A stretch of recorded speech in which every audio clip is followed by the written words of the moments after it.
in general, how we work. So it's such an honor to be here, and I just hope that today and tomorrow will be so impactful to all of us. Thank you, Tebogo. Really appreciate that. I think very important for us to acknowledge the different delegates that are here. We really appreciate you making time for this seminar. I think self-development as part of talent management, it's a very, very, a critical part of driving any local government initiatives programs.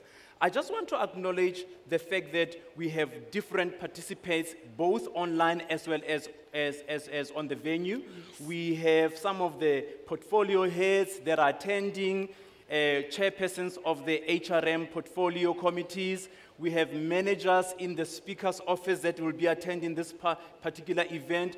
We're very thankful to also have some of the political officials and representatives, our councillors, who will be part of this particular two-day program.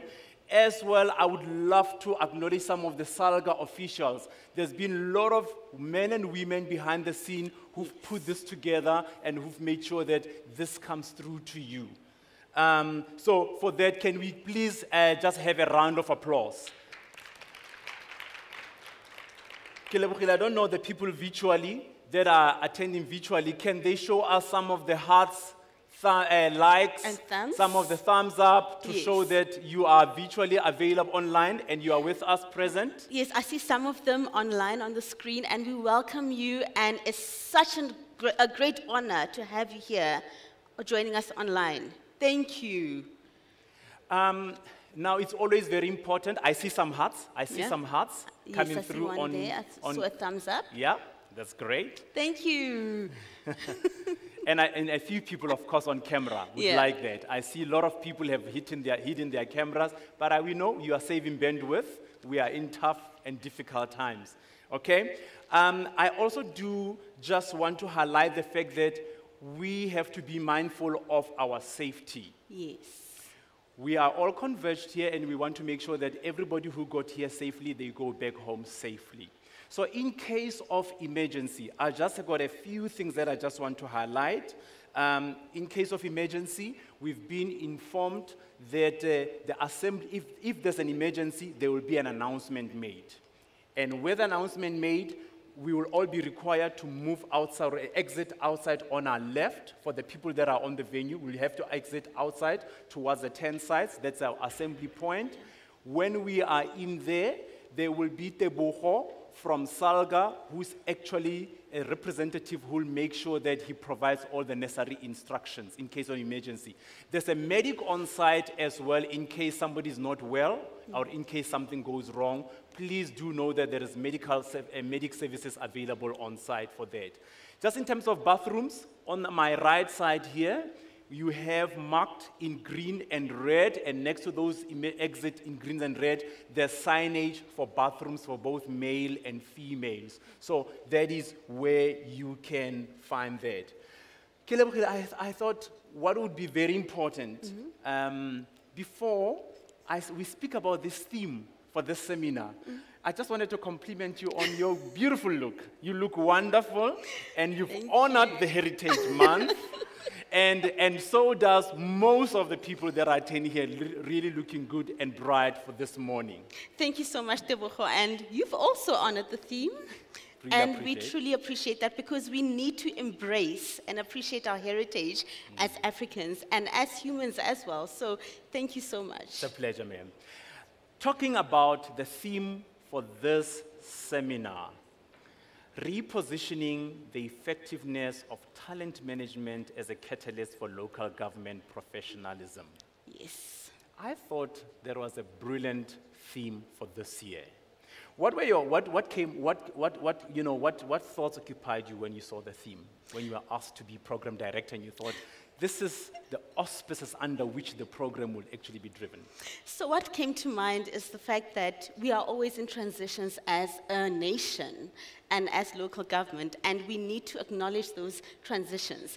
And this theme actually speaks to the transitions that we've been going through over the past 2 years with COVID-19 and with the state of the nation, and with acknowledging the fact that the people that are sitting here amongst us, both physically and online, are the ones that are actually doing the hard work. So repositioning, rebranding, re-looking at how we are going to improve our local government and our structures and our municipalities really, really is important. And I really thought that this is very authentic, it's very, very rich, and it's very enlightening. And I believe that over the next 2 days, with the current theme, we will be able to find solutions and also, relate in terms of bettering our communities and our nation at large. I don't know, what are your themes as well and what your thoughts are? You said a mouthful.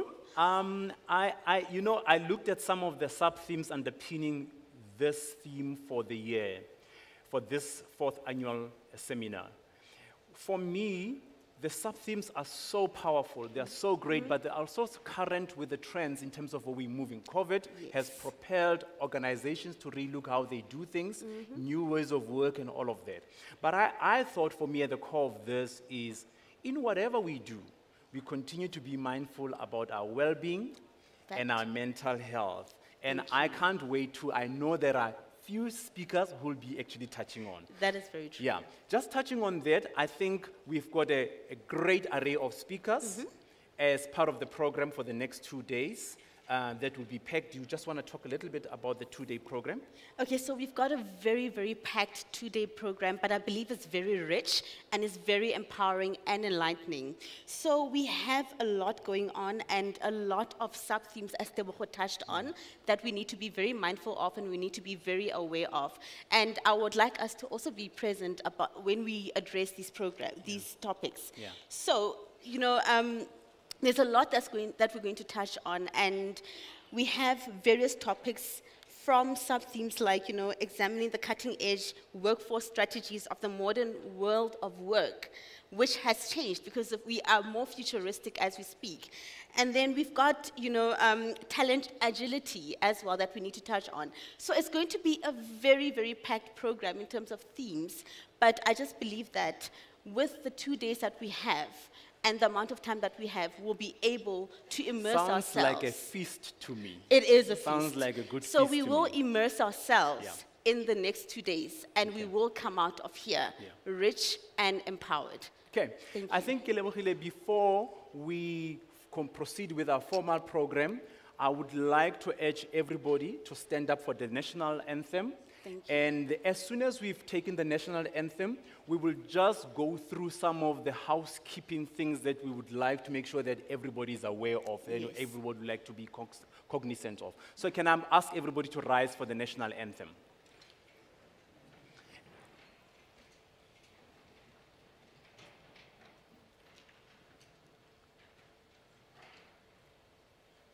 Amen.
powerful, isn't it? Yep. Very, very powerful. Yeah. Thank you.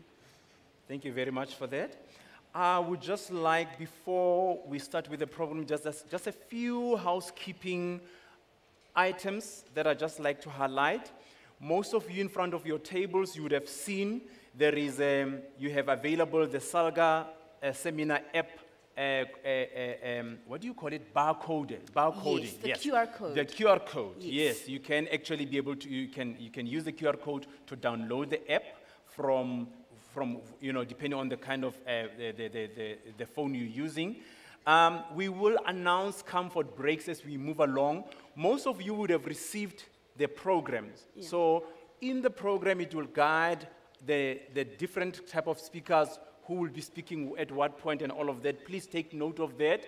And as part of your program, do note that we have an evening program that you are all invited to, including our colleagues who are on the virtual connection, that will be starting at 6:30 in this evening. Yeah, 6:30. 6:30. So please, you all encouraged to participate in that program. There is Wi-Fi available for those that are attending on site.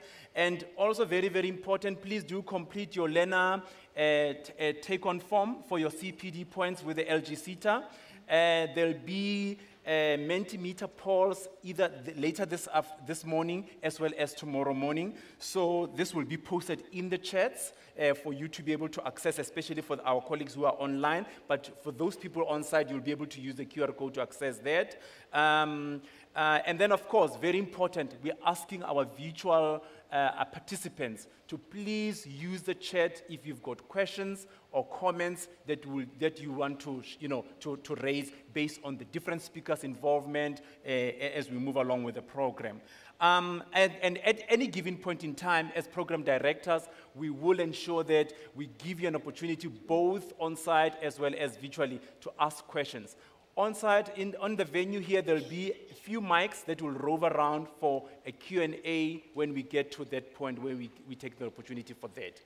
I think we need to kick off the program. We need to, just before we kick off the program, I'd just like to highlight that we are very active on social media. Yes. So we've got our social media handles that I would like you to, immerse yourselves in when you get a chance to tweet, to Facebook, and to also post on LinkedIn.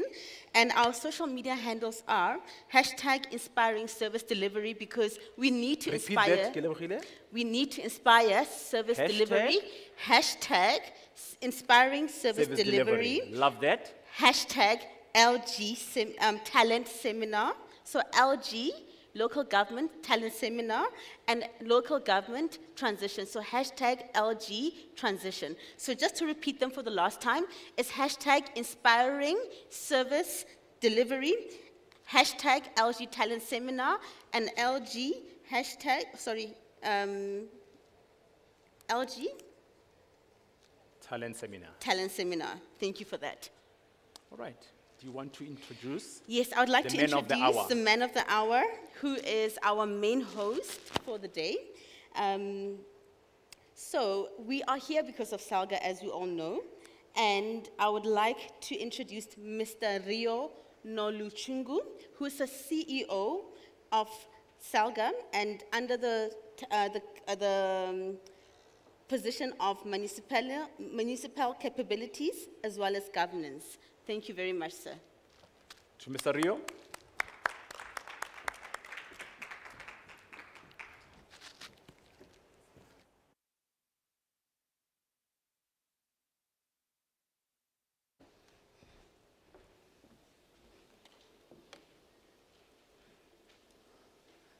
Greetings to all the delegates present today, and a warm welcome from the House of SALGA. I stand here speaking on behalf of the SALGA leadership, as well as the SALGA executive management team, as well as all staff of SALGA at large in all our 9 provincial offices, as well as from our national office. And once more, thank you very much, program directors, for availing me the opportunity. I just need to make one correction. I'm not the CEO of SALGA. Maybe the program director would want me to be in that position, but I'm not. I think it's an important correction to make. I'm the chief officer, and I report directly to a chief executive officer of SALGA.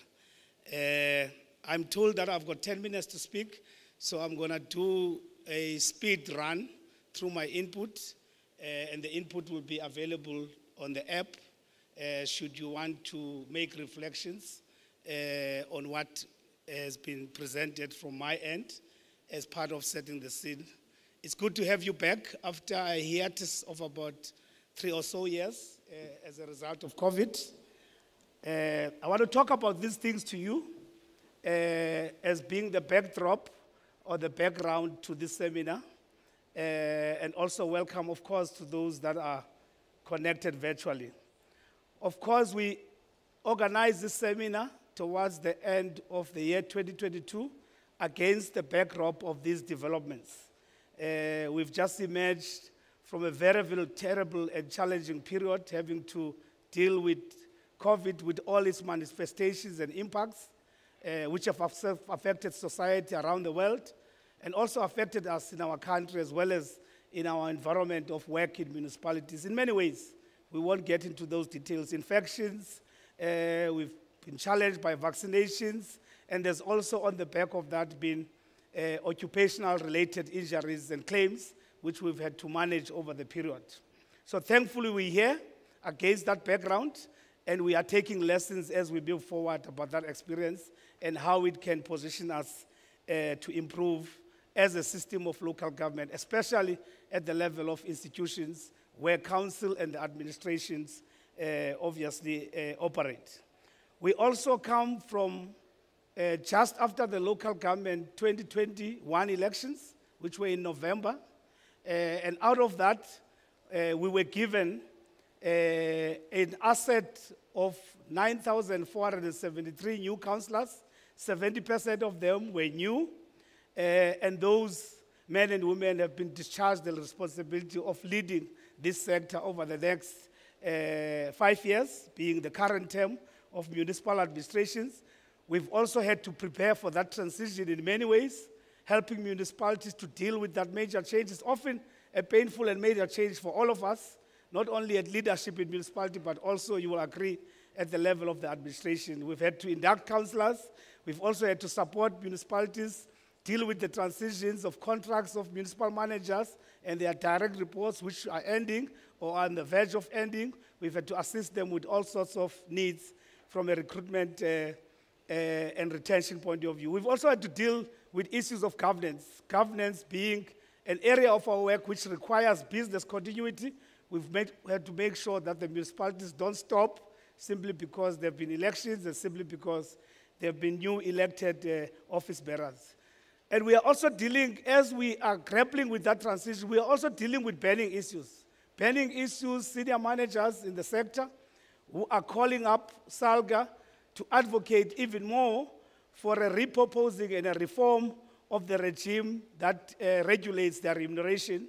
We know over the last couple of years, senior managers have barely received increases, and on top of that, there's a myriad of other problems that the current system has brought to us, like waivers, like the outcomes of competency assessments, many challenges that municipalities have said. If we do not resolve these things, it has a major dent on our ability to operate effectively as municipality, recruiting senior managers that are fit for purpose, retaining them, and also making sure we are ever improving in the way that we run our administrations. We also have challenges that are enduring for us, challenges that have to do with organizational redesign as a consequence of municipalities' boundaries being redetermined, some municipalities being amalgamated, and other restructuring imperatives that are brought about by changes in leadership and changes in IDP imperatives. And those also often bring rise to other sets of problems like job evaluation, how employees are remunerated, not to mention ensuring that our environment of employee relations is a conducive one for labor peace and stability in the sector. Thankfully, on the front of employee relations, we have a sector that's relatively stable over the course of the last 10 or so years, as we've managed with the unions to agree on multi-agreements which have served to contribute to an environment of relative speed and stability. We've also been emerged from a conference of SALGA in March, which has given us marching orders, and those marching orders are in respect of many areas of SALGA work, from governance, municipal finance, policy review, and more tellingly and specifically for purposes of this seminar, we have been given a line of march. What must we do to contribute to a better environment of human capital management in the sector, and also do so by propelling an agenda of professionalization of the sector going forward. And the seminar of today and tomorrow is almost a cocktail of a discussion of talent management issues against the backdrop of these decisions, and more significantly, how do we forge ahead with our agenda of professionalization. I'm just going to skim through all of these things. Obviously, this is the fourth installment of the annual talent management seminar. The last seminar, we convened it on 21 to 22 September, and we had to do it virtually, given that we were in the midst of lockdown restrictions. We've also introduced some value-add services for municipalities in the areas of strategic and senior management recruitment. And even though we are making inroads in providing that service, the level of intake is still a matter of concern for us. 257 municipalities who should have 257 municipal managers. And if you use a generic prototype, they should also have a CFO, a head of corporate, a head of engineering, a head of social development. At a bare minimum, that takes the number to over 1,000 to possibly 2,000 of senior managers, depending on the size of the municipality. We know that some municipalities that are big have got senior managers, in some instances as big as about 9 direct reports, while the smallest probably has only 4 direct reports. And the level of uptake in terms of taking those services and filling those positions is to say the least disappointing, as we are making headways into finishing the first year of the term, and yet the levels of vacancy filling is not commensurate with the urgency that we need in that area of work. We've also had to remodel our strategy, colleagues, going forward as SALGA now. How do we want to position ourselves organizationally in terms of our mandate? And we've come on the back of these areas of our mandate: lobbying and advocating, being an employer body, driving capacity building, providing support and advice, profiling the sector, as well as instilling knowledge management and sharing benefits and values in the sector. We've also have to reorientate our strategy around these particular strategic objectives, ensuring that there's inclusive socio-economic returns that you see at the level of municipalities, that our sector moves away from a negative narrative and goes into a narrative where local government is the pride of the nation, is the pride of the citizens. We move away from very bad stories about local government, and we feel that as SALGA, we need to occupy the position of seeking to change that narrative. We also need to elevate our capabilities around customized innovation in areas such as billing, where we see a lot of problems on the ground: infrastructure management, water service demand management, on all those areas which have a major impact on service delivery. We also want to take our position as the voice of local government, not just in the SADC region, but in the rest of the world. As we approach October, we are going to be part of a World Congress of the United Cities of Local Government in South Korea, and we've given a platform to reflect on some of the changes confronting local government, not only through the eyes of the world, but also through the eyes of the challenges we face in the country. We also want to be an engaged SALGA. We must elevate the networks that we create across professional bodies, across like-minded organizations, like research organizations, skills development providers, all service providers and partners that can come on board and contribute to taking our agenda forward. We need to create the space for them to operate. And this is one of those examples of those networks. We are having a conversation here with HR directors, HR practitioners, portfolio committee heads who are overseeing the areas of human capital.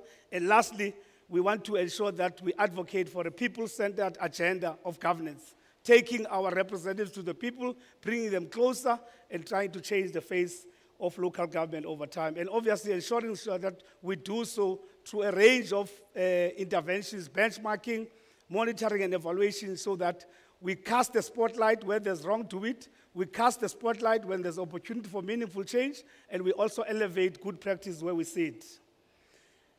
More closer to the talent management, I can see program director that I'm out of time. I'll quickly try and wrap up in a minute or two. Just to remind the delegates that when we talk about talent management in the context of our local government environment, we talk about these imperatives. From performance management, career management, succession management, leadership development, learning and competency, reward systems, talent and acquisition, supported by a methodology that is robust, that looks at the risks that we face in our talent space, as well as what matrix or analytics can we drive in terms of reporting, in terms of benchmarking, in terms of decision-making, in terms of planning, and then also in terms of managing change. You will see in the program, this integrated approach is set out. We advocate for it, and we advocate for a replication of this model in the way we approach talent management at the level of municipalities. And obviously, the idea is that we must always have the right organization in terms of institutional arrangement that drives certain values and accountabilities, that look at establishing the right roles, look for the right people, and look at the right people at the right time, and in so doing, propel our talent management aspirations to greater heights. More closer to the context of professionalization, you may be wondering, what is the buzz or the craze about this professionalization? It's a long established debate that has its origins in the white paper of local government, but fairly recently there's been a recognition that we need to ramp up our focus and drive and speed on this area. And we want to use the seminar as an additional advocacy platform in this work, bearing in mind that this initiative is multidisciplinary in nature, multidimensional. We can't do it on our own. We have to do it along with all functionaries in municipalities and a range of external bodies that can contribute to thought leadership and the kind of change we want. Hence, we talk on item 2 on developing and affirming a compact between municipalities, regulators, professional bodies, and relevant stakeholders to collaborate and make professionalization a reality. Otherwise, if we do it on our own, we are going to fail along the way. And the pillars of professionalization, so that everyone has an insight into where is our focus in driving professionalization. Service orientation, the way we serve customers who are citizens. We need to talk about those norms at the local level, because we are created to serve citizens. We're not created for our own objectives. Sometimes we forget that as practitioners in municipalities. Leadership and managerial professionalism, there's a role and there's a greater role that's required in a professionalized local government, from leadership politically, leadership within the realms of management, not just senior management, but all levels of staff. Technical professionalization, there are areas that are strong in terms of focus on local government, civil engineering, environmental, finance. We need to create a particular framework for licensing the professionals that are operating in that space. Institutional professionalism, how do we make these bodies customer responsive as an institution, obviously relying on the human resources at the disposal of institutions. And how do we bring, lastly, the community to have a meaningful say in that process, and also to be able to hold us accountable for whether we are succeeding in the professional aspirations that we have set for ourselves. So just look out for those 5 pillars as we go through the next 2 days. And there are also burning questions that are visiting us as we deal with this complex and vexing subject of professionalization. How many professional bodies do we have out there in local government? And where are the professionals that are members of these professional bodies? Are they at SALGA? Are they in municipalities? Are they in national and provincial departments? Are they in municipal agencies? Who are they by name? And what is the profile and distribution? In what disciplines do these professionals operate by employee head count, if you look at all the 263,000 employees across all the 257 municipalities? What are the professional body registration requirements around ethical conduct and morality? And how do those interplay with our rules of employment in the local government? And how can we find synergies in terms of the norms that we have established and how those professional bodies operate? And what do they have to do to also reignite their relevance in terms of the agenda we are pursuing? And what is the profile by membership? Where are the professionals? Are they mostly in Gauteng? Are they mostly in Western Cape? Are they mostly in Northern Cape? If so, why? Why is there a difference in the density of membership across all provinces? And the most difficult of the questions we must obviously engage with on an own game. What is professional about unprofessional or professional about local government? People say, no, this is a system that is bad, it's not professional. But what is it that's unprofessional about it? Can we have an answer?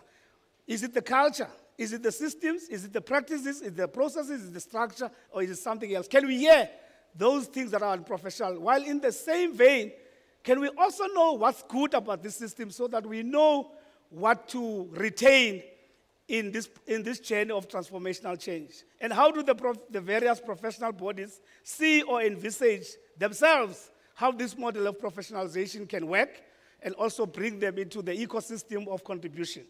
And what policy proposal or legal reforms, whether in legislation, whether in pure policy frameworks or in practice, that we need to introduce and advocate for to ensure that we can have the best possible chance of achieving these ideals of professionalization?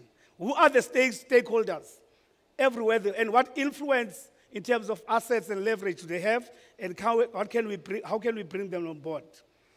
And what is missing in the current legislation that needs to be reviewed to make the conditions conducive for this agenda to be realized?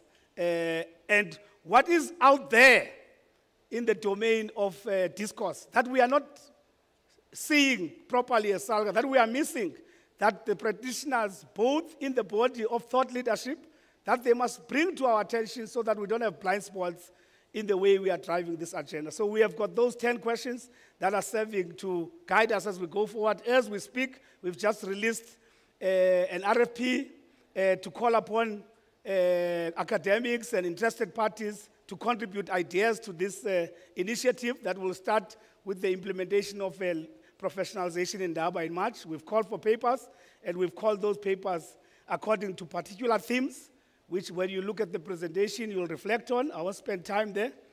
And we feel that this is a proper message to send to the seminar as we begin today.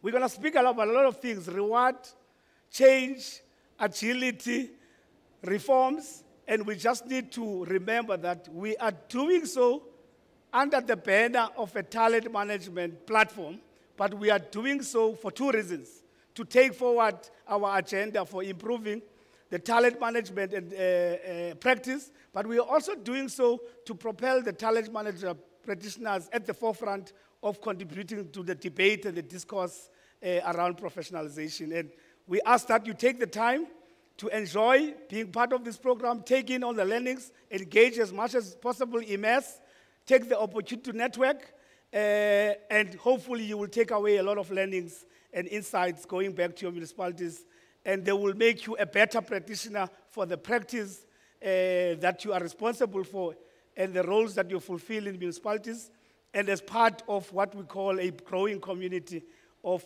human capital and talent management practitioners around the country. And on that note, I say thank you for the opportunity. May you enjoy the seminar over the 2 days. Thank you so much.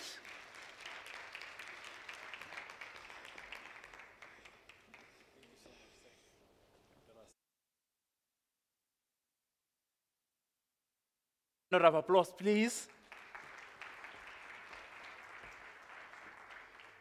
Thank you so much, Ntate Nolochungu. Really appreciate that. I think one of my takeaways for me, you hit very hard, within that ambit of professionalization around two important things. Code of ethics, because that's what guides our standard practices and how we behave.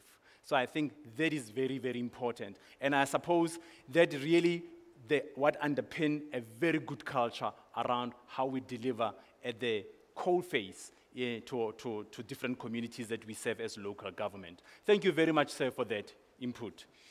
I would love to introduce, is everybody okay? Is everybody okay? Online? Are we still there? Okay, good. This is a great opportunity for me to introduce our keynote speaker. We're going to get a keynote address from Ms. Pemiaku. She's the Managing Director of Zenande Leadership Consulting, and she will be touching a little bit on stepping stones to professionalism in talent management, lessons for local government. Over to you, ma'am. Can we please give a warm welcome?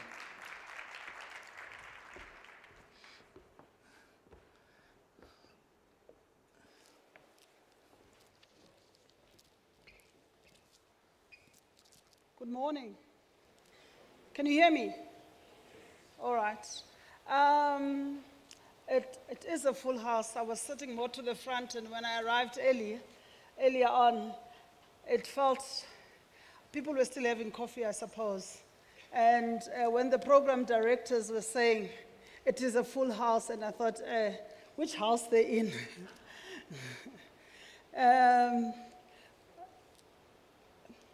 Mr. Noluchungu, Chief Officer, I think that's the right title, the program directors, the leadership of SALGA at executive level in the provinces and everywhere else, leadership of local government who are in attendance, let me greet you this morning.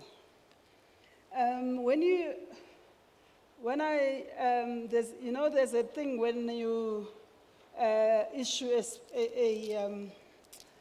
a press release or a speech, they say check against delivery. So I have a couple of slides that are available as part of the system, but I suppose what I'm going to say builds on the slides, but it's a little bit more. So I will touch on a couple of things that are not on the slides, and I am very happy to see the time. That's basically an outline. But let me move more to the side. I thought before we talk about professionalization and talent management, let's look at the context in which we find local government today, all right? And that context deals with the role that local government has to play.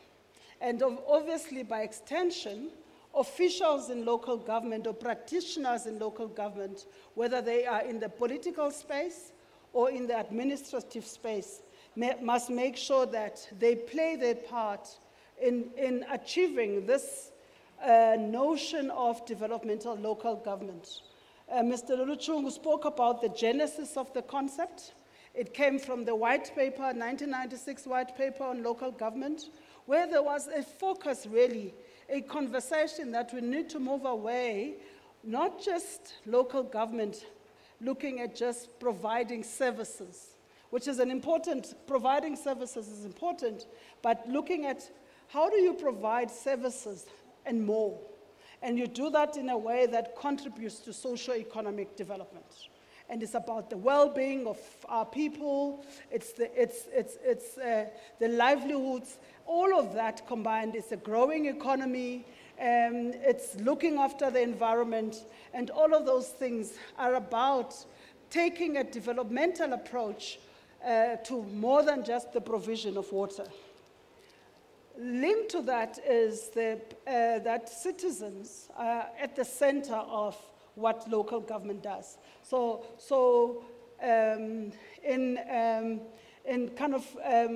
Speak in terms of slogan in the public sector, we talk about Batupil, and you can unpack that in terms of what it means.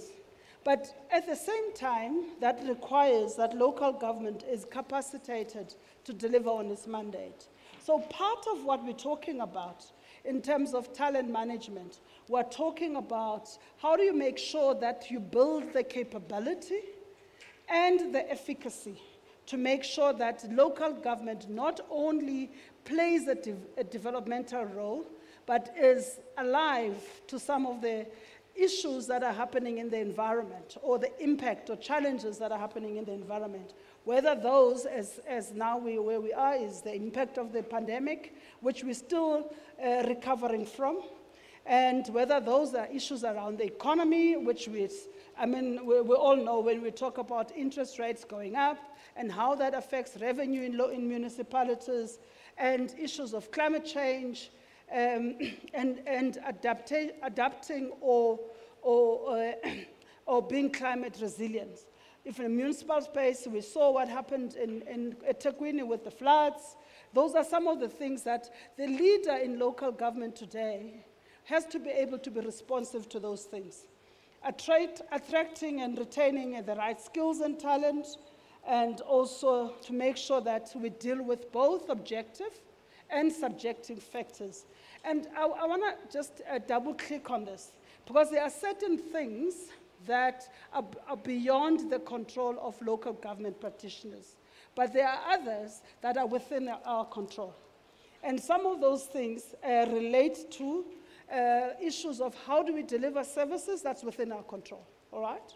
Economic issues or downturn in the economy, ability of people to pay, probably not within our control. Unemployment, maybe it's an in-betweener, all right? Leadership and management challenges, but to change that is within our control.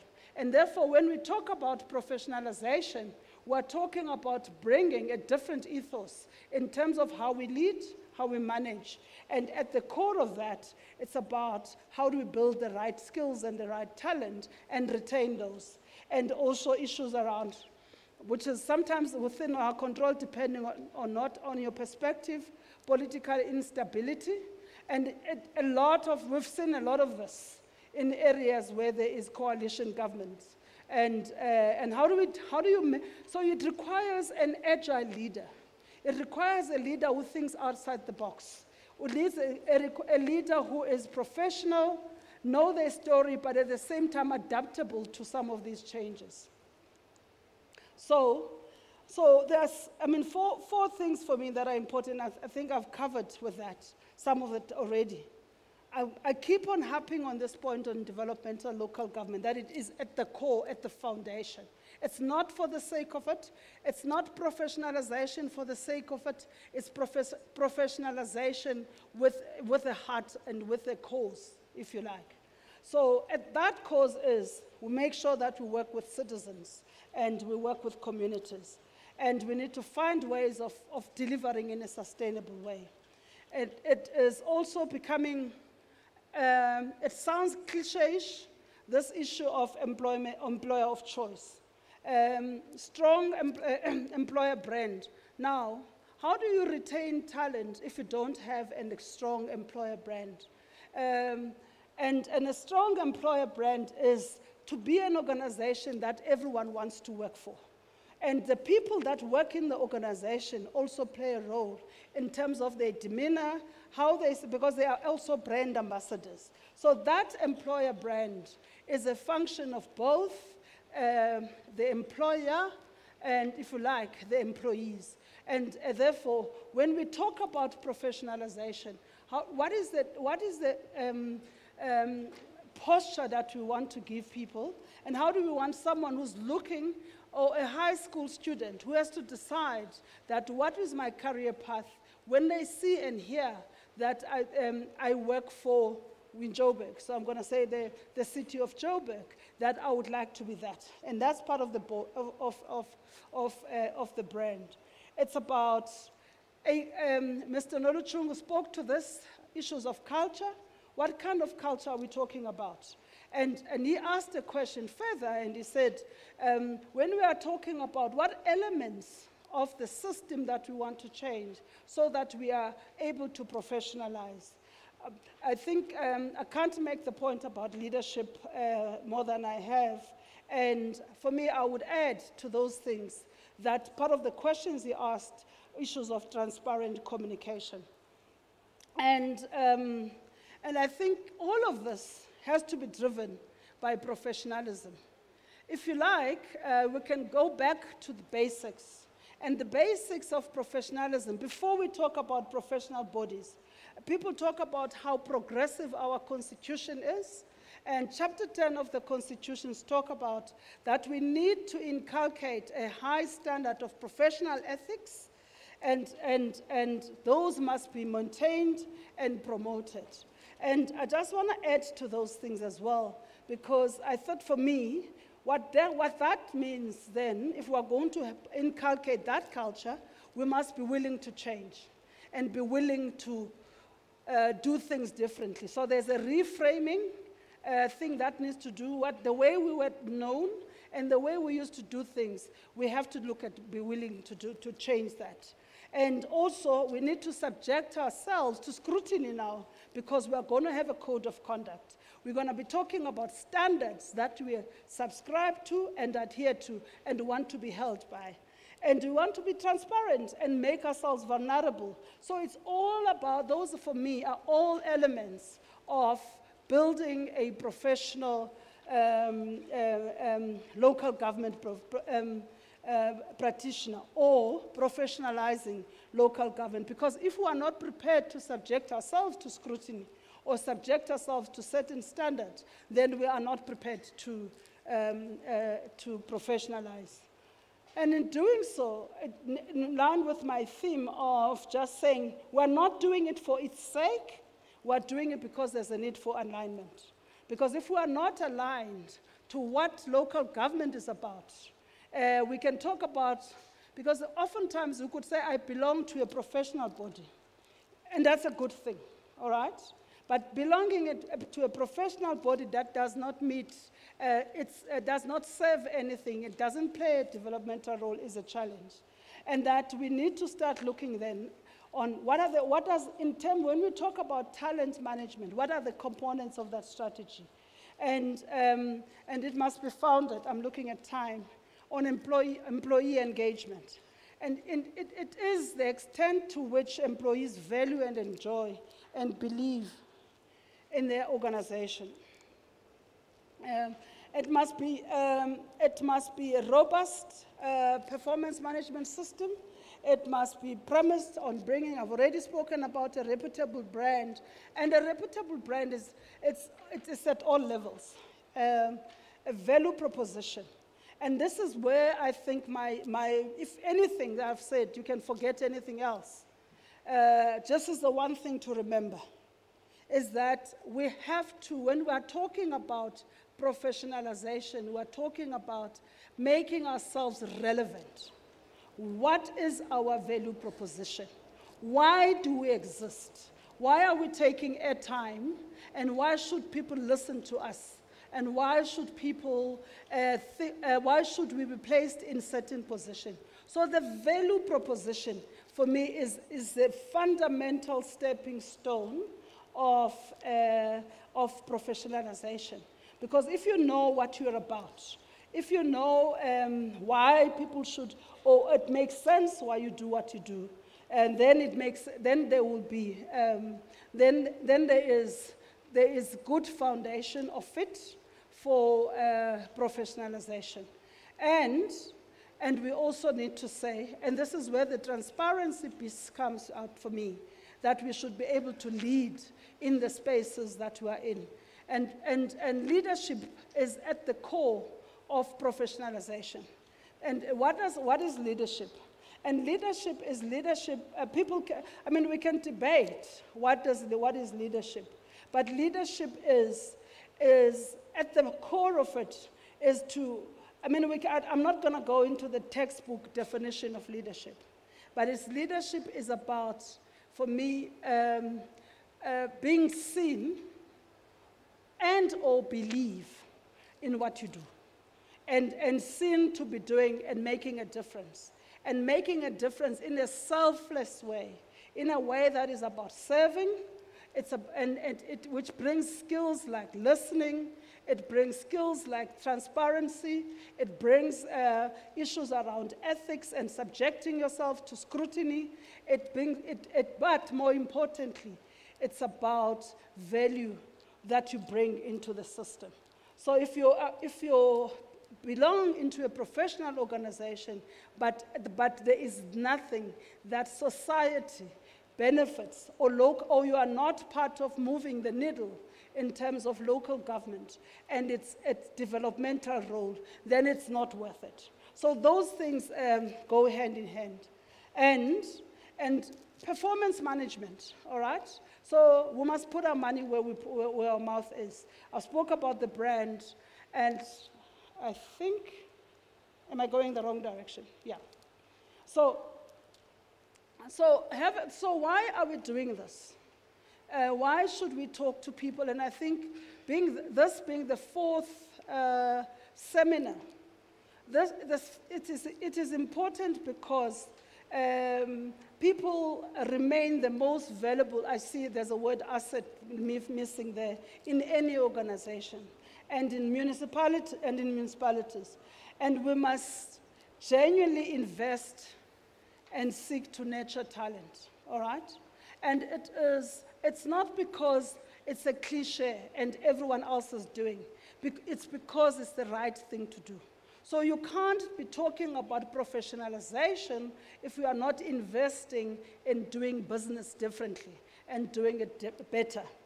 And as we know that the most productive employees are the most engaged. What is most engaged? And most engaged, it's opening the platforms and the spaces for people to speak, to air their views, and to give expression to what they're feeling.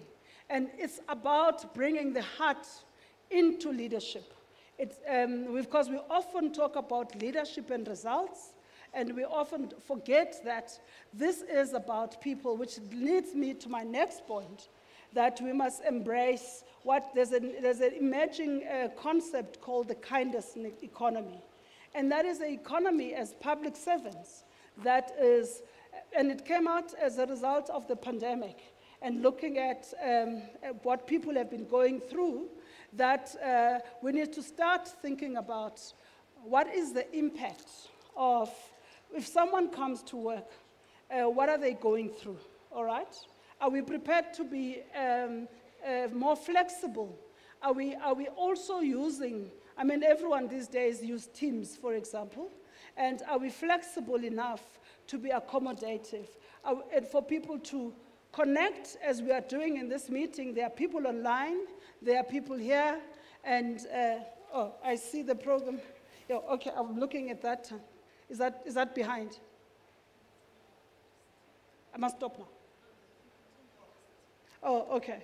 I was thinking that according to this clock, I must be transparent about it. It says I've got just under 3 minutes. Now she's standing here and I'm thinking, which one is my boss now? Is it the clock or is it the human being? And those of you that do know me know that I am a bit of a rebel. But I was prepared, I was trying to be a nice person on that. So I was talking about kindness in economy. And that is the kindness economy. So if you're going to be professional, you're going to have to embrace, amongst other things, kindness. And kindness is about appreciating the difficulties, expressed or not expressed, of that people are going through as you are leading them, as you are working with them or serving them. And also hear them in a way that is caring. It's bringing in the principles and the values of Ubuntu. And it's bringing in a sense of we're here to serve. And that you do that because we know that when people say, as they say in Ubuntu, I hear you, I feel you, and I see you, for who you are and for all of who you are. So in closing, we know that when I was talking about the reframing, is that we know that talent management is a business process, not an HR process. So it's a whole of municipality, and it brings the whole of us in this context. And it's an interaction between people with the business, technology, and organizational strategy. And that's what we should put our foundation of professionalization. Thank you.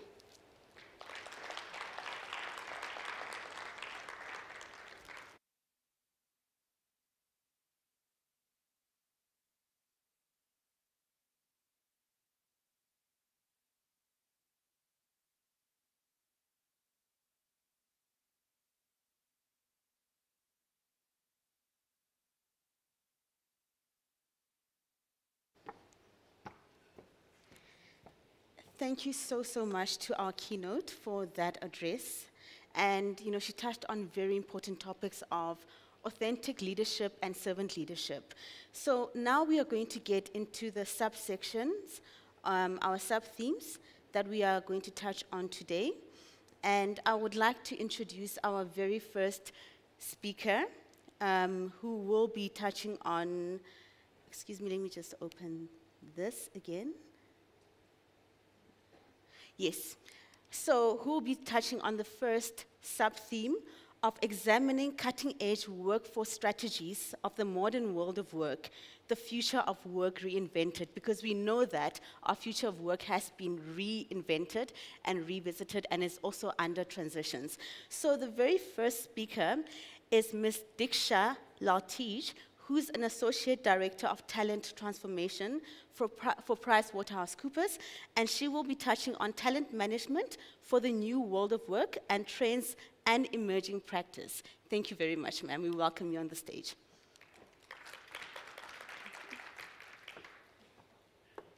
It's my pleasure. Is this working? Can everyone hear me?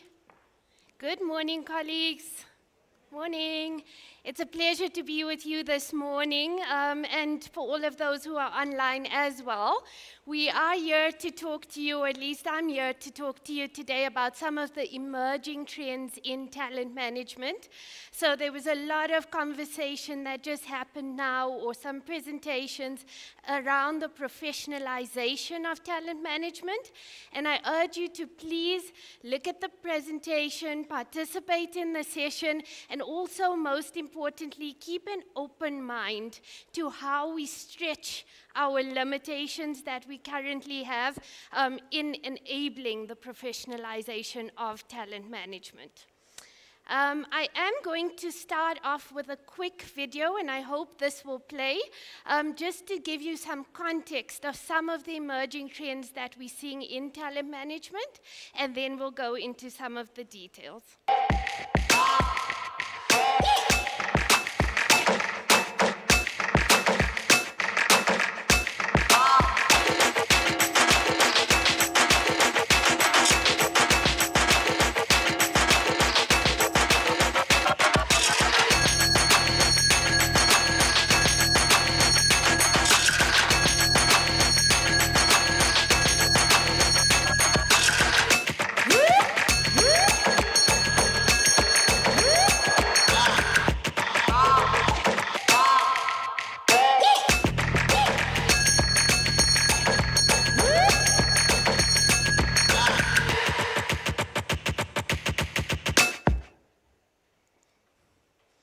So we're urging you to please change, think bigger, be bold, be brave, and rethink talent management. There are some concepts that I want to share with you this morning in terms of some of those emerging trends in talent management and the way we're seeing talent management evolve. This is for you to take back to your municipalities and really start embedding as we headed towards the direction of professionalization. So this note that's up on the screen says the world of work has changed. The need for capable strategic workforce hasn't. And I think this is a critical point. When we talk about talent management, we're actually talking about workforce transformation. The point that was made earlier by the previous speaker as well is that talent management is not just owned by HR. It is a business imperative to make sure that people and technology meet. So this is a critical point that we need to restart thinking about as talent practitioners. Now, there are some competing forces and some technological changes. These are extremely critical for us to start thinking about. Why? Because they impact jobs, they impact roles, and they impact the types of skills that we're looking for within the municipalities to really drive transformation. So some of these that we have up there, some of the top technologies that are shaping how organizations are transforming and the types of people that they need to attract within these municipalities, local, provincial, and national government. But a buzzword that I think all of you may have heard about is the metaverse concept. You may have heard about it, but what that really means, it's a virtual reality world or environment where you actually conduct business.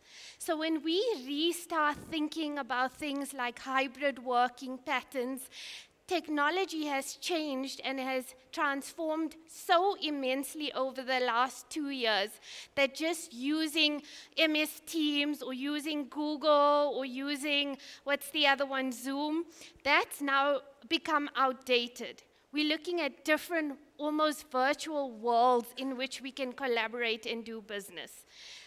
This may sound like it's far-fetched, and it may sound very far-fetched from a public sector perspective, but transformation is happening radically.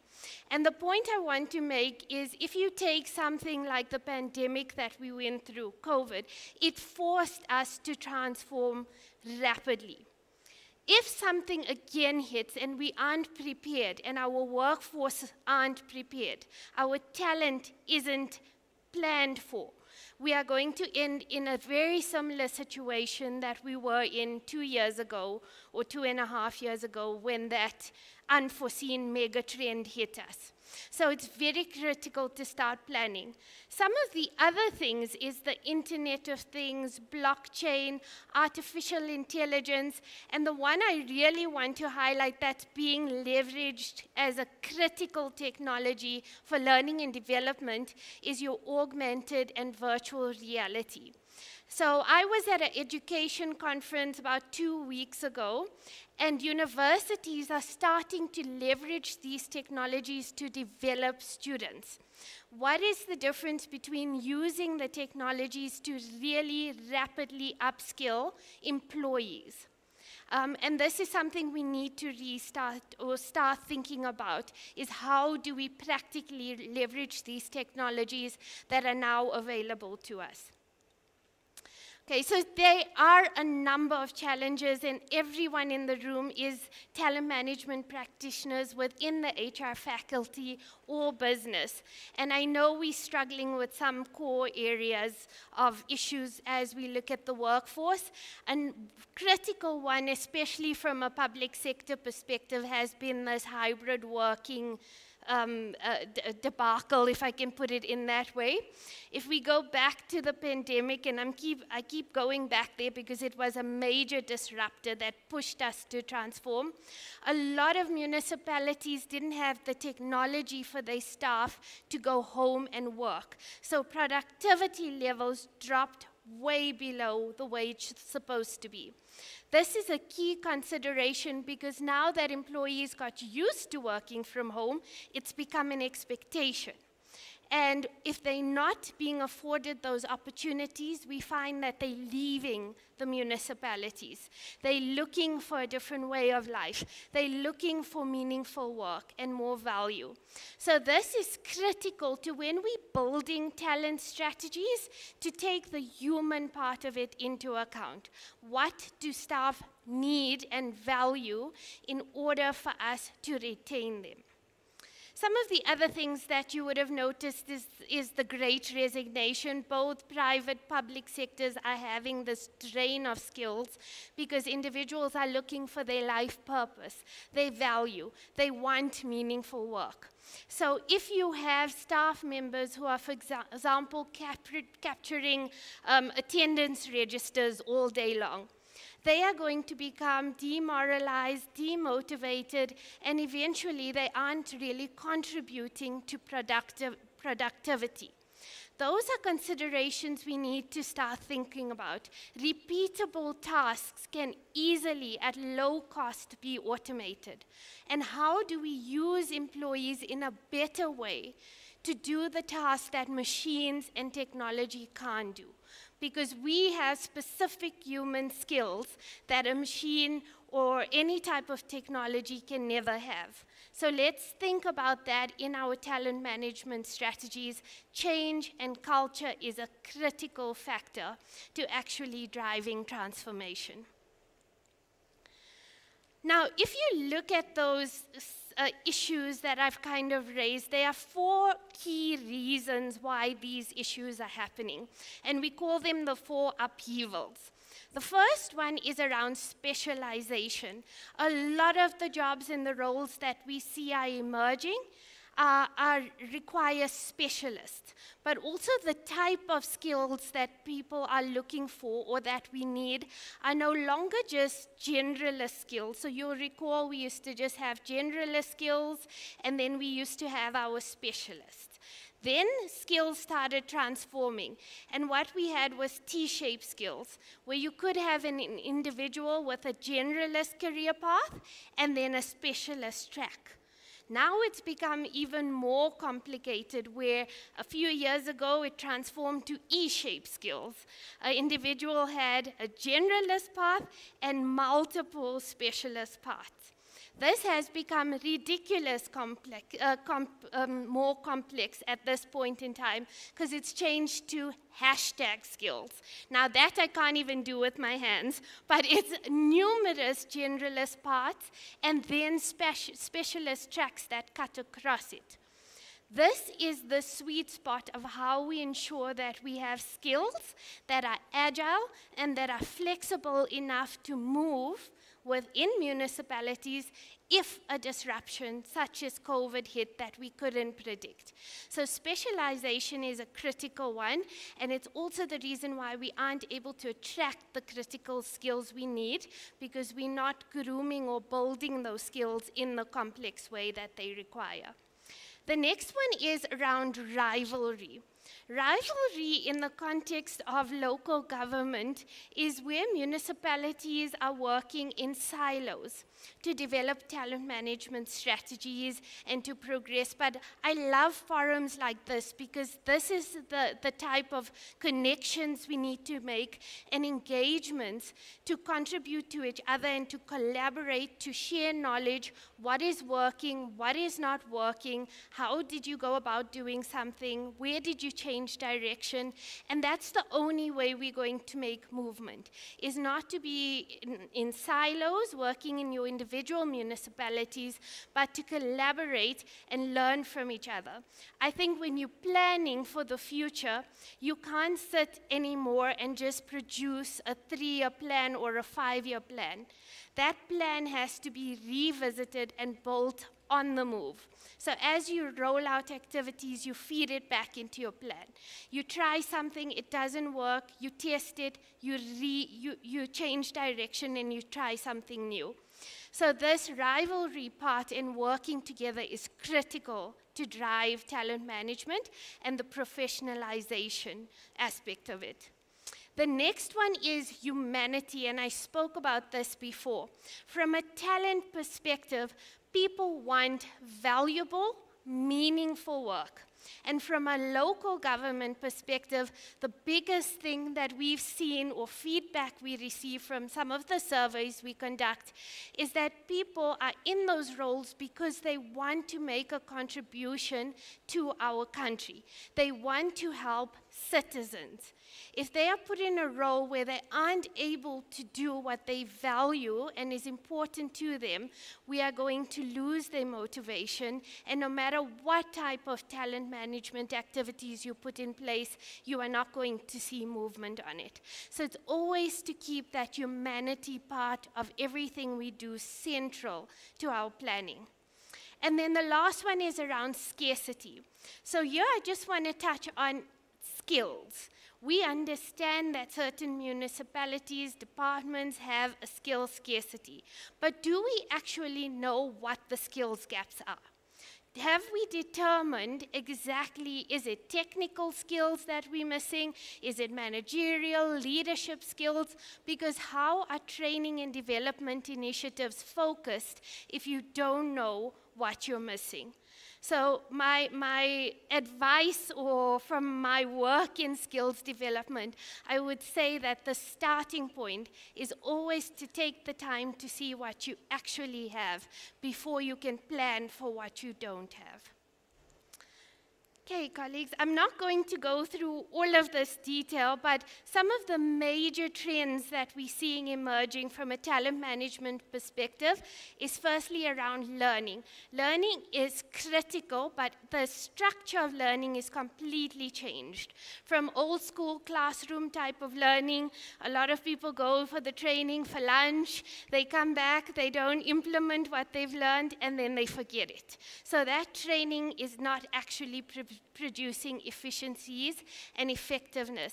Now, you will all know here that the change from a learning perspective is towards lifelong learning. So you don't just get a degree the way it used to be before, primary school, secondary, tertiary, and then you're done. You've got to keep on upskilling yourself throughout your life journey in order to keep up with the changes in technology and the trends that we're seeing. So learning strategies need to now be developed around lifelong learning. The other ones that I want to touch around is succession planning. And in the public sector, succession planning was always something that we put to the side. But this is critical for retaining employees because they want to know what their career paths are. And I know that there are some challenges around succession planning, but in order for us to rethink talent management, we need to also rethink how we push the boundaries in things that we couldn't previously do. Okay. The last one is around performance management. There's a number of areas there, but performance management is a critical aspect. I think gone is the days where we just complete performance management assessments annually or biannually for the sake of it. Now employees want feedback. They want to know how can they develop themselves. Constructive criticism to help them grow. And this again, if it's linked to succession planning and they see their career path, we can actually start changing how performance management or the outcomes of performance management to really motivate the organization or the institution and drive a better culture. I think culture is the big underlying factor for all of this. Colleagues, I won't go into a lot of detail on this slide, but if you look at the central diagram, this is very important for us to start thinking about, that talent management does not just sit on its own. There are input factors that have to be considered when you're thinking about talent management, and once you've done your planning, there are output factors to consider. So what is the things that we need to consider from an input perspective? Firstly, the business strategy.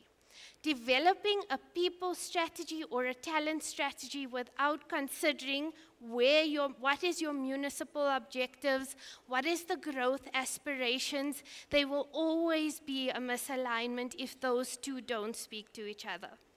And again, your talent strategy needs to keep changing constantly. It can't be a static document that sits there for 2 years because your business or your municipal objectives, mandates, strategies, what you've achieved will evolve. So the people part needs to link to that. The next one is a critical one, which is capabilities. You cannot develop your talent management strategies or plans without understanding what capabilities do you require in the municipality.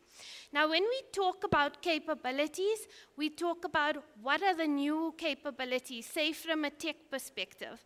And I'll give you an example. Data and analytics is a capability that is now critical in every organization, in every entity, every institution. Another one is ESG. And we don't have skills, we don't have capacity for that. But if we overlook what is new capabilities, what capabilities have changed, then we can't link the correct people and skills to what the municipality needs. So please remember those two critical inputs into talent management. The last two then is the actual action planning, but critical is measurement. We often do our strategies, we do our plans, we roll it out, but we don't go back to measure if it is actually effective. So how do we know what's working or what's not working? Measurement, retracking, rebuilding, and testing is critical to making movement in this space. Colleagues, that's at a very high level some of the trends that we're seeing. There's obviously a lot to unpack within it. But if I do have to leave you with a few key takeaways, my first part of it would be really to plan, plan, plan. Plan for the future. Paint a picture of where you would like to see your workforce go in 2 years' time, in 4 years' time, in 5 years' time. Because if you have that clear picture of the future or scenario, you always know what you're working towards. Without that picture, you're working blindly. So take the time to plan and to have that foresight of what you're working for. The second part is really to be bold and to be brave, to take a leap of faith, try new things, use innovation, be creative, and then share with your colleagues so that we can, join forces to really develop talent management practices. And I think that's it from me. Thank you, everyone. Thank you. Thank you very much, Diksha. Really appreciate that input. Can we give another round of applause, please? That is just for me to check if you're still there. Thank you, I really appreciate that. That was quite insightful. I think one of the things that I really appreciate about a program like this is the array of speakers from the different sectors.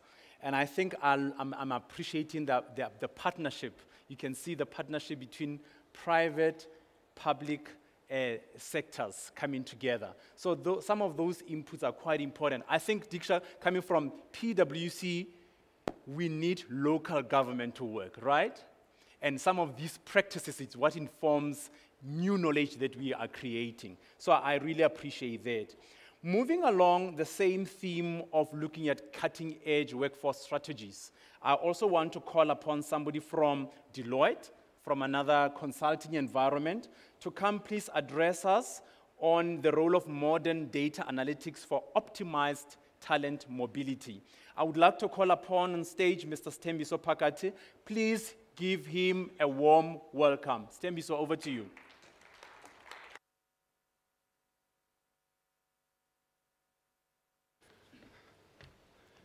Hope you can hear me. Good morning, everyone, and thanks again for the invite. I want to talk a little bit about the importance of data.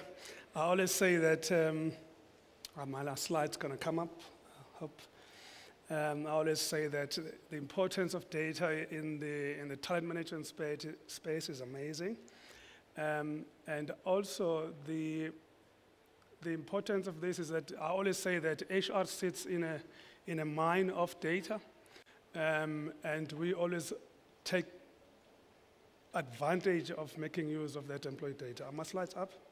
You don't see them? Yeah? Not yet? It's okay, it's coming. I know the clock is not going to stop, but it's okay. There it is, yeah. My name is Sthembiso, as introduced.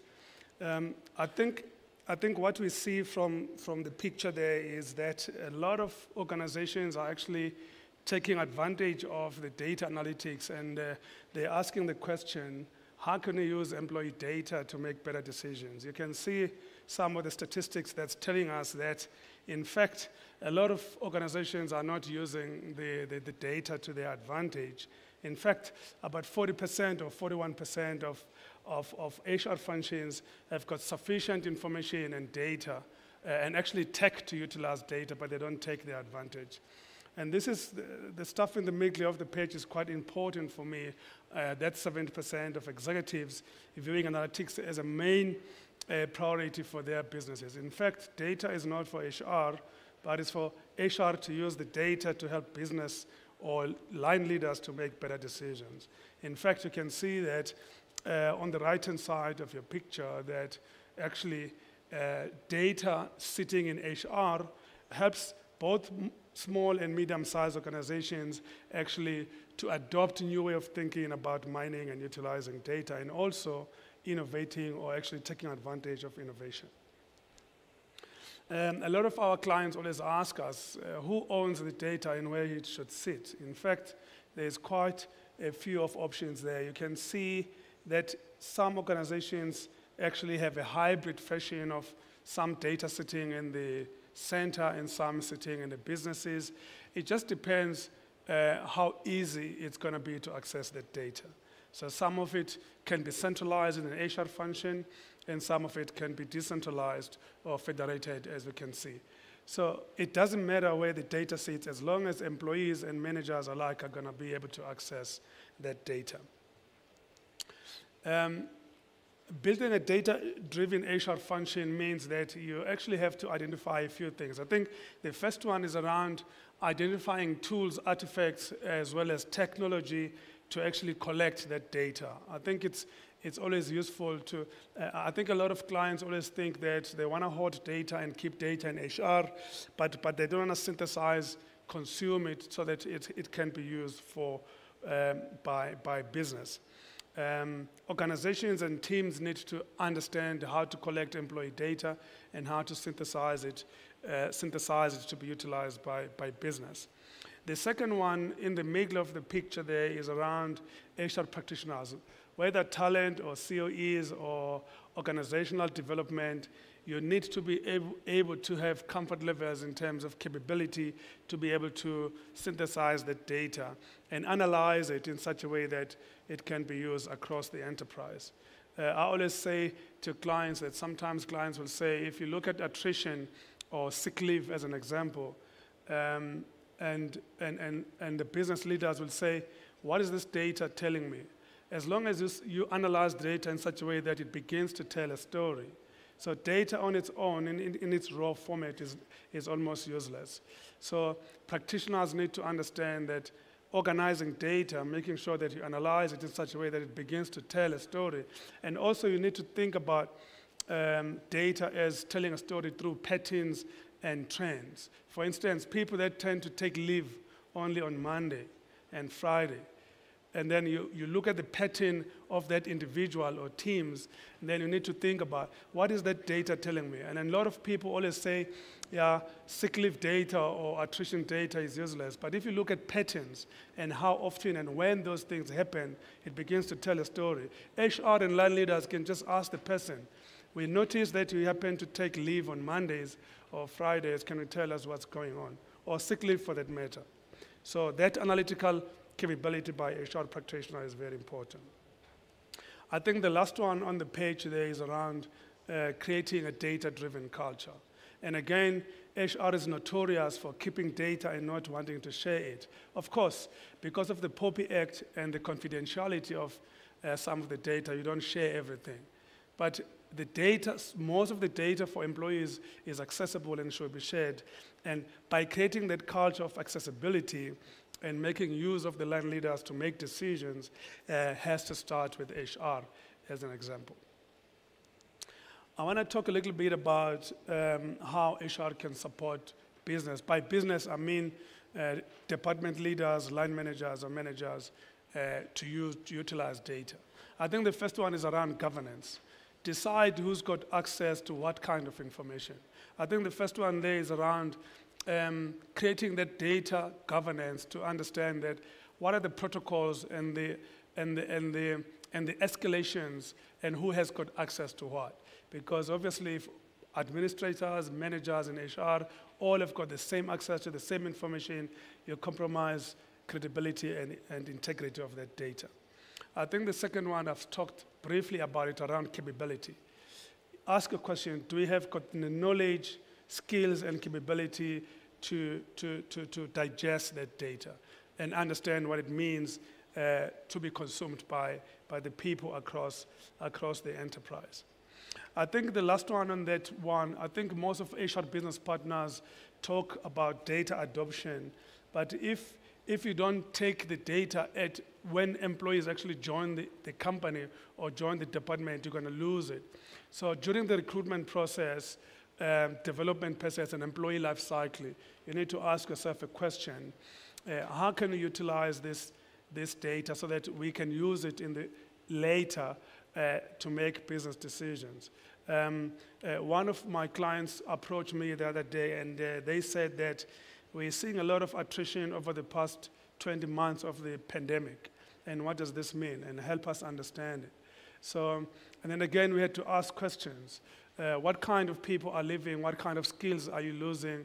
So they look at raw data of high attrition, but they didn't spend time to think about how well we can actually access the data and analyze it. So attrition on its own, without combining it with another source of data, is almost not that helpful. So as you double-click and go into the deeper level of data, then we realize they are losing technical skills because they've got mobility.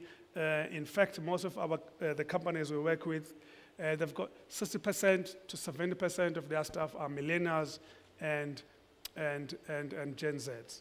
Those people, those young people are looking for mobility, they're looking for flexibility, and they're looking for choice. So if you can't provide that to them, they're going to go elsewhere to look for opportunities. The simple thing there is just to ask them, if young people enter the organization, what are you looking for? What is of value to you? And then try to create that employee value proposition according to those needs and expectations from that cohort. Also, millennials and Gen Zs are not looking for large offices that provide services like sports or gaming. They just want flexibility. So I think Diksha spoke briefly about hybrid working and flexible ways of working. So if you can provide that as a value proposition, and there's data that shows that segments of your employees are looking for it, you stand a good chance of covering that entire cohort of those young people. The previous speaker also spoke a lot about talent management. What does data mean as it relates to these four things? I want to talk briefly about talent management. So when you don't have data in terms of what skills, what capabilities, what skill set your employee or your workforce needs, how do you then decide on what type of training or developmental initiatives to actually introduce in the company?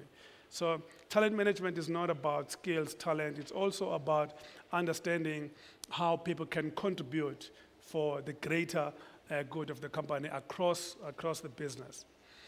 The second one on the left-hand side is organizational.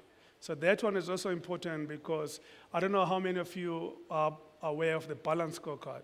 Balanced Scorecard will start at organizational level all the way down to functions, departments, sections, and down to team levels.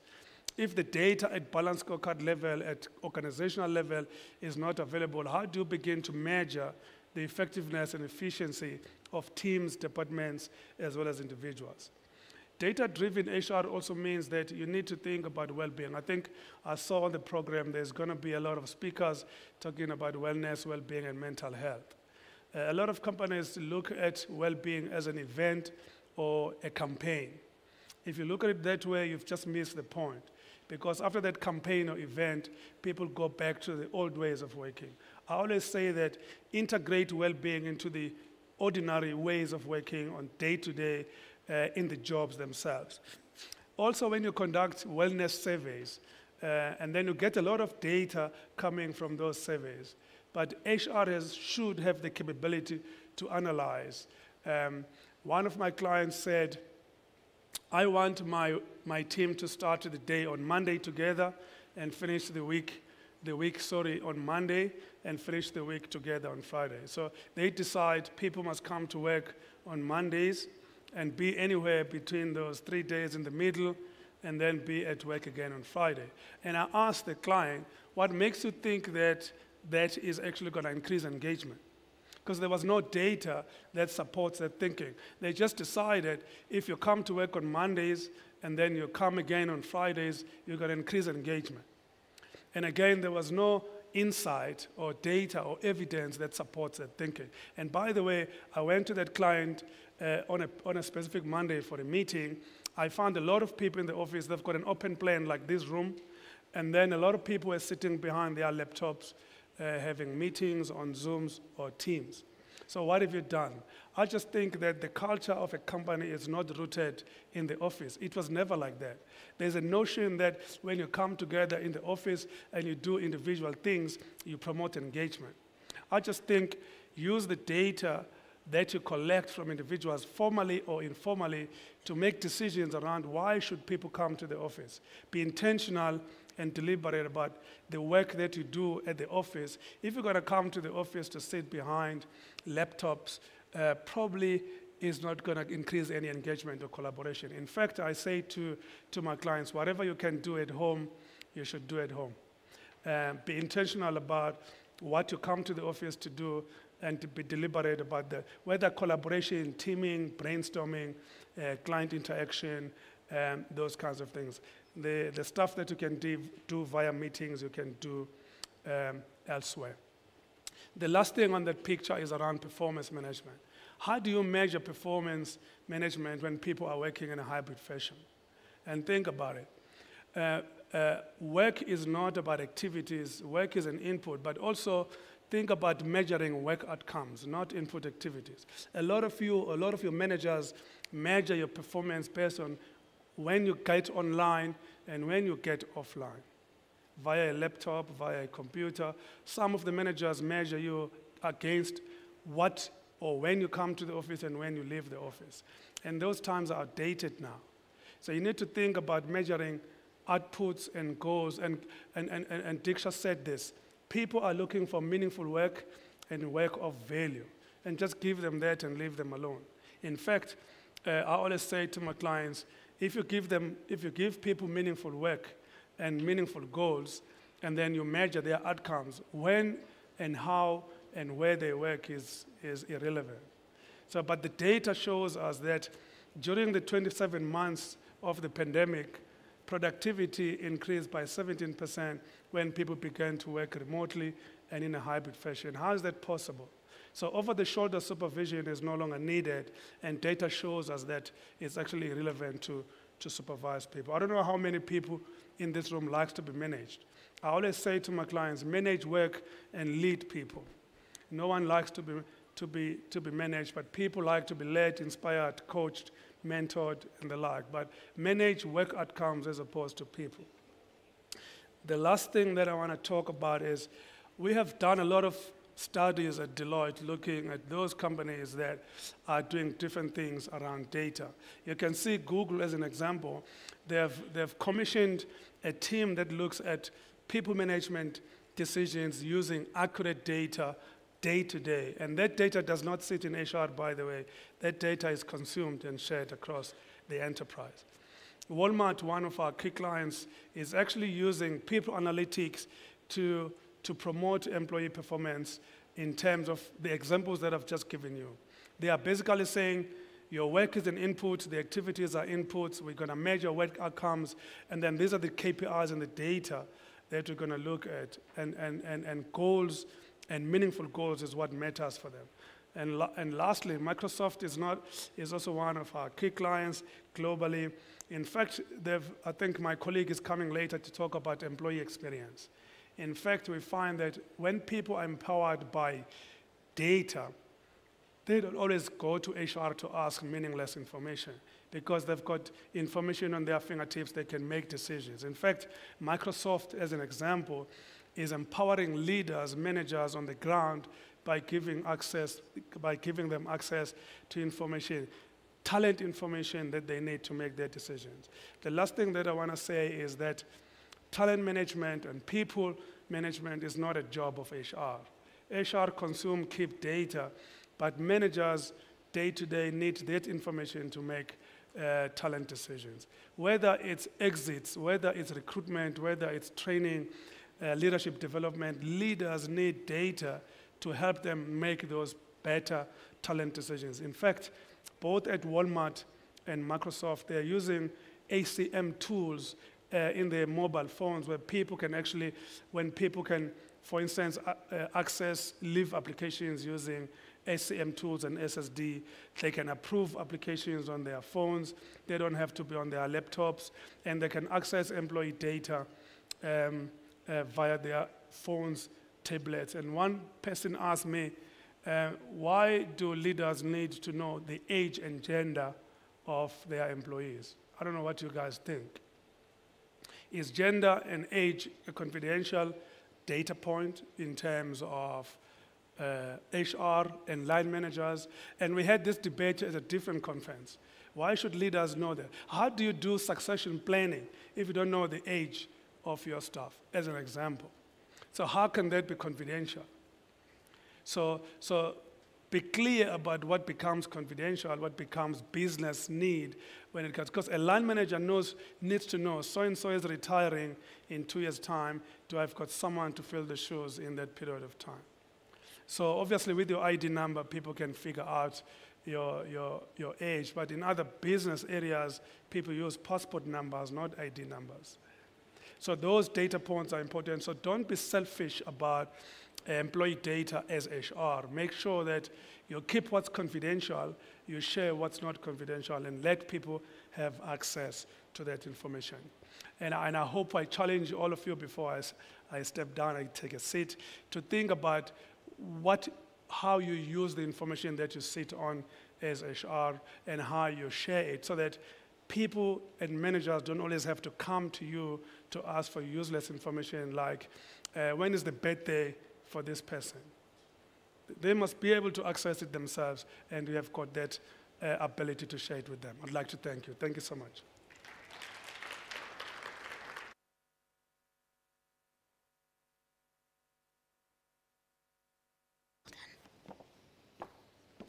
Okay, thank you very, very much. That was a very, very encouraging and very empowering presentation.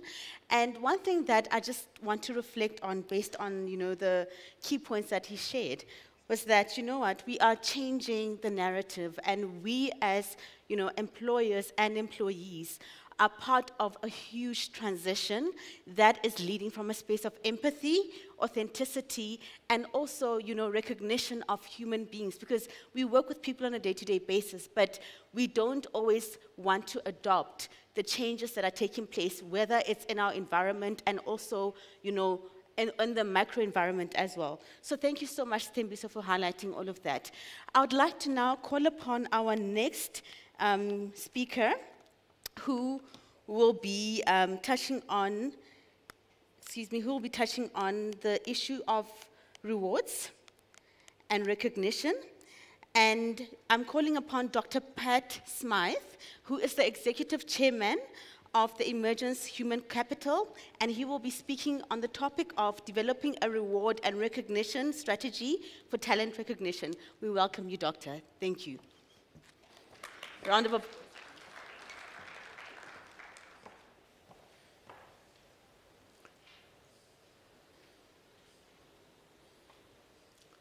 Hi, everybody. I think this is about my 4th or 5th time speaking at a SALGA conference. So a lot of you I may know, I may not be able to see the people at the back of the room, but certainly I know a lot of people that are here. Just a little bit about Emergence Growth. We've got a 15-year track record. We've got about 40 consultants. We have data for about 180 countries around the world.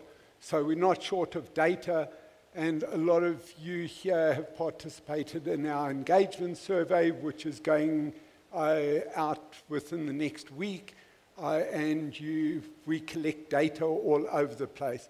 We've got a huge African network. We operate in every single country in Africa, and we've got integrated work streams in consulting, and that's about it, about Emergence Growth.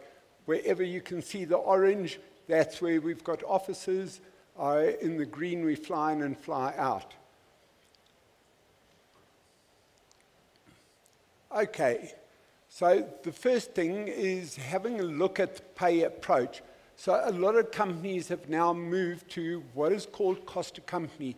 This data that you're seeing here is less than a month old, so it's very new data that we collected in a big survey that we ran recently. So executives, over 70% are on a cost-to-company approach. Of management, similar number. General staff, 66% are on cost-to-company, and on unionized staff, about 58%. One of the advantages of cost-to-company is that you see everything that you're getting and that you're being paid for in the organization. Factors influencing salary increases. We asked that question as well in our latest survey. So majority of organizations look at CPI, or what most people call inflation. Then they look at affordability. What can they afford to pay? I think some companies between us here, some companies lie about what they can afford to pay. But that's another debate, and they'll all shoot me if I told them that. Company performance, a big factor, especially with listed organizations on the stock exchange. Individual performance is becoming a huge issue. In all our engagement surveys, all people that are participating in that survey are saying, why don't you recognize my performance? Because Joe sitting next to me is actually useless, but he got the same increase as I did. So why aren't you looking at my performance and rather giving me a performance-based pay increase? Local market pay, we do a lot of research around pay in the market and what people are paying their staff. So when it comes to local market, a lot of people look at that as well. The previous speaker spoke about Microsoft, busy with a big project with Microsoft right now, and they don't just look at local pay, they also try and match their pay to other countries, developing economies around the world as well. Retention is becoming a huge, huge issue for all organizations at the moment. And looking at ways of using pay to retain those critical skills in organizations is becoming a massive, massive, not just challenge, but opportunity for organizations as well. Then bargaining council, a lot of people participate in bargaining councils, especially places like government and also the mining industry are very subject to bargaining council increases. Adjustments to remuneration and benefit structures. So this list, I just took the top 6 or 7 on the list. It went down to about number 20 on the list. So I looked at the top 6 or 7, so because I'm very tight on time on this presentation. So salary, everybody increased salary, over 70% of organizations increased salaries.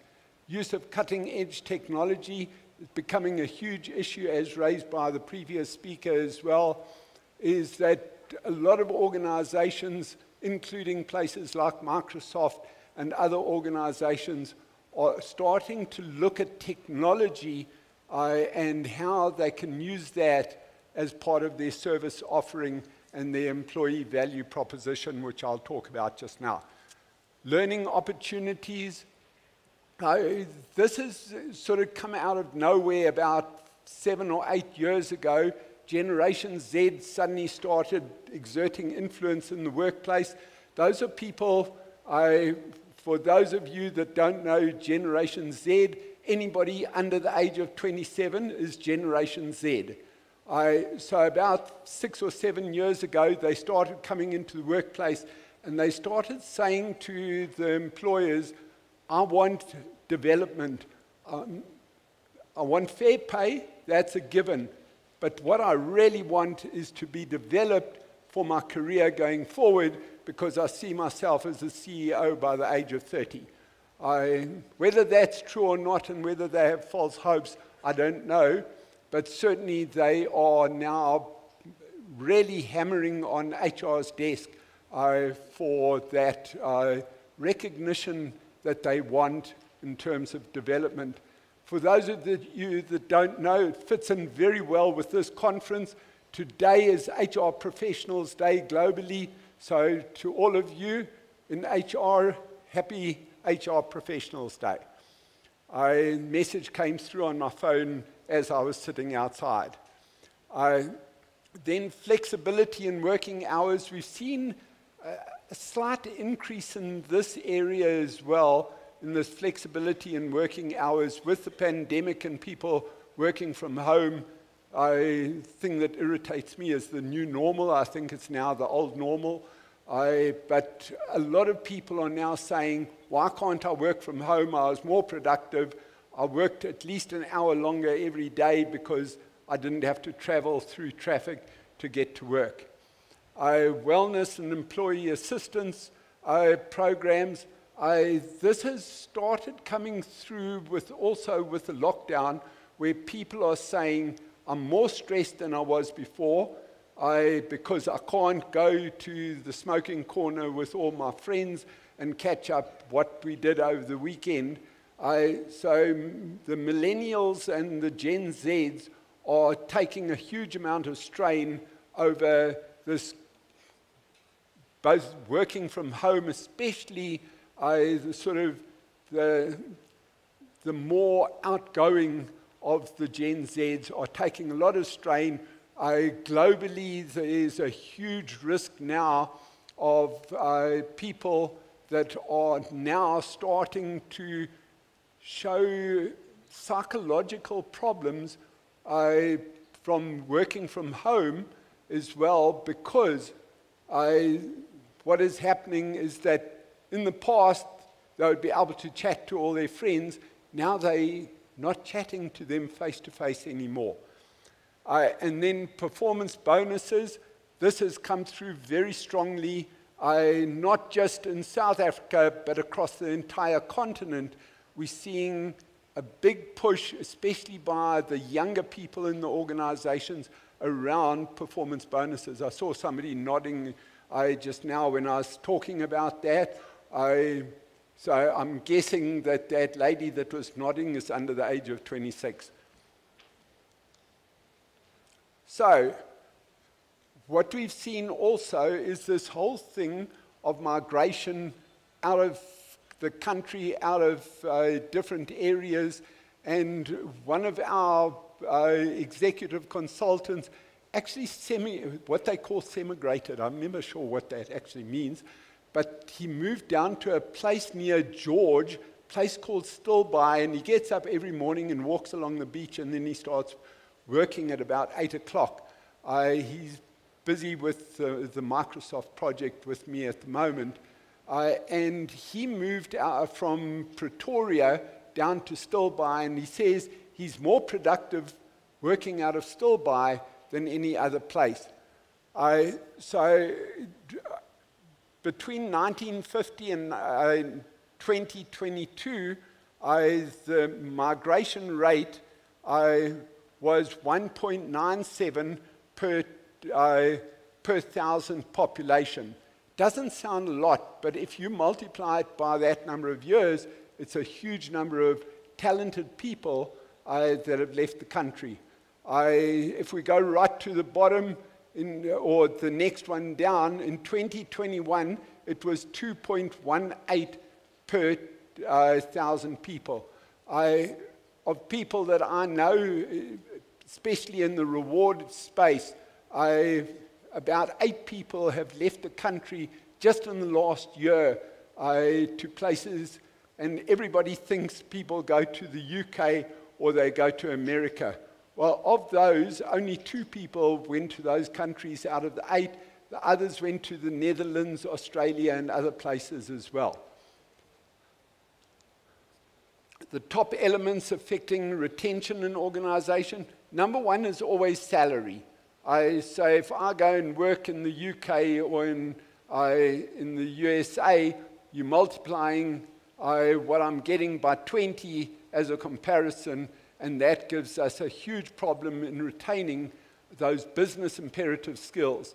So that's your number one skill that you want to protect in the organization, is business imperative skills, because those are the people, if they leave your organization, you cannot operate anymore.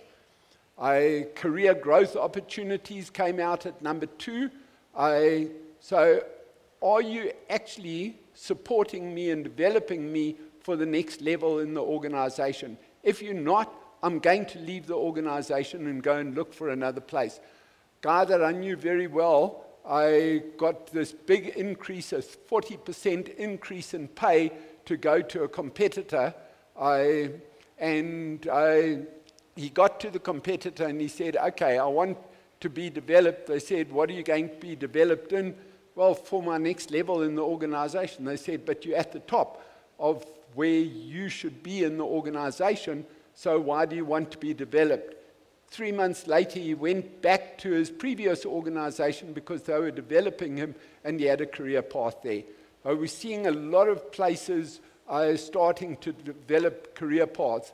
We're doing probably about 15 jobs in government at the moment, developing career paths and succession planning in those organizations.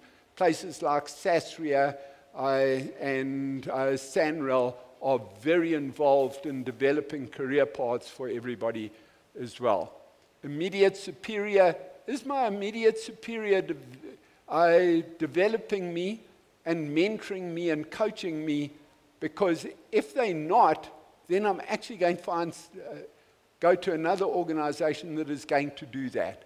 Work-life balance, a lot of people are saying, do I really have to go back to the organization? A lot of organizations, in my opinion, illegally dismiss people because they were instructed to go back to the organization, but the person was traveling for 2 hours a day extra and working essentially for 2 hours less as well. Then relocation to another country, I've spoken about already. The rationale for updating and creating EVPs, for those of you that don't know, that's the employee value proposition. This is the one that probably irritates me the most in government, and it's not just South African governments. I'm not running you guys down here. It's governments across the entire continent. Employees don't know what they get. So I was down in Namibia. I won't tell you which organization down there. And I was with the whole HR team, about 30 of them in this organization in Namibia. And they were speaking about getting money to pay for somebody's education. So I could go and study and do my MBA, for example, at University of Namibia, and the government would pay for me to go and do my MBA.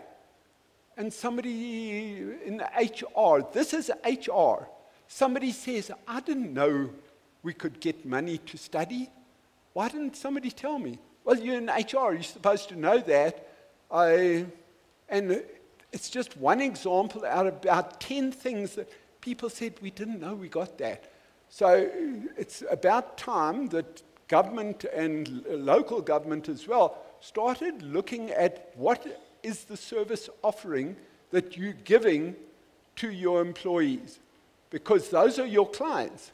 If you're not giving them a service, then quite frankly, what are you doing in HR as well? So talent attraction and retention, number 1. Business imperative, critical skills, scarce skills. Scarce skills always pay as an allowance, because what is scarce today is not scarce tomorrow, quite frankly. Then employee preferences. Who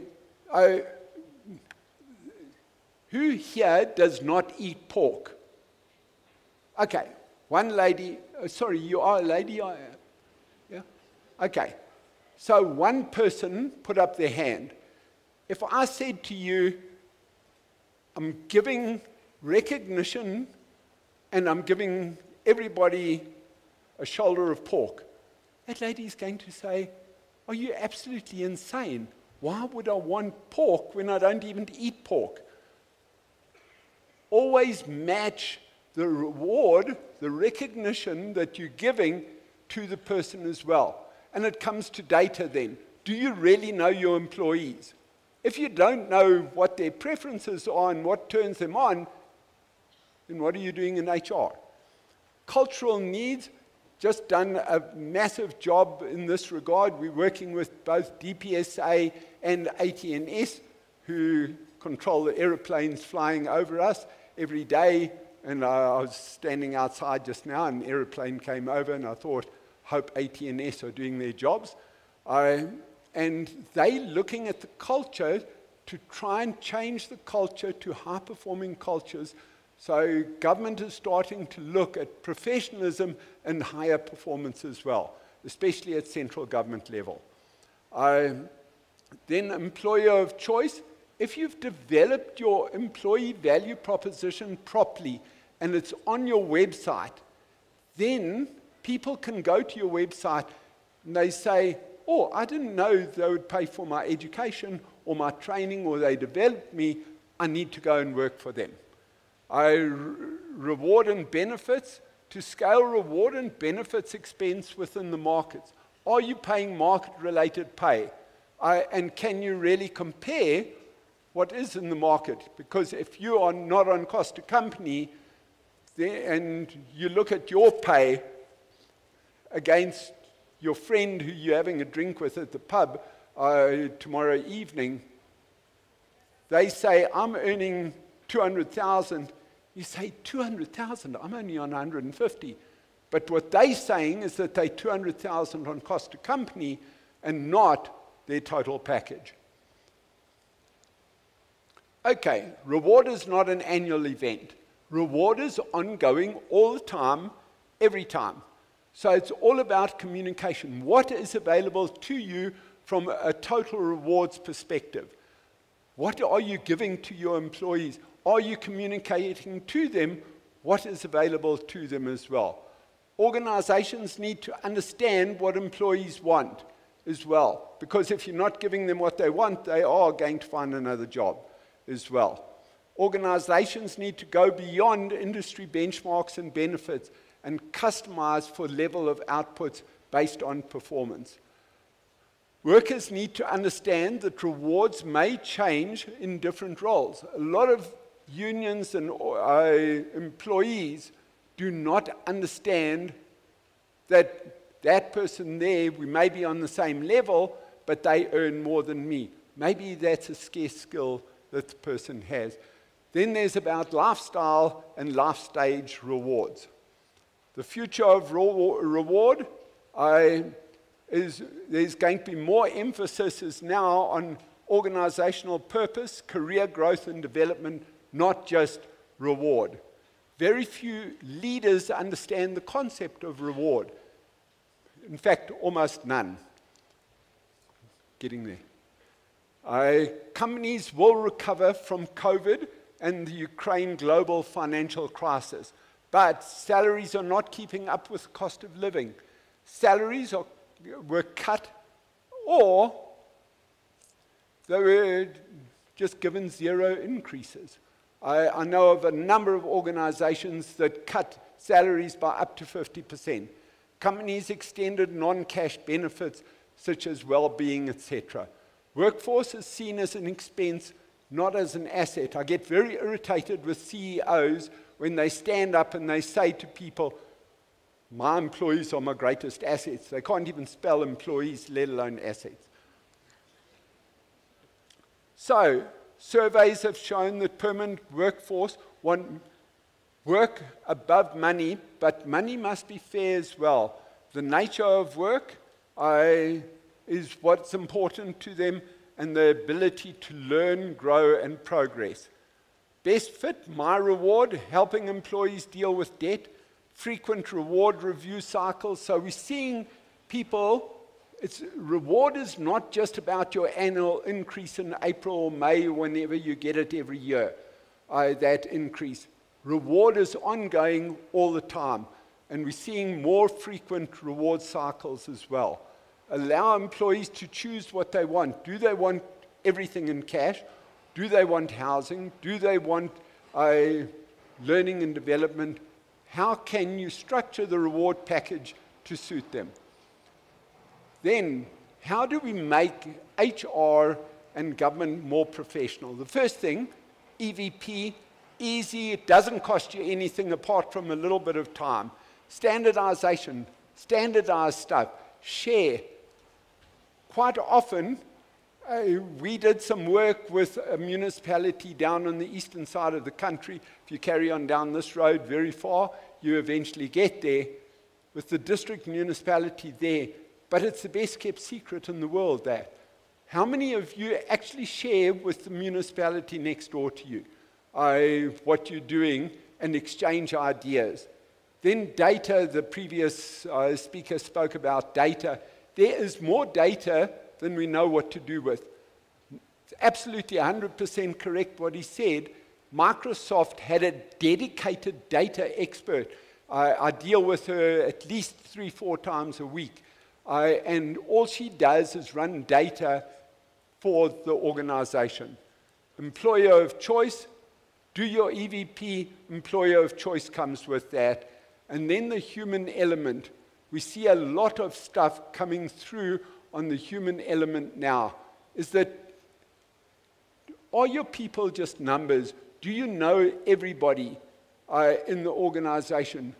I can tell you with absolute certainty, there is only one CEO in the whole of Gauteng that I'm talking where there are 300 or more employees in the organization, knows the names, the wives or husbands' names of every single employee in their company and when they were born, their birth date. And that was at Sage VIP until he left there a couple of years ago. He would have tea with every single employee every single year. How many of you actually even know that person that walked past you in the corridor the other day, whether they work for you or not? Yeah. Thank you.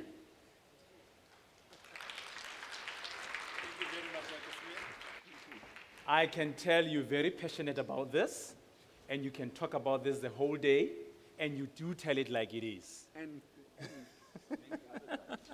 Thank you very much. Can we just give him another round of applause? Thank you so much for that. We really appreciate the passion. That was concluding our session theme under the sub-theme of cutting-edge workforce strategies.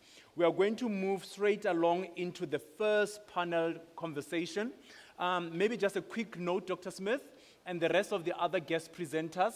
You are most welcome to, the team has just made provision for a light snack at the back of the hall, and where you'll also be able to get a token of appreciation for availing yourself today.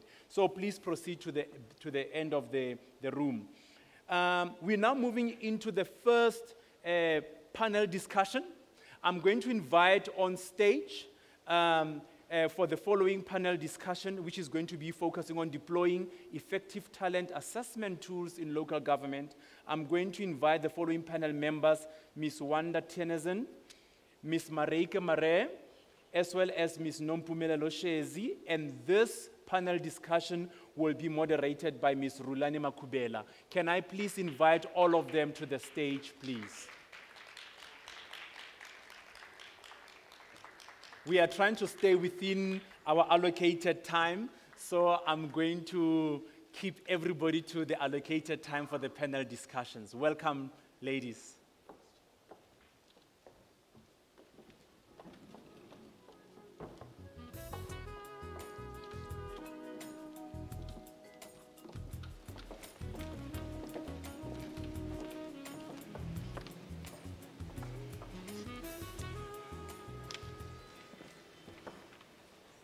Over to you. Good morning, ladies and gentlemen, and good morning to the panelists. Oh, you're my God. My name is Rulani Makubela. I'll be facilitating or moderating this panel discussion. As you have already heard through the presentations and through the guest speaker, the keynote address, is that the world of work has evolution of the world of work. I don't think your mic is audible. Yeah, you want to try this one? Okay, can you hear me now? Okay, cool. I was just indicating that the world of work has evolved through the years, and this evolution of the world of work is due to the technological advances that have been mentioned, and due to the COVID pandemic and the millennials coming to the space, and obviously due to these changes, the municipalities also need to change and identify the skills and competencies that are going to be responsive to the changes that have been highlighted. So with me here, I've got 3 distinguished panelists that are going to assist us in dealing with a topic that talks to deploying effective assessment tools that are going to assist us to identify the people that have the requisite competencies to respond to the challenges that have been highlighted. I've got with me Marike, I've got Wanda, and also Nompumele Loshezi. And before we can delve into the deeper discussions, I would like the panelists to introduce themselves, and then I'll pose the questions so that we start the debate. Thank you. Marike, you can start. Thank you. I just want to know, can you hear me? Okay, great. Thank you for the opportunity, Rulani and Salga. My name is Marike Mare. I am a consulting industrial psychologist. You'll find my speaker's profile in the program. I do consulting industrial psychology work. I do a lot of psychological assessments, competency-based assessments in both the private and public sector. Today I'll be talking to you about how competencies have changed in my view. Okay, Wanda, you can take. Thank you. Good day, everyone. My name is Wanda Tennyson. I'm also a registered industrial psychologist specializing in the field of talent measurement and the measurement of behavior. I work in a consulting organization that provides the service of psychometric assessment to a range of clients. Thank you. Mpume? Good morning, everyone. I'm the one with the big voice. My name is Nompumele Lushezi. I'm also industrial organizational psychologist in private practice. Also, I've worked quite a lot in private and in public sector. Interesting enough, I was laughing when I got the invite because that's where my career started. Can you still hear me? Or, So my career started at the municipality, eThekwini Municipality, electricity unit in particular, where I did my internship. So I was very excited when I saw such and the advancement that the municipality has made over the years. So I also do a lot of psychometrics assessment. I'm in that space of talent management. I do psychological work.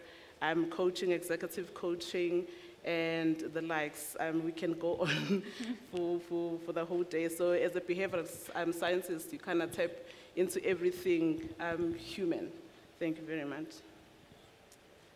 Thank you. So we have psychologists on the stage. By the way, I'm also a psychologist. Yeah, maybe just to kick off the discussion, Marike, can you give us an idea of how competencies have changed, competencies that are needed in the space, you know? Yeah, thank you, Rulani. So as the fourth industrial revolution have taken shape, it became visible to us through the movement towards digitalization, machine learning, and artificial intelligence that have accelerated over the past decade. And as these changes have become more visible to us, we need to start envisioning new versions of ourselves in the workplace, and we need to envision new versions of organizing our future world of work. Our consciousness have been raised throughout maybe the start of the COVID pandemic, but also the focus today on how the fourth industrial revolution have been coming to change our organization, all the changes that we as HR practitioners are faced with, and we can then start to grapple with some possibilities and challenges that are being brought about by these new technologies in the workplace. Now, a recent study by McKinsey and Company in 2020 found that 87% of executives and HR managers feel that their companies lack the skills that is needed. There's a skills gap in the organization, and they fear they're going to have this skill gap in future as well. So what it essentially means is employees lack the skills that is needed to respond to the future demands in the workplace. And this actually places a lot of emphasis on optimizing your talent management strategy to ensure that potential skills gaps are identified very early on in the talent management process, and not just identified but actively managed. And we'll talk about that when we talk about our recommendations later on in our presentation. But many organizations make the mistake of recruiting externally to fill these skills gaps. But I feel that it will be commendable for local government to identify skill gaps within their organizations and address that within their organizations, and not try to fill these gaps by external people. And that places the emphasis on training and development, your current workforce. Now, we can talk a lot about changes that technology is bringing, changes that COVID is bringing, but central to these changes is the concept of learning and development. That still remains. And that is the one thing that contributes to a person's employability. And employability and employees become important because let me just rephrase, employability of a person is very important to consider in terms of the competencies that they bring to the workplace, right? So we need to start focusing on the competencies that's needed for a person to succeed in the future world of work. It has been estimated that the drivers of change will start to change our workspaces within the next 3 to 5 years. That is around the corner. So we need to already identify and start at a leadership level to change the competencies from a leadership perspective that will be required to adapt to these changes, and for these leaders to be efficient in adapting to the changes to bring their teams through it. And locally, research was done by Mdluli and Mukupi in 2017 already, and they suggested leadership competencies specifically for leaders to navigate through the fourth industrial revolution.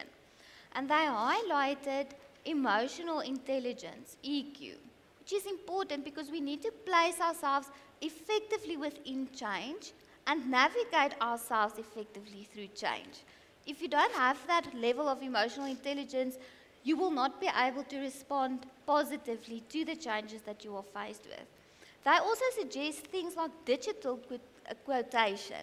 We need to become digitally intelligent so that we as a workforce start to work comfortably with coding, with social media, with mobile apps, so that we can harness the opportunities that's brought about by these technological changes. They also suggest agility and adaptability quotient. I feel that that is one of the most important competencies and traits that we can bring to the workplace in today's organizations.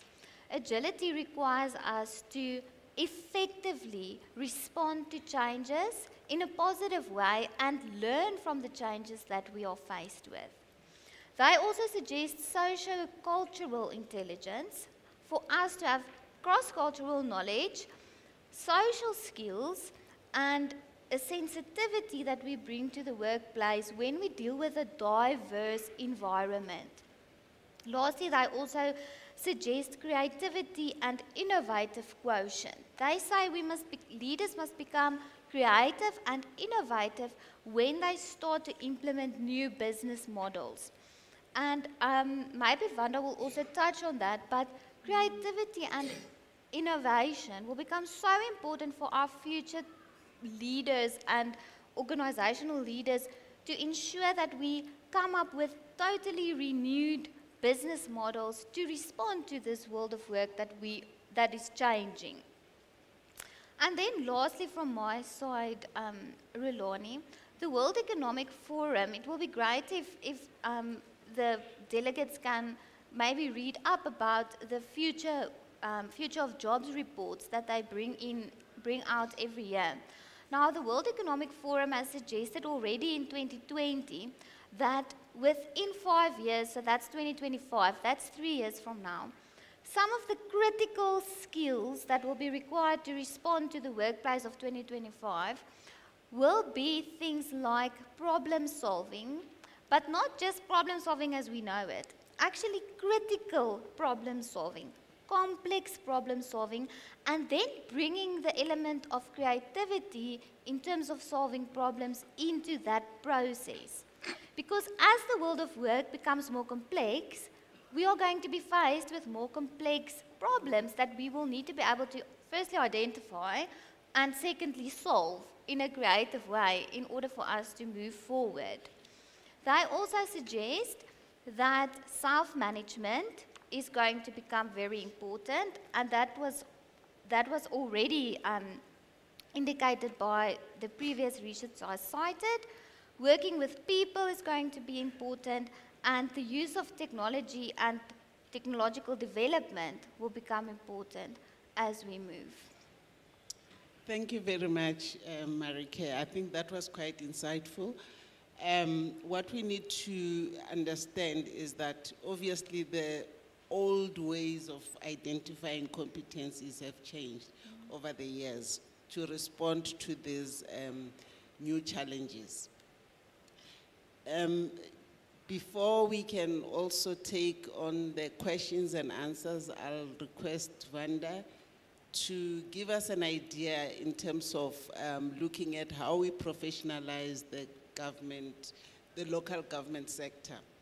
As we have heard throughout the morning and also in maybe previously, there is a need that we have a local government sector that is quite professional to be able to meet the challenges out there.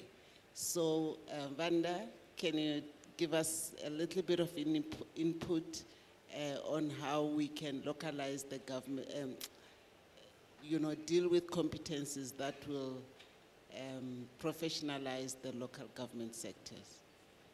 Certainly. I'm going to link to what Marike has said, because I think this whole element of how the world of work is changing generally also applies to local government. Maybe just to mention why we are emphasizing the competency component so significantly, is really because that's the backbone and the core building stones of any talent measurement in organizations. If we get the competency part incorrectly, you can really go out and use the best measurement tools and assessment tools out there in the world, but your entire process will fall flat if you don't measure the correct competencies.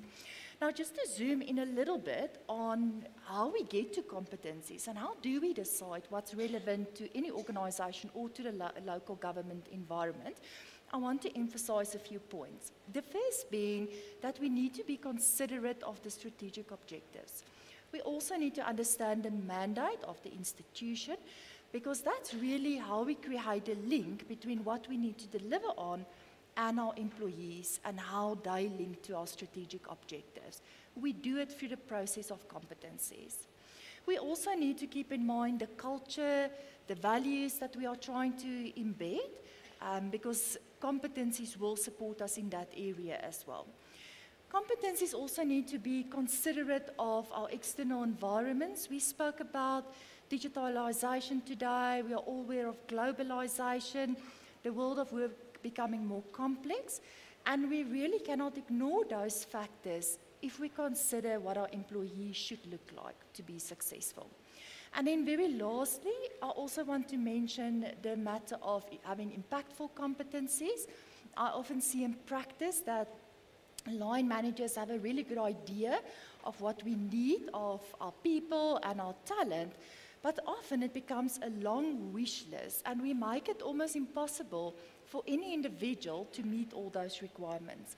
So I would recommend really focus on the most impactful competencies, zoom in on those, and that should be more than sufficient to get the behavior that we want. Right. Then if I move on to the required competencies, I usually cluster competencies into 3 areas.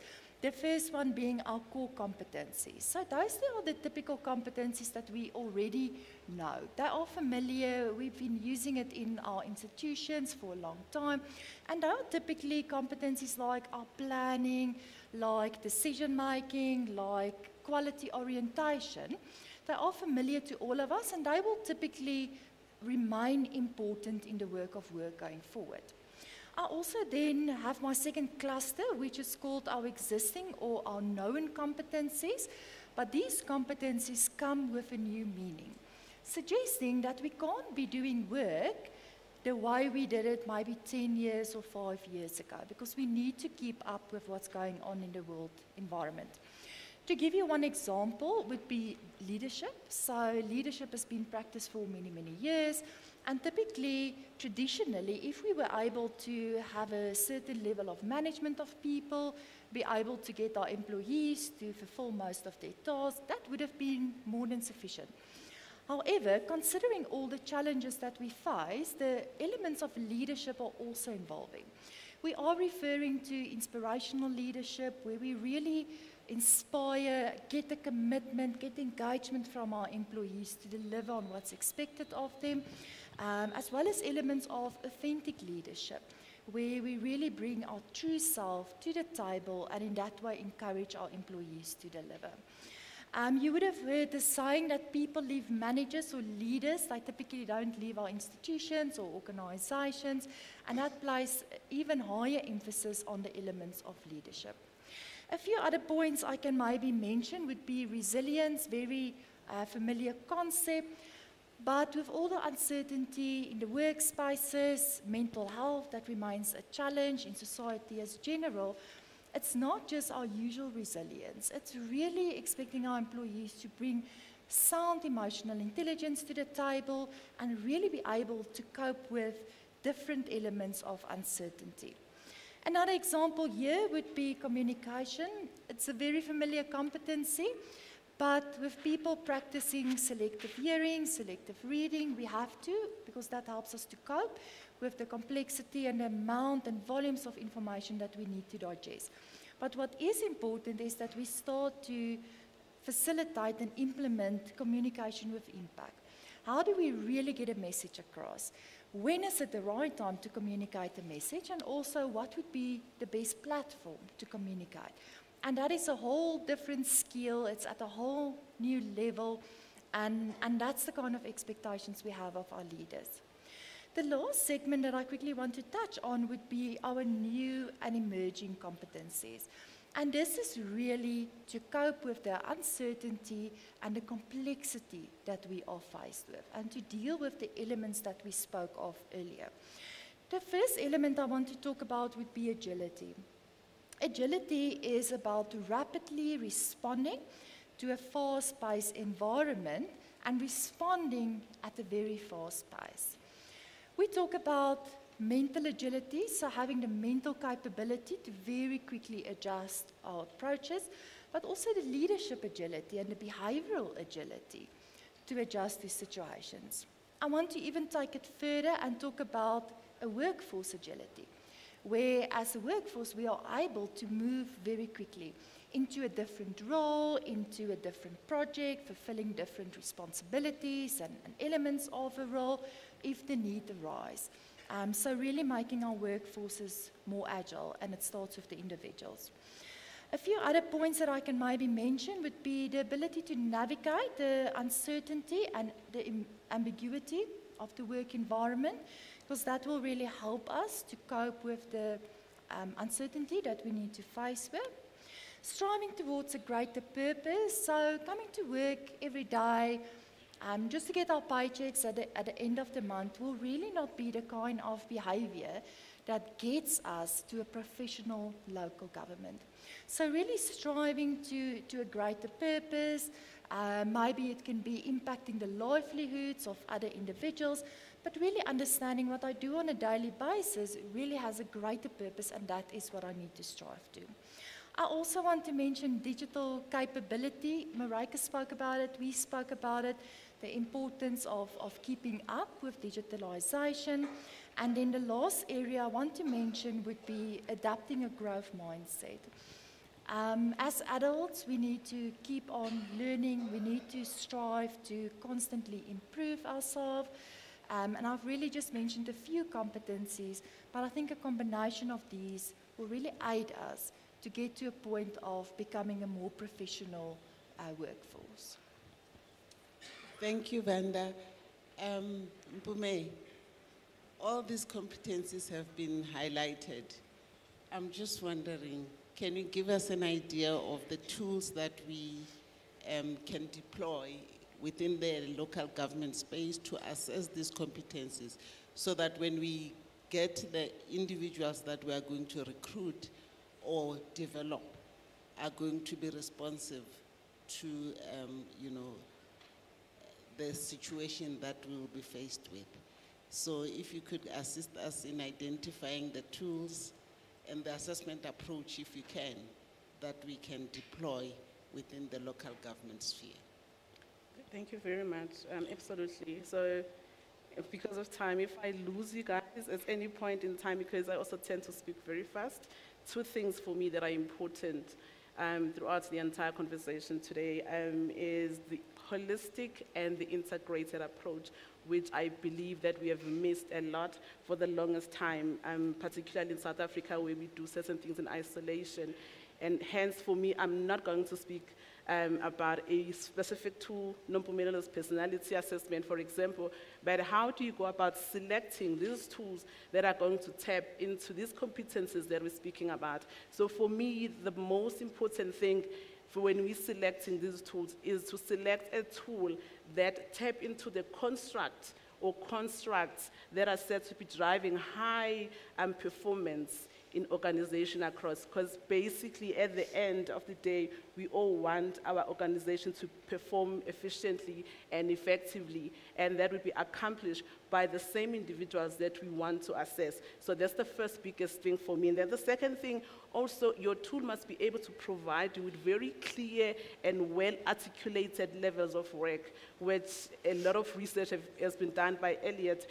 And I think it's very important there, because I could be in the same level as Vanda, and I'm an IT senior manager, and Vanda is an HR director, for example, and we are sitting at Peterson level E, or maybe you guys are using task system, task 18, I think. We're sitting at task 18, even though we are expected maybe to be performing at level 4 or 5 in terms of the levels of work. But I am an IT specialist. I don't deal with people. I don't deal with all these other things that Vanda has to deal with. So aligning when interpreting and giving feedback is also important, aligning those to the roles and the complexity of the role that it requires, versus just applying a blanket approach throughout. And then lastly but not least, also the importance of identifying that tool. Does it identify performance and potential? I think again the tendency has been focusing more on performance now, the ability now. Can you do this? Forsaking the fact that there is potential. This person may not be at the position right now to work at this level, but there is potential if we put correct measures in place. So if I can summarize that, then what we are looking for in terms of these tools, it must be able to identify your cognitive ability, which basically gives us a sign or indication of one's behavior. And then secondly, your leadership competence, which gives us a sample of behavior. And then also what Mareke has touched on, which is your emotional intelligence and integrity. Vanda, if she had time, she would have spoken a lot around that. It's a big passion. And also the personality. The personality, I know most people, they do undermine it a lot, but it gives us those characteristics that might hinder someone in performing in their role, or actually help them, accelerate them, and move forward. So it's important that hence I said at the beginning that if you lose me, then just keep the holistic and the integrated approach at the back of your mind. And maybe just jumping into the conclusion, I can see that the program director is crying for time, is when we have done all this thing. I think when I walked in, somebody was talking about data, and the speaker before us was also talking about data. We have so much data available to us. So it is very important that we use this data efficiently. So we've assessed Nompumelele, and she wasn't recommended, for example, for that particular role. But what do we do with so much information? I mean, she sat there for 8 hours doing all these types of assessments. She flew from Timbuktu to Joburg, to do this assessment. So hence it's important. And I was looking at the program, and I was seeing that, talent management model framework that you guys have here is keep that information and use it throughout the employee's life cycle. It's going to speak into your development plan, it's going to speak to your succession planning, it's going to speak to your performance management, and your talent metrics, basically your holistic talent management, rather than assessing every time. Also, just avoiding that fatigue, because assessment can be draining. We are psychologists and we know that. Assessment can be very draining. So instead of assessing a person every time there's a position, look back into what, as long as it's within the shelf, of course, the shelf time, look back at what we have. And most importantly, when we recommend, particularly us as industrial psychologists, if they are in the room, please do not, never use psychometrics assessment in isolation and the panelist or the deciding team. Try and collaborate and integrate with all other existing data. You have performance management, you have so much. We've seen the CV, work history. Don't say, Nompumelelo did this assessment and she can't. Try and see if it makes sense and integrate everything all together. Thank you very much.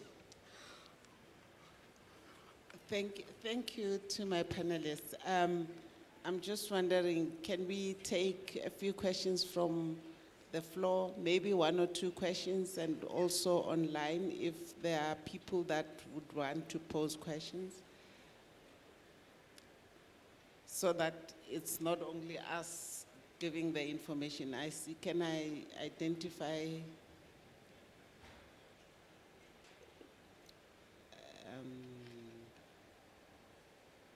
I think the input or the information was quite clear. Online, do we have anyone from, online who has posed a question?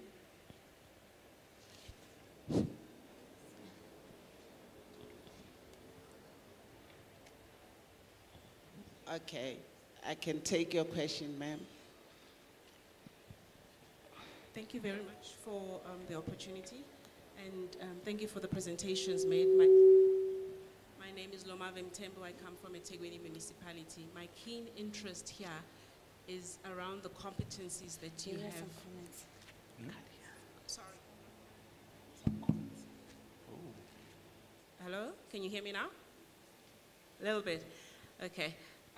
I was saying my name is Lomave Mtembu. I come from eThekwini municipality, and thank you very much for your presentations. My keen interest is around the competencies that you have been referring to, particularly with respect to local government and the employees there. You touched on quite a few, but we have recently received municipal staff regulations, and I'd like to get an understanding of how these talk to what you have just articulated there. You mentioned being a keen fan or person interested in Elliot's work, and you mentioned levels of work, but I'm not quite seeing these filtering through what we have received as municipal staff regulations, and there's a full chapter on competencies that has been included. Can you perhaps take us through how we would go around sort of integrating these holistically as you've referred? Thank you. Okay, Mpume or anyone in the panel, can you assist in clarifying that? Thank you very much for the question. I'm not privy to the competences that have been identified by the local municipality. However, what is important in that regard is, like I said, use a combination of assessment. So there's something that is called leadership competence, which deals with the sample of behavior. So we want to see how do you deal with this, not how would you go about. So the simulation exercises become key in that instance, where you put a person in a fictitious company, and they have to respond to emails. They have to do this under pressure, as it would be actually when you are at work and working. So if then the local government, for example, deal a lot, like we had said, with labor relations issues. So the case study, my colleagues would assist, the case study or how you formulate those scenarios should speak into what you are looking for. For example, there's a client that I'm dealing with now. It's in the insurance industry. So their competencies, whilst we are saying the levels of work are all the same across organizations, but there are certain things that they focus on given the core business which they run, and the same thing would apply. So when you are wanting to tap into those competencies, the formulation of the scenarios, the case studies, the simulation exercises, and your in-basket assessments, the emails that you respond to, they should cater for those things that you want to glean from that particular tool, if I got the question right. Okay. I think the important thing that I'm picking up from what you are explaining is that the competencies or the exercises that you're going to expose these individuals to needs to be, as close as possible to the real environment that the individuals will be operating in. Okay. Anyone else? Wanda? If I can maybe add, I think if I think back of the framework and what's included, there's some elements of what we are suggesting in terms of the competencies in there. But I also want to suggest that just like all our talent management practices, competency frameworks are really an adaptable framework that needs to be updated to really accommodate for all changes. You would know, just like the COVID pandemic almost literally hit us overnight, we also need to assume that there will be new challenges and changes that we need to deal with. And I think it's really important that we keep on adapting and that we bring in those elements that will really help us to respond to the world of work as it changes. And if I can add, Rulani, can you hear me? I really want to encourage managers within local government to engage with the assessment practitioners that's going to provide you with feedback on your candidates' results. If you feel that there is a question that you have in terms of that individual that's not covered in the report, really engage with that psychologist or that assessment practitioner to try and find evidence for what you want answered. Because our assessments are wide and they cover a wide range of aspects and factors that's not necessarily explicitly included in the competency framework we write accordingly. But there's other knowledge that we do still have. So I really want to encourage managers to get into a conversation with your assessment practitioner, even if you have to take it beyond the feedback session and engage in an email discussion. But ask, get as much information as you can based on what you've learned today to get that covered. Okay. I think on that note, we will just... Taking more questions. I thank you for that. I think we're not going to be taking more questions. What I just wanted to highlight was that, to your comment, ma'am, that you raised, I think just from some of the things that are coming up on the virtual comments, a nice comment around, I hope I picked that up, municipal staff regulations, especially competency framework, much relevant in this discussion, something that is coming up also. The use of competency assessment data beyond recruitment process, very important. So I'm just saying that some of the colleagues online are also, agreeing and commenting on this. We actually want to encourage the colleagues online to please continue posting some of your questions, comments. We may not be able to address them right now because of time pressures, but most definitely, these we will respond to as they come in. Thank you very much to our panelists. This was a very interesting and engaging conversation. As our panelists step off the stage, please, they are taking a picture. Before they step off the stage, the cameraman actually just challenged us and said they would like to take more pictures of yourself sitting there, and they felt you are too stiff for them to take the pictures. So they've asked, they're going to play a tune, and they're going to ask you to please stand up so that they can get more lively, active pictures of yourselves in the next 30 seconds. Mr. DJ, hit me. I'll show them how to do this so that we're moving a little bit more.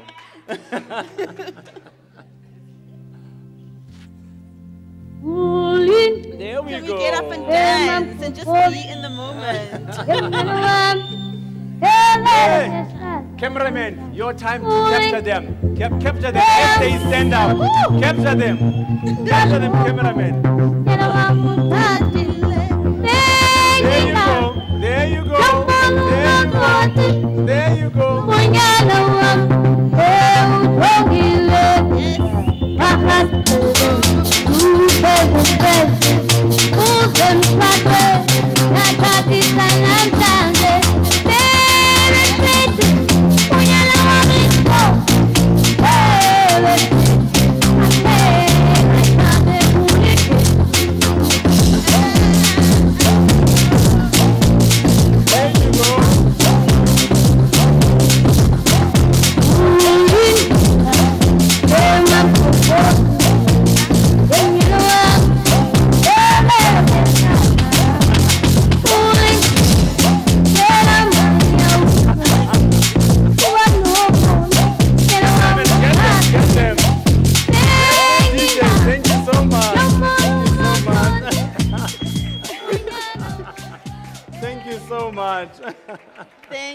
Thank you very much.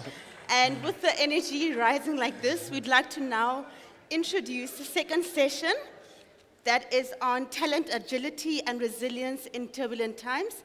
And this session will be presented by our two speakers, Ms. Ntombizone Feni, who is the Executive Director of Change Management in the 21st Century, as well as Ms. Eli Masarafuka, who's an Agile coach at IAF. Can I please have the first speaker coming up?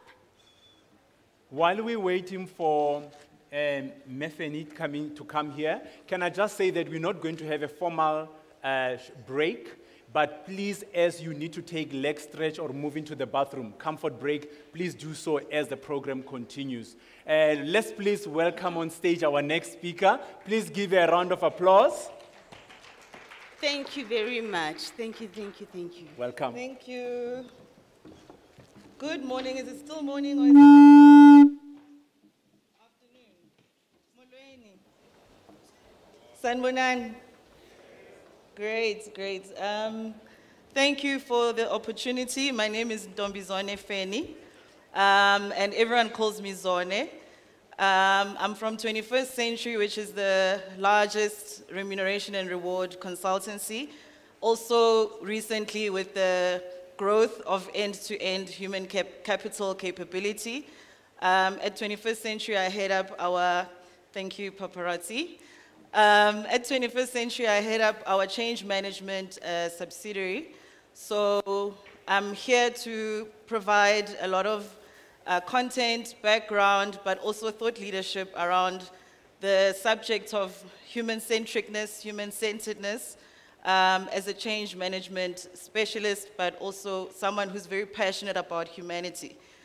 I'm also here not only as a human capital professional and advisor to different organizations, but I'm also here as an ordinary South African who is very passionate about nation building, developing our country, our economy, and also reflecting on the condition of the soul, the condition of the mind. You don't need me to remind you, ladies and gentlemen, that our country, as it stands, is in dire need of us to reflect and to introspect. So I was asked to talk about a strategy for improved resilience and human-centeredness. In my presentation, you might not come across the word resilience, but it is very inherent in the concept of human-centeredness.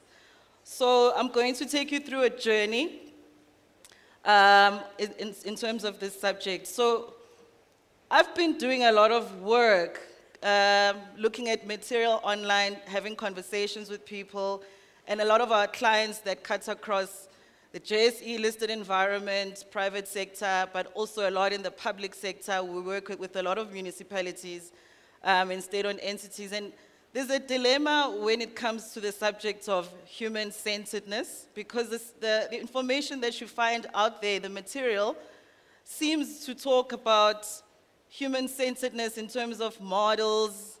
It's very clinical, it's academic, it's got design theory and frameworks. So I've then thought, let me use another word in my search or pursuit of finding out what we mean by human-centeredness. And the word that I go with is humanity. And humanity, as we know, resembles things like love, togetherness, diversity, happy people. That's what we want to talk about when we talk about human-centeredness, without sounding too clinical and talking about models. So that's the dilemma that I start with. And what I like to do, Google is a very interesting platform, because if you want to know what people think and feel out there, you look at what they search for in the internet. So in the internet, when you search the word humanity, these are the pictures that come up, okay? It makes sense, it's relatable to me. That's what I expect human-centeredness to also resemble when we search the internet. But when you search for the subject or the specific word of human-centeredness, these are not the images or the things that come up. Instead, what comes up is models, like I said, and frameworks. So the previous picture is too soft, it's too philosophical, too pie in the sky, and there's no sense of practicality around, okay, if we are human, how can we entrench it in ways that are practical and implementable? And in this one, which is the human-centeredness one, it lacks soul, it lacks a vibe, it lacks humanness. So the dilemma is, how do we reconcile and consolidate the two, because they're actually not in competition with one another. So let's start with definitions, because we have to know what we're actually talking about. Now that we've seen that there's a dilemma, on the one end, it's models and clinical things. On the other end, it's softness and human beingship. So let's go to definitions. And if you Google or search for the definition of human-centered, it actually backs up the pictures that I showed you previously. It talks about IT, computers, technology, etc. And then I thought, okay, let's look at the definition of humanity, which is the softer side of things. Again, the Merriam-Webster definition is backing up the pictures that you saw that are softer in terms of, generous behavior, the quality of, or the states of being human or humane. But then we are in South Africa, we are in Africa, and I always say, when we do research and we look for material of how do we do things in our organizations and how do we transform our organizations, we have to bring it home. So when we talk humanity in South Africa, because we deliver services to people in rural communities, to people in townships, and people in suburbs, we have to bring it home and define it in a way that is us. And I like the keynote speaker earlier on spoke about the principle of bringing back Ubuntu, the concept of I see you, I hear you, I feel you. And that's what the definitions are that we need to look at when we're humanizing or are human-centric in the context of South Africa. And there's, we've got 11 official languages, there's a Xhosa version, but ultimately it talks about the principle or the belief in a universal bond of sharing that connects all humanity. And then, because I'm an African proponent, not just South African, we need to look wider in terms of humanity and humanizing. What does it look like from a continental point of view? And what I like about this particular definition is it starts to bring together the pieces of that clinical approach to be more global and more human connected in terms of a total picture. So it talks about the treatment of mankind, it talks about the exploitation or the use of our environment, it talks about ecological concerns. So now we are not just talking about how humans feel from a philosophical or spiritual point of view, and we're not just talking about models, but we're talking about a much bigger conversation that is external to who we are, but connecting us to our environment. So I then thought, let's try to make this practical in terms of the workplace. If you are in the workplace and you want to entrench a human-centered approach, what does it look like? So I looked at an organization called the IDEO, which is a design and consulting firm, and they said the genesis is let's have a human-centeredness statement. So it's a statement as you would have a vision or a mission or a strategy that defines what you mean by human-centeredness. They started with that. And how they describe themselves is that they describe themselves as being about cultivating deep empathy with the people they are designing for, generating ideas, building a bunch of prototypes, sharing what you've made with the people you're designing for, and eventually putting your innovative solution in the world. I'm not going to read the whole thing.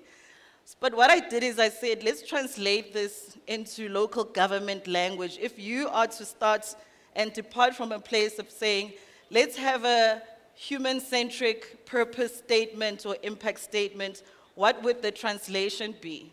And the translation of that, which I attempted, should be about cultivating deep empathy and consideration for the people you're delivering services to, generating ongoing solutions and continuous learning, leveraging technology and inclusive innovation and efficiency, consistently listening and communicating what you are doing and delivering with the people you're delivering services for, and eventually achieving your purpose and mandate in a sustainable way.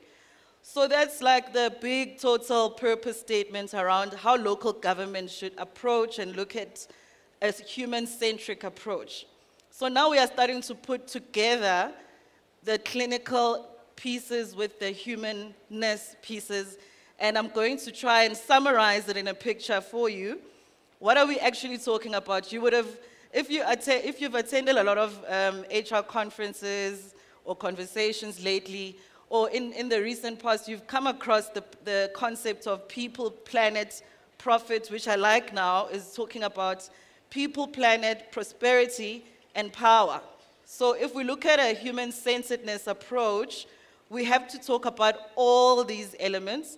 When we're talking about the planet, we know we're talking about the environment and how it's evolving, how we are affecting the environment, how the environment is affecting us. When we're talking about people, we're talking about the agenda of the soul. We're talking about psychological safety. And when we're talking about prosperity, of course, at the end of the day, you've got a mandate to deliver services, and in some organizations to make a profit. And beyond that, the power element connects that to ultimately society. What is the social impact at a local level, but also at a global level? So it talks about participation and the move away from shareholderism to stakeholderism.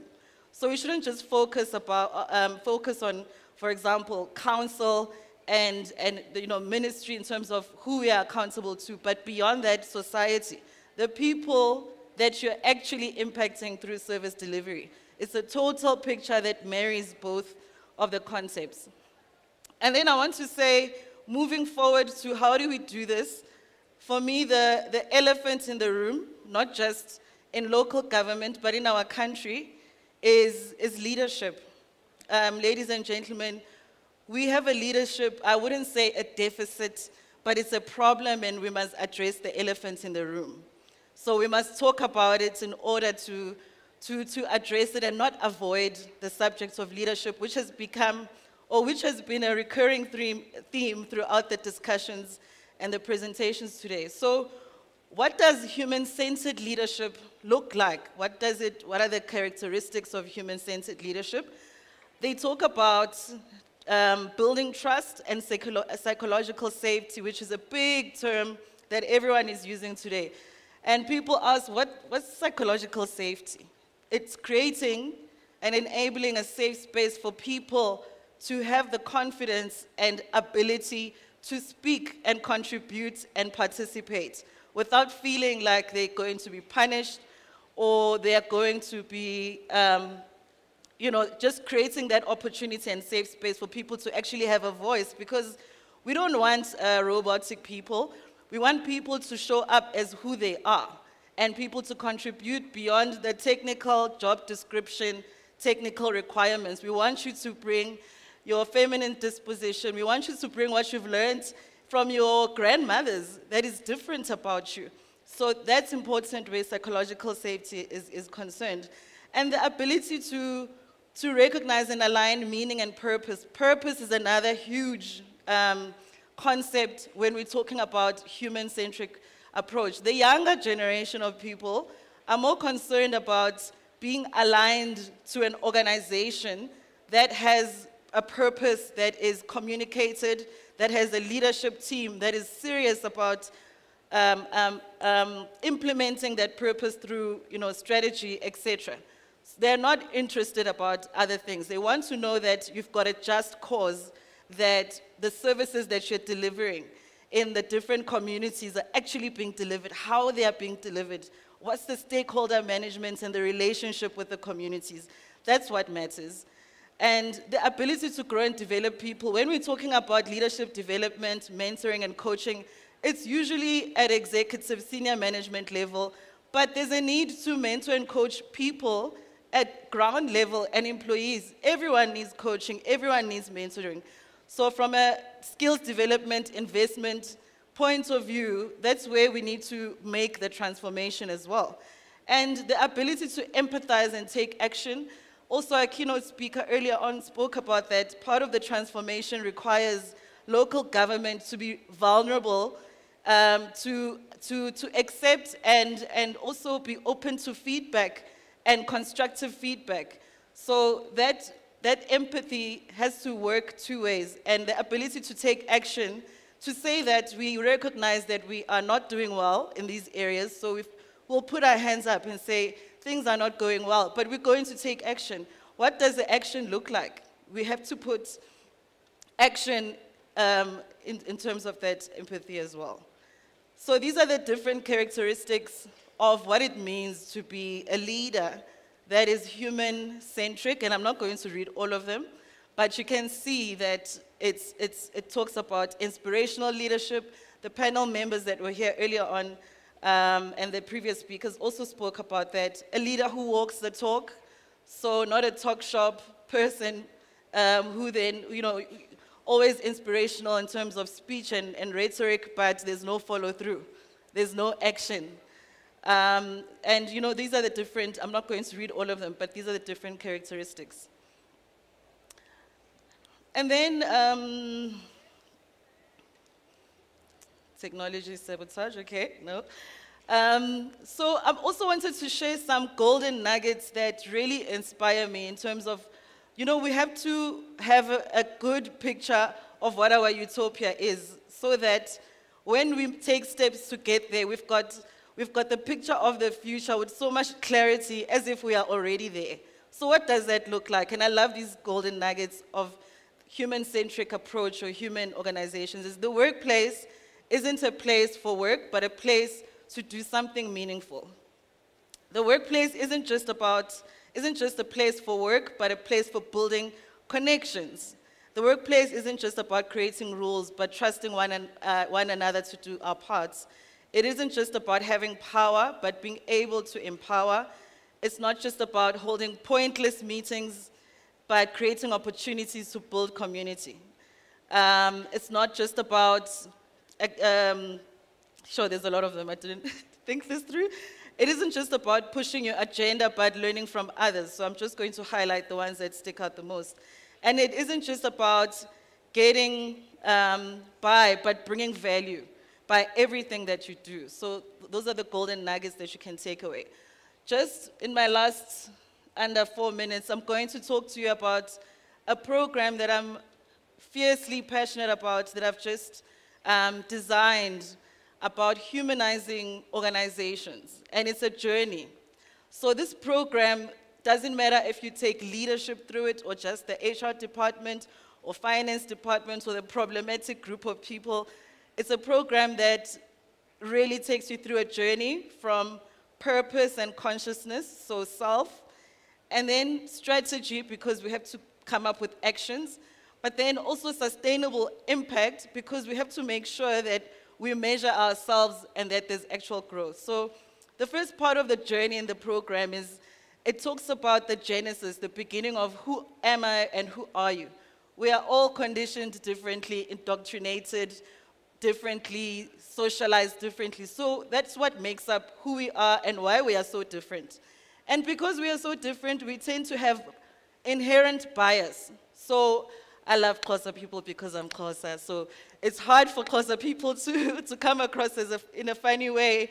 They've already credentialized themselves to me before they can say anything. But that's just I'm being facetious. But our unconscious bias exists as a consequence of where and how we are socialized and indoctrinated. So we need to be self-aware. And even though we are different because of the different ways that we were brought up and where we come from, the world actually needs all different kinds of minds. So we are not in competition with one another. The world needs every different kind of mind. We need creatives, we need academics, we need intellectuals, so there's room for everyone. And we need to be able to have conversations that are uncomfortable, conversations that change and shape the world, and use dialogue to break those barriers of the things that separate us and make us different through effective engagement. And the previous speaker spoke about employee engagement, etc. Now, the next part of the journey is about strategy. In strategy, you have to talk about, first, earlier on we spoke about the impact statement of what your human-centricness means. So that statement needs to have a vision, a purpose, a just cause.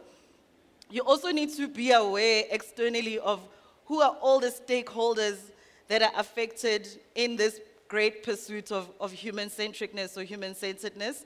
You need to define the values that govern that approach, and also you need to have the exact elements that determine what we mean by planet, people, prosperity, and also identify people that are going to champion this. Lastly, in terms of impact, I mentioned you need to see the future first before you can take steps to get there, so that you can take the right steps to get to the picture that you've got in mind. So you need to have people that are stationed and responsible, accountable, etc., to do that. Now, in the spirit of professionalization, how I want to tie this back is, I love this quote by Martin Luther King. Who likes Martin Luther King or loves? I'm sure we all do. This statement says that those who love peace must learn to organize as effectively as those who love war. Now, did you know that the best technology we come across, whether drones or submarines, they come from war, because those people are so organized about the war that they prepare themselves, they put technology and all these things in place because they are serious. So us who are serious about professionalization, humanization, and leadership need to organize ourselves. We need to take actions and steps. So thank you very much, Salga, for this opportunity and this platform. I will be connecting with you later on, and please connect with me on LinkedIn as well. Thank you. Thank you very, very much. Please give her another round of applause. I feel like that was very powerful and very, very relatable, because we live in times where we sometimes don't see each other and we don't empathize with each other. And we need to really start looking at our purpose and our humanity as people and being more human-centeredness, With that being said, I would just like to make a quick request that, with pure kindness, can you please just lower down the noise at the back, because a couple of the delegates are not hearing because of the noise at the back. So if we can just keep it down with the conversations that are taking place behind closed doors, would highly appreciate that, just out of compassion and, just listening and appreciating why we're here as well.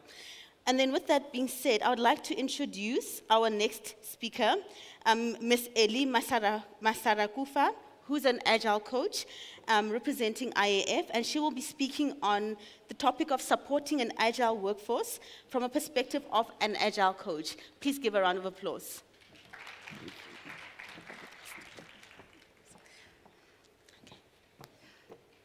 Good afternoon, everyone. I'm really excited to be here in front of you all to share some of the things that I've learned along the way and how all of that speaks to almost everything that everyone before me spoke about. And what excited me the most when I got an invitation to come and speak here was, what we're talking about agility in the same frame or in the same sentence as local government. That means things are changing. That means things are shifting, and we need to do something different. And if you're wondering, okay, what does an Agile coach do? I often get that question. So in a nutshell, when we're speaking about Agile coaching, it's really around how do we humanize the workplace, and having organizations and leaders in organizations focus on the people that do the work instead of focusing on processes and the tools that we use or our policies. Because the people are the ones that are going to use those policies and the processes. So they have to be at the center and the rest will follow. Right, so what am I going to share with you today? I'm going to basically cover 3 areas. Why we are here. I'm not going to repeat a lot of what has already been said, because I think we're all facing the same challenges, especially with the COVID that's been wreaking havoc the past 2 years. That has highlighted a lot of challenges that not just impacting local government, but also organizations worldwide. And based on those challenges, what are our options? What can we do to navigate that uncertainty and the volatility that comes with those challenges? And then in the last portion, I'll just share things that I've seen organizations that I've worked in that they've tried and that have helped in terms of driving employee engagement, which results in much better service being offered or being provided to your end users, which are people in the communities.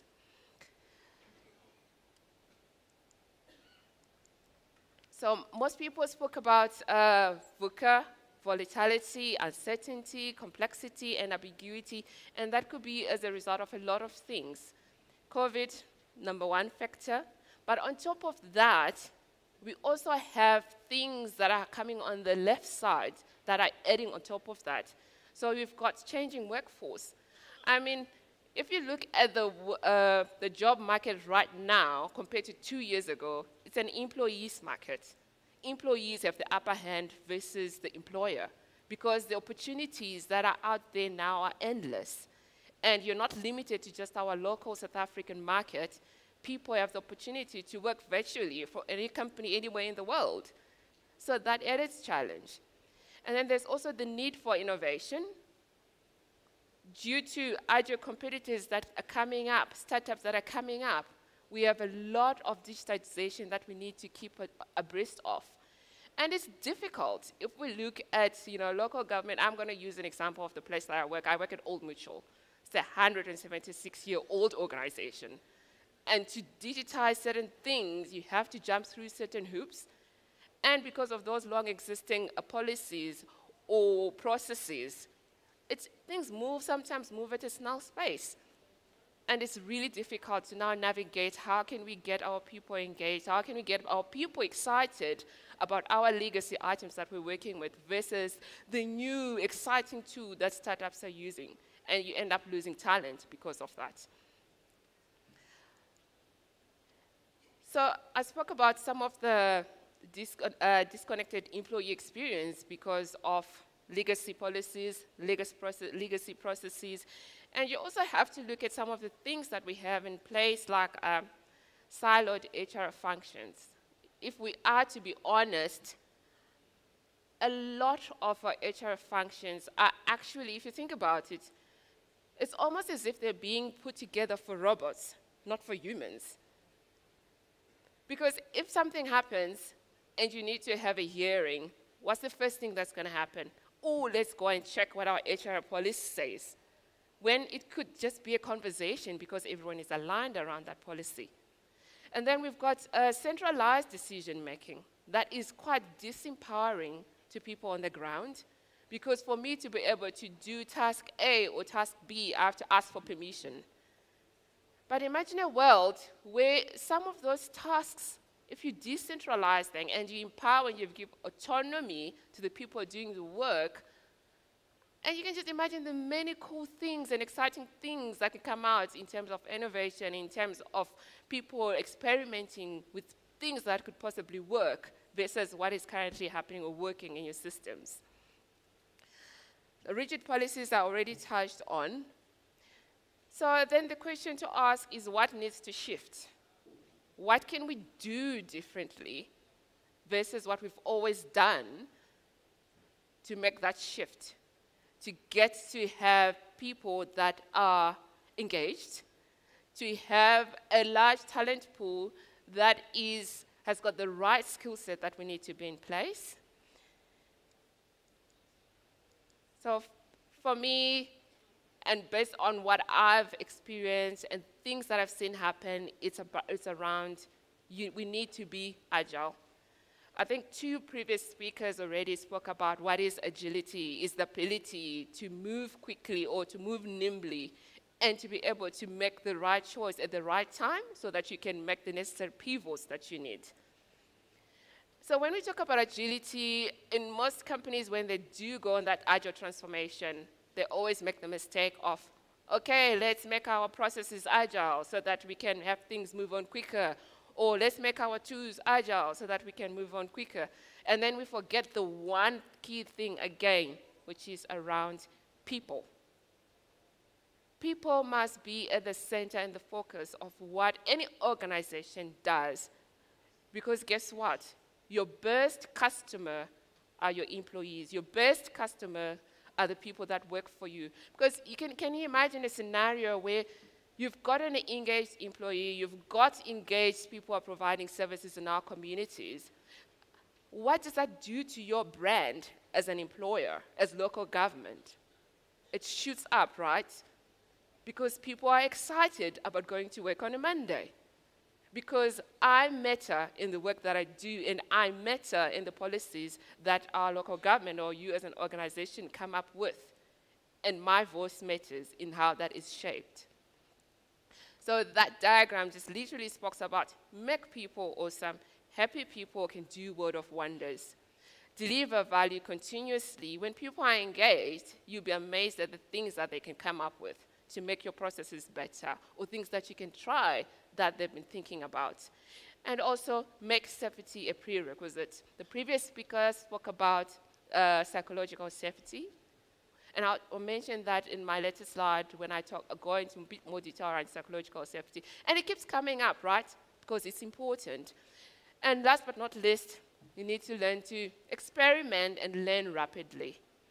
You know the definition of madness is doing the same thing over and over and over again, and then you expect different results. I mean, that's a no-brainer, but I don't know why we don't experiment more often and learn from things that are not working. So what I'm going to share with you, the term I've coined is it's a playbook for better employee experience. And that playbook covers 5 key areas. I don't want to call them competencies because sometimes competencies tend to have the wrong connotation and it's used in the wrong context. So this is just things that I think are important. How you use them and how you shape them will be up to you as you engage with your employees. So I like the shape of a house because Shelter is important and it's a basic human need, right? So at the bottom, the core foundation for an employee experience playbook is psychological safety. And like the previous speaker mentioned, when we're talking about psychological safety, most people think, you know, we're all just going to be tree hugging, all friendly, we're all in agreement all the time, but that's actually not psychological safety. Psychological safety is people being able to raise their voices, raise their concerns without fear of being reprimanded. And when people, also when we try something and it fails, and we see something is not working, they're not afraid to speak up because they know this is an environment where you're allowed to experiment and learn from it, right? And to also be able to challenge the status quo, challenge people that are in management, challenge people that are in leadership. Speak up when things are not working. But when that's not in place, and there's that old legacy of management where it's command and control, the boss, or we call it the highest person in the organization, has the last say, nothing changes. Because what is the point? If I speak up, I must most likely get fired. And on top of that foundation, I've got 3 pillars. So this I took from the work that a gentleman called Dan Pink has done, and it's based on research done with MIT and Oxford University. And I've got 3 key areas that are called your intrinsic motivators. These now dig deep into the core of what motivates people. And I just want to highlight here, extrinsic motivators are important. We all need to pay the bills. And you know what? We all need to look good. So that is important. That has to be in place. Fair pay. I think one gentleman that was here around 11 was talking about that. Try to have that balance so that it's market related. But on top of that, you know, when all that's exciting me is just extrinsic motivation, people are not engaged.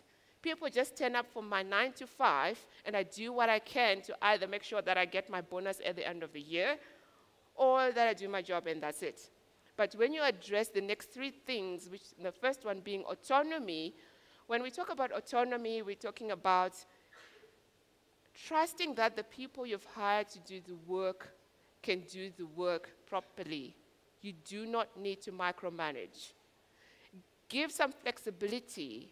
Simple things like office hours. Who says my best work is performed between 8 and 4:30, right? Have people decide, okay, if I come in, maybe I want to come in at 10 and I finish off at 6 due to several reasons. Or if I come in earlier at 7 and I wanted to finish at 3. Give people that ability to be able to choose their work hours. But of course, always have the boundaries and the guardrails in place. You have to work 8 hours a day, but what those hours look like are up to you. Same thing, like what COVID made very clear. Like I said, I work at Old Mutual. Before COVID, if anybody that's been at Old Mutual will tell you, you don't work from home. You have to be in the office. But actually, that is not true. People go to the office twice a week now, when you specifically need to, but the rest of the days you work from home.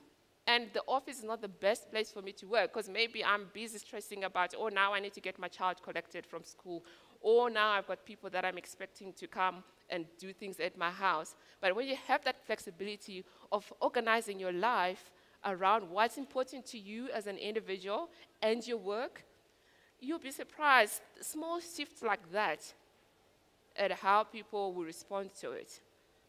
And then the second thing is around mastery. When we talk about mastery, it's not about, okay, you've employed me as an example, I'm your administrator, all I come to do at work is my admin work. Give me the opportunity to be able to tap into other things, right? We spoke about experimenting and learning from those experiments. Try out new things. You can try things like, you know, people can be seconded to another department because they want to understand how that, maybe it's your purchasing department, how that works. And then you've got your delivery departments, how that works. And through that, they can deep and understand, okay, from a whole value chain process, this is how our processes look. So try and see and give people that room to be able to determine what areas they're passionate about and how they want to shape that mastery by giving them autonomy on how they want to do that. And last but not least on the pillars is around purpose. The previous speaker that was on the podium just now also spoke about that, right? Try to align your purpose as an organization, as local government, to come to some sort of midway with also what's the individual's purpose. What are my values and how are those values aligned to the organization's purpose? Do some intentional work, engage with people that are in your departments to understand how are we still aligned or not? Is that purpose, the overarching purpose, is that still valid or not? Where do we need to make shifts? Where do we need to make changes? And once all of that is sort of in place, on the top, the overarching thing that results is employee engagement. Because when people are engaged, they are willing to speak up when things are not working. They are willing to try new things and experiment because they are motivated. I'll be excited to come to work on a Monday and not sitting there on a Sunday evening dreading, oh my God, should I call in sick tomorrow? Because now I have to deal with that work that I'm just so bored. But when you address the core things at the bottom, people get excited about work because my voice matters, because what I'm passionate about is taken into consideration by my management and by people in leadership.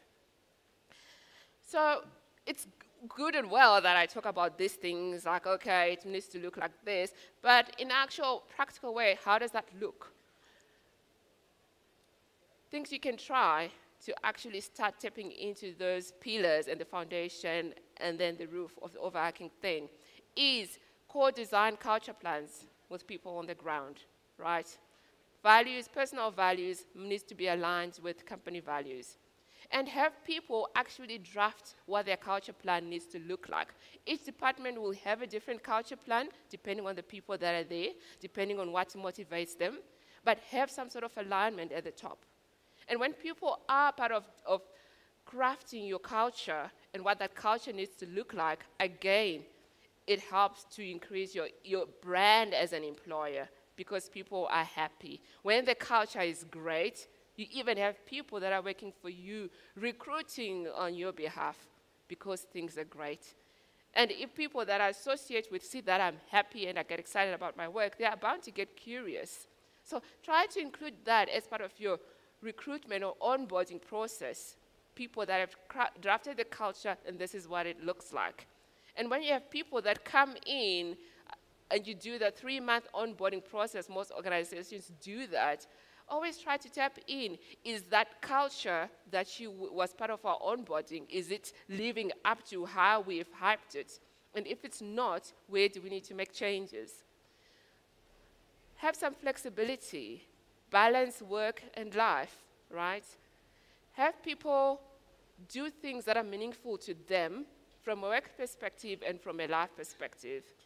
From an HC, human capital, HR function, focus on doing intentional work around mental health, around how do we not have people working overtime because they're deadlines that they have to meet. If people are working overtime, try to understand why that is happening. Because if people keep doing that and you keep doing things that you've always done, what tends to happen, and a lot of organizations are facing this now, is you have employee burnout because work-life balance is not there. And this is my favorite, play. And when I'm talking about play, I'm not talking about, you know what, every Friday we have beer pong and you come to the office or we don't do any work. No. Play is quite instrumental in driving innovation and creativity in the workplace. So okay, you can introduce play in many different ways. You can have your teams decide, okay, every Friday we'll take turns, every Friday at the end of the month, and we'll host a games session. Give them the autonomy to decide how that looks like. Give them the budget. These are my boundaries and guardrails. This is the budget we have. You people decide how you want that to look like. And you can have things like play coming towards meeting up with your teams, like having a once every 3 months, Leadership meets with your family members so that you know who your people are about and what they're about, and it creates connection. Feedback is also important, and when you ask for feedback, please do something about it. There's nothing as demotivating as you ask me to give you feedback on how things are working and nothing changes. Last but not least is around continuous learning. Use data. Use data around what is the demographics of your churn looking like? Which age group is leaving your organization quite quickly? Which age group is staying? And why is that? You do employee survey around happiness and whatnot. Do a comparison. If the scales were higher and the results were higher in one quarter, why have they dipped in the next quarter? Do root cause analysis to understand what your data is trying to tell you and what patterns are emerging. So to finish off, I wanted to just share this verse with you, because I think it's really great, is if I could ask one thing of a crystal ball, it would not be what's wrong and who will fix it. It will be what's possible and who cares.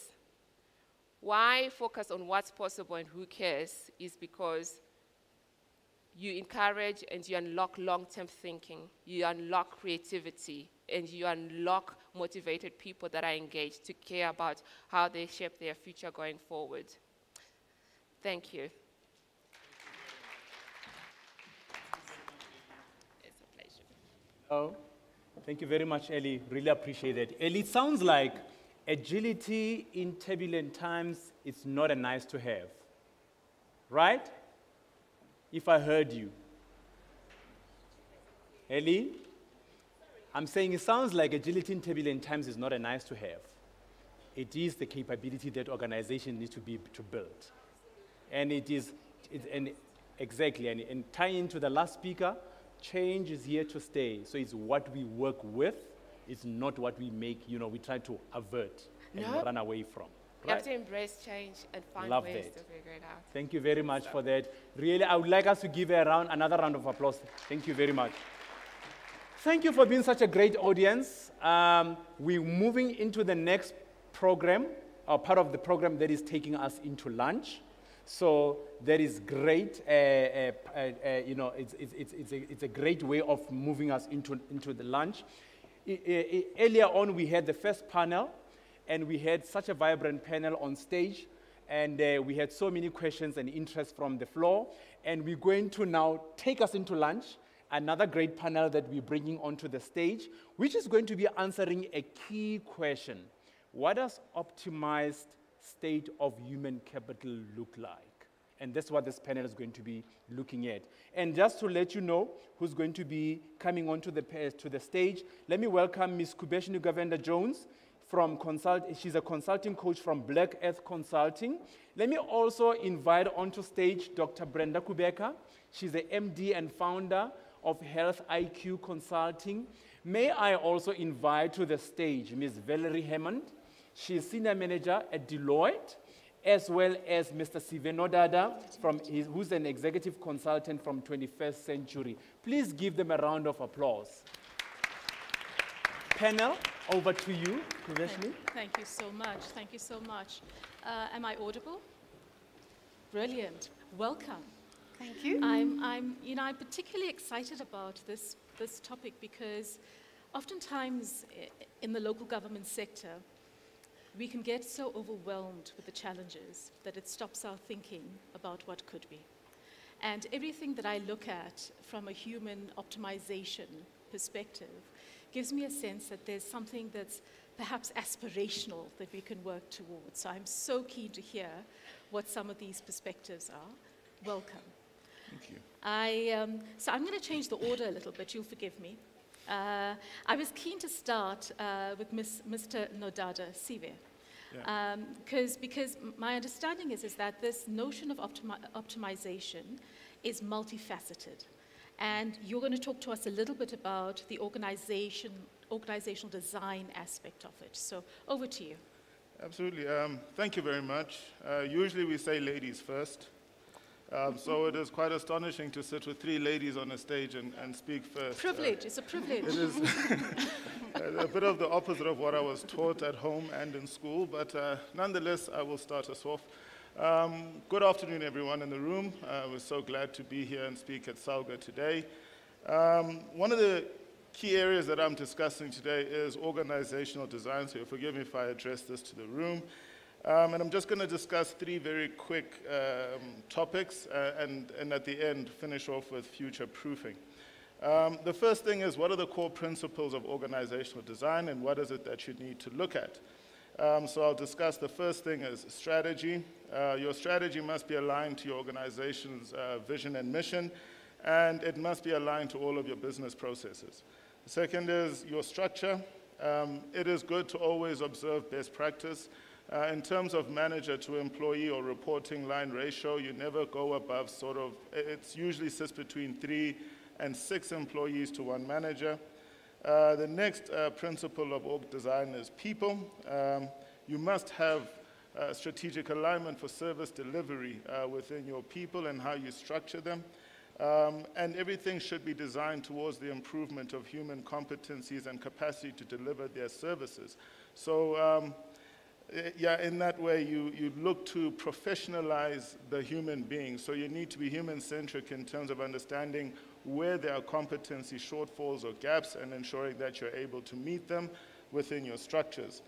The next one is systems. And a lot of people kind of look at systems as potential silver bullets that can solve your organization's problems. I can tell you today that's not true. A system is an enabler of business and for organizational success. No system can solve your problem, but it helps you to solve your problem. The next is to ensure that you are always implementing good governance, so observing your legal frameworks. And yeah, that's the 5 pillars of organizational design. The next topic I want to talk about is objectives and key results. OKRs have been made extremely popular by all the companies of Silicon Valley, and they emphasize more than anything your feedback loops that you build into your organization. What it says essentially, and what has become extremely popular since, I will say, COVID-19, but in South Africa we're dealing with a lot more than COVID-19. We're all aware of the strikes that took place last year. We are aware of the weather patterns which are shifting beyond our imagination and collapsing buildings literally into the sea. All of these issues, plus current economic circumstances, require a great amount of agility within organizations. This means that you should be able to view and move with strategy literally on a quarterly basis.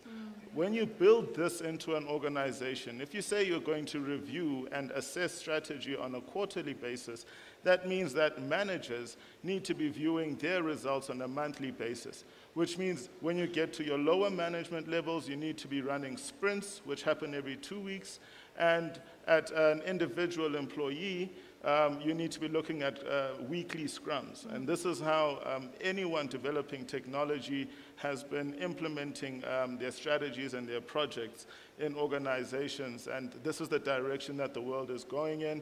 And the purpose of this is to be agile, to be able to make an immediate shift based on current circumstances. And if there's a need to change organizational targets at that time, then you would need to do so.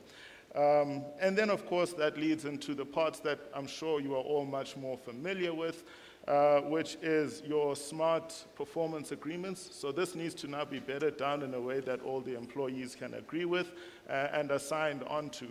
And then lastly, you must then future-proof. And when it comes to future-proofing, I will close there. I'll say start collecting data now. It doesn't really matter how it is that you go about it. A lot of people will tell you purchase a system, but in reality, even if you are using Excel because you feel your organization isn't ready to move on to systems, that's perfectly fine, because what you are essentially building the infrastructure that will allow you to move more seamlessly into systems-based organizations in future. So in order for you to future-proof yourself today for tomorrow, you simply have to start collecting and gathering all the different data points, and by the way, they are constantly expanding. Yeah. We change the data points that we are gathering from, and we add to it constantly because we're always discovering something new that we were not considering before, or something new that has become important that was not important before. And if it's okay, Kubeshni, I'll close it off there. That's fantastic. And I mean, isn't it interesting, Sibe, how the common theme and thread seems to be connecting with Ellie's piece, the data, the smart, the safety, the psychological safety. And of course, now we're going to deepen that frame that you've given: strategy, structure, people, systems, and governance. And we're going to talk about people, Dr. Kubega. I mean, employee wellness, mental health, this must surely be at the core when we talk about human capital optimization. Yes, indeed, it must be at the core. The most important thing that we need to keep in mind and keep on reminding ourselves is that people are psychosocial beings, not just biological beings and not just tools to perform the work. In public health, we refer to the social determinants of health, of which where people stay, where people work, where people play has an impact on their health. So when it comes to the workplace, it's how the work is designed. Yeah. It's the culture in the organization that also has an impact on people, their mental health, and then also physically. It's important to remember that sometimes people will present with physical symptoms, and yet the primary trigger is mental health issues in the workplace. So it's quite key that we keep that in mind. And what also has been highlighted by COVID is that now it reminded us that when people come to the office, there's actually a tribe and a family and a society and a community behind them. You know, in my space, we started worrying about family members of, our employees and thinking of them taking the virus from work to home, something that we've never thought of before. So that's what COVID has actually highlighted. So if we think of local government and the fact that they are frontliners, and like in the hospital, they take a lot of, I'll say, flack from us. I mean, I complain, my mom was complaining, and everyone else. And some of these issues and the complaints, they actually result not necessarily from an interaction between one person and the next, but because they are triggered by the system, how things are designed, and those enabling, shortfalls when it comes to service delivery. So keeping in mind that the environment has an impact on health, it also has an impact on how the service gets delivered. Because when people are overworked, and when there's emotional distress and stress and moral distress that comes from knowing what the right thing to do, but the resources are not available, it does lead to burnout. And when we talk about burnout, now we're talking about dehumanized service delivery and detachment, and obviously that will result in complaints. So that has an impact on capacity, that has a cost also allocated to it. If you think of rework and also the amount of time that is spent on addressing complaints instead of actually delivering the service.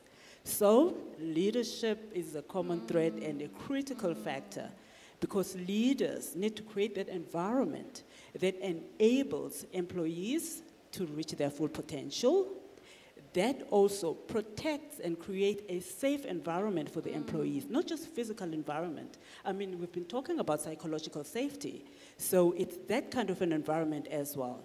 I mean, if you take the context of this country, and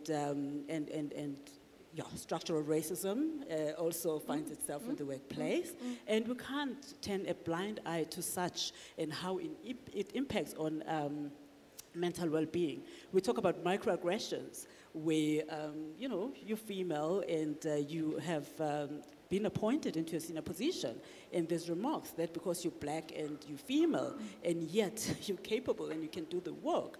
But these have to be elevated so that there is that level of awareness, and only if we're aware, we can do something about it. And then lastly, it's the principle of you cannot manage what you haven't measured, and you can't even measure or monitor the impact of the interventions if you haven't done that. So when it comes to well-being and mental wellness, again, those surveys, those focus group discussions of assessing the level of mental wellness within the organizations become important, and so that when there's interventions, you can actually measure whether the interventions are effective or they are not effective.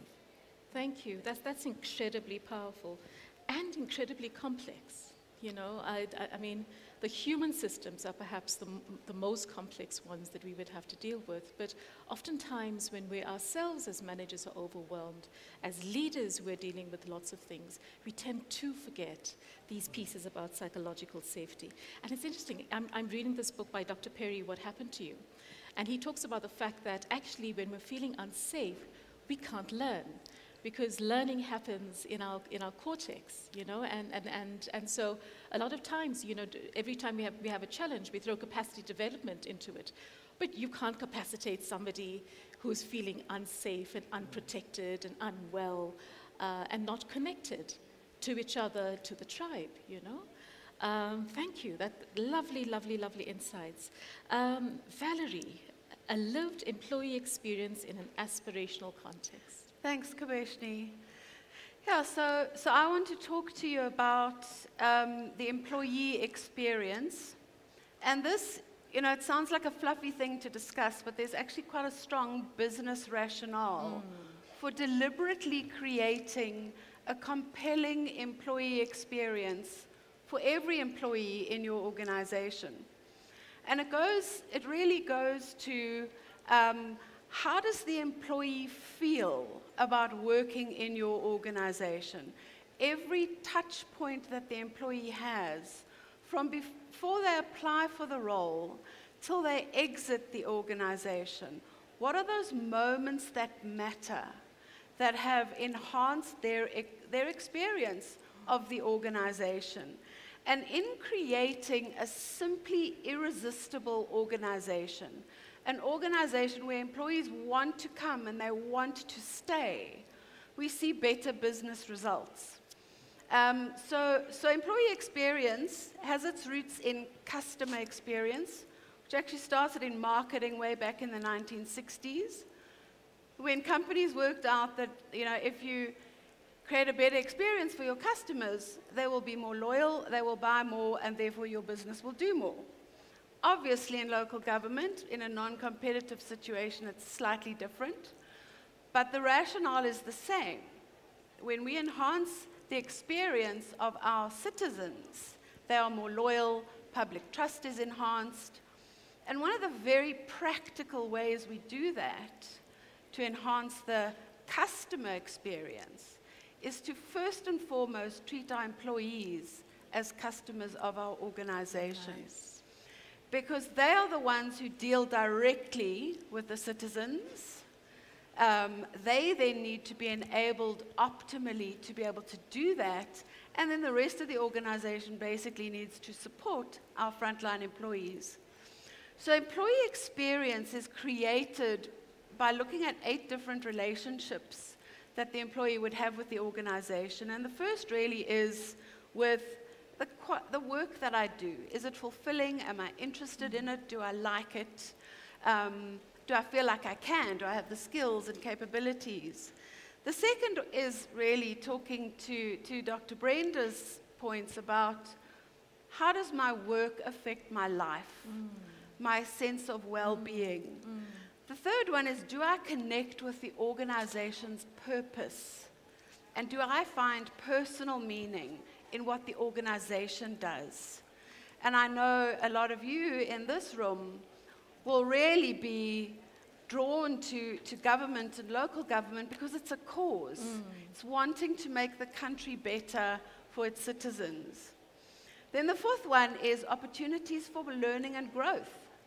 The organization I work in, does it help me to grow as a human, but also from a skills perspective? And then very importantly, and this also goes to Kabeshni, a point you made, is the belonging I feel. Do I feel like I belong in this organization? Am I included? or am I excluded, either intentionally or unintentionally? So that sense of belonging is really important. Then the place I work. Is it a compelling environment to work in? Do we have aircon? Are we affected by load shedding? Do I have to walk up 18 flights of stairs every day? You know, so those things are really important. Then the technology I use, to Sive's point, does that enable me or does it constrain me? Does it frustrate me? And last but definitely not least is the people I work with. The people I service in terms of the citizenry, but also the leader who supports me and helps me in my work, and the team that I work with. So those are all of the typical relationships we would deliberately construct in a way that enhances the employee experience. And the benefits of a compelling employee experience for organizations are not just altruistic. It's not, oh, this is a nice place to work and I feel good because I work in a nice place. There are actually some real organizational effectiveness metrics that the research indicates. The first is organizations with a compelling employee experience are 4 times more likely to retain their talent. And this is really key today, where we have a war for talent, especially around scarce and critical skills. The second is there's a 41% reduction in absenteeism because work doesn't feel like work. Work feels wonderful, and people enjoy being at work. The third is that employees are likely to be 1.7 times more efficient. They're likely to do their work quicker. They're likely to find solutions to things more optimally because they really care about the work that they do. And lastly, they're likely to achieve 1.6 times better citizen satisfaction. So I think employee experience is, it's a science. There's a business rationale. It's not just a nice to have. I love that. I love that. I mean, you know, how often, guys, do we go to our employees and ask them, how do you feel? You know, not just when they've submitted their resignation letters and we're doing the exit interview, but, you know, how do I feel? What a lovely thought of being able to look at our employees as customers, as the first customer, you know? So oftentimes for us working in this sector, with all the challenges that we face, what you're talking about can seem like a little bit out of reach. I'd like to know from you, if there was one thing from each of you, one thing that you could say to our audience to say, guys, start here. If I wanted to create this aspirational, optimized, connected human capital force, what is that one thing that you would say, start here? Kubeshni, I'm going to break the rules a bit. Can I please give you 2? Go for it. I want to do the same. You know, it's very difficult to just nail it down to one, but I would say the 2 most important things was my closing statement: start gathering your data now. Data. We are in the age of artificial intelligence. We are moving into a space where performance management is not really going to be about reporting on what happens in the past, but being able to predict what's likely to happen in the future based on managing and monitoring that data effectively. This is the reason why when you scroll through your phone and you have a conversation with someone sitting next to you, Google sends you an ad for that dress you were talking about, right? It's because it has predicted that that is something you want based on your cell phone usage data. The same principles can and will in future be applied in the workforce and understanding workforce performance, right? So if you want to optimize and professionalize, do what you've seen happening in your life and in your existence already, okay? And the second one I want to mention is feedback. The number one way to change human behavior is through feedback, but as the previous speaker mentioned, feedback with no action is meaningless, right? If you ask me for feedback and I give you that feedback, you need to act on what I've told you, right? And if you do nothing about it, and I've told you once, twice, the third time, maybe it's time for you to go. Yeah, so those are the two things I want to mention. Firstly, I said start gathering data now, but the reason why is because you are preparing for an AI-driven world, right? A data-driven world that already exists. In fact, you are catching up. Yeah. And the other one is tell your people what they need to do and tell them if they're not doing it effectively. If you find your employee hammering a screw, please give him a screwdriver and tell him how to use it. Right, right. I like that. If you find your employee hammering a screw, it asks, do you know that it's a screw to start? Exactly, that's the important part. Dr. Brenda.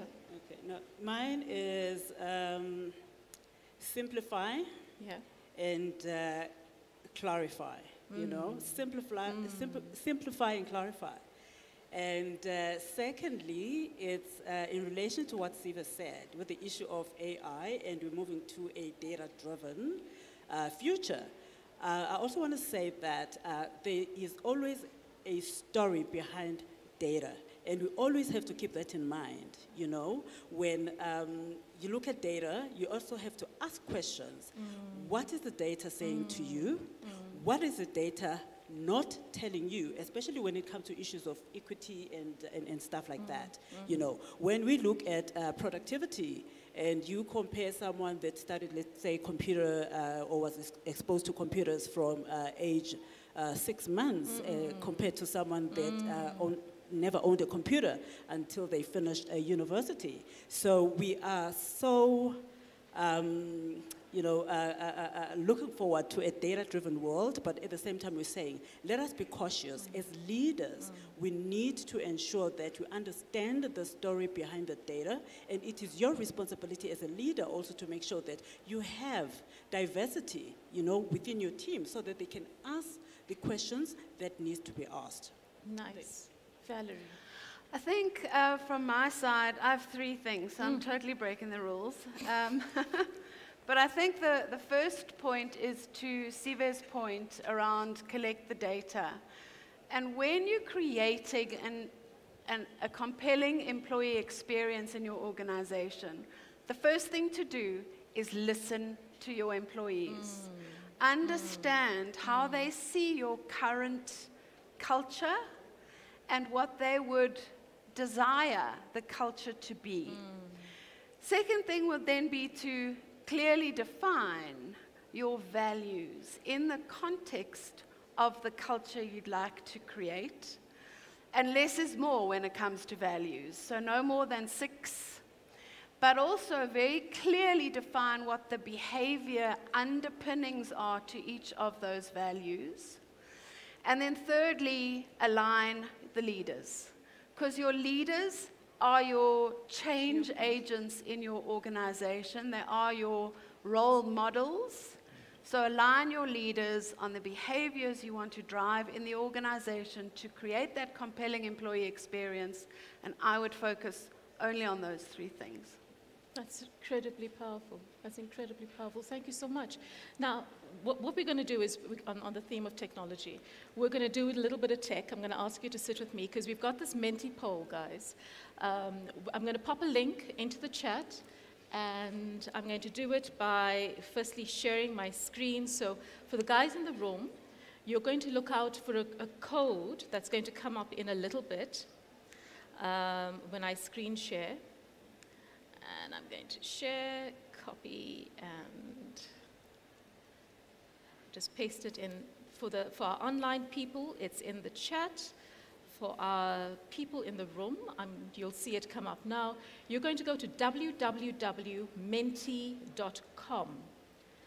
www.menti.com. Let me just share my screen.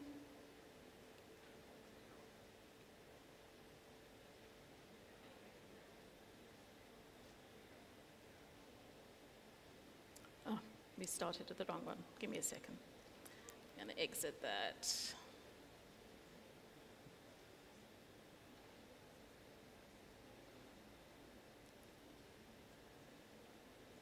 Am I screen? Oh, I'm screen sharing. How wonderful. Cool. So let's look at the first one. The code. Give me a second. So the code is here, right at the top of the screen, 61622419. www.menti.com. That is the code up there, 61622419. We're asking the question, why do you think local government is perceived as unprofessional? Why do you think that we are perceived as unprofessional? For too long, political influence was used to appoint family and friends. New staff regulations will insist. Thank you. Lack of feedback to clients. Incompetent people. Unethical leadership. The culture isn't transforming to align with the current changes in social needs. Isn't it interesting how sometimes this notion of culture feels like something that is separate from me? And that perhaps is also an indication of the lack of agency of our employees, that we don't feel like we're connected enough, that I can have this sense of understanding that I am the culture. What I bring with me in my values is the formation point for culture. Yeah? Feel free to comment on any of these things as they emerge. Don't care attitude. Gosh, we're being a bit tough. We're being real, right? We're being real. We're being real. And this is a safe space, I'm hoping. It is a safe space. I'm not hoping it is a safe space. Lack of political will and leadership from above, unethical leadership. So as we look at these pieces, I'm also really aware that this notion of leadership and how we lean on leadership mustn't leave us feeling disempowered when we feel disappointed.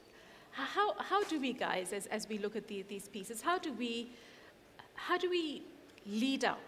How do we, stand ourselves, Dr. Brenda, as leaders in a context where, I might not feel led, but I know that I have a team and I need to pitch? What do we do? I think it also starts with self. Yeah. Okay.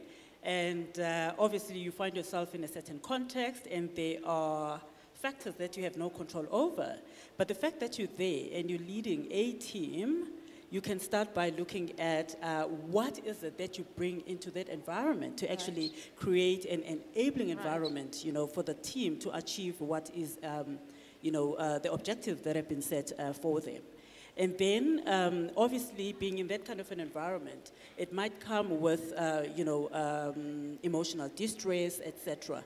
Self-care is also important. I mean, as a leader, I always say, you must have crutches. We all have crutches. So it's finding those people, whether mentors, coaches, that you can actually lean on and bounce ideas, with them. And also at the same time, when you are faced with ethical dilemmas, you also have a safe space where you can actually ask for guidance.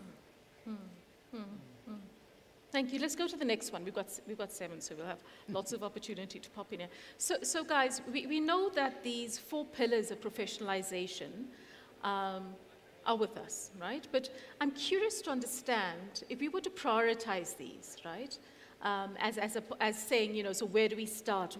Which one of these, do you think we need to prioritize? So we've got local government service orientation, leadership and managerial professionalism, technical professionalism, institutional professionalism. Let's hear you on this. And if you want to pipe in on any of these results, please do.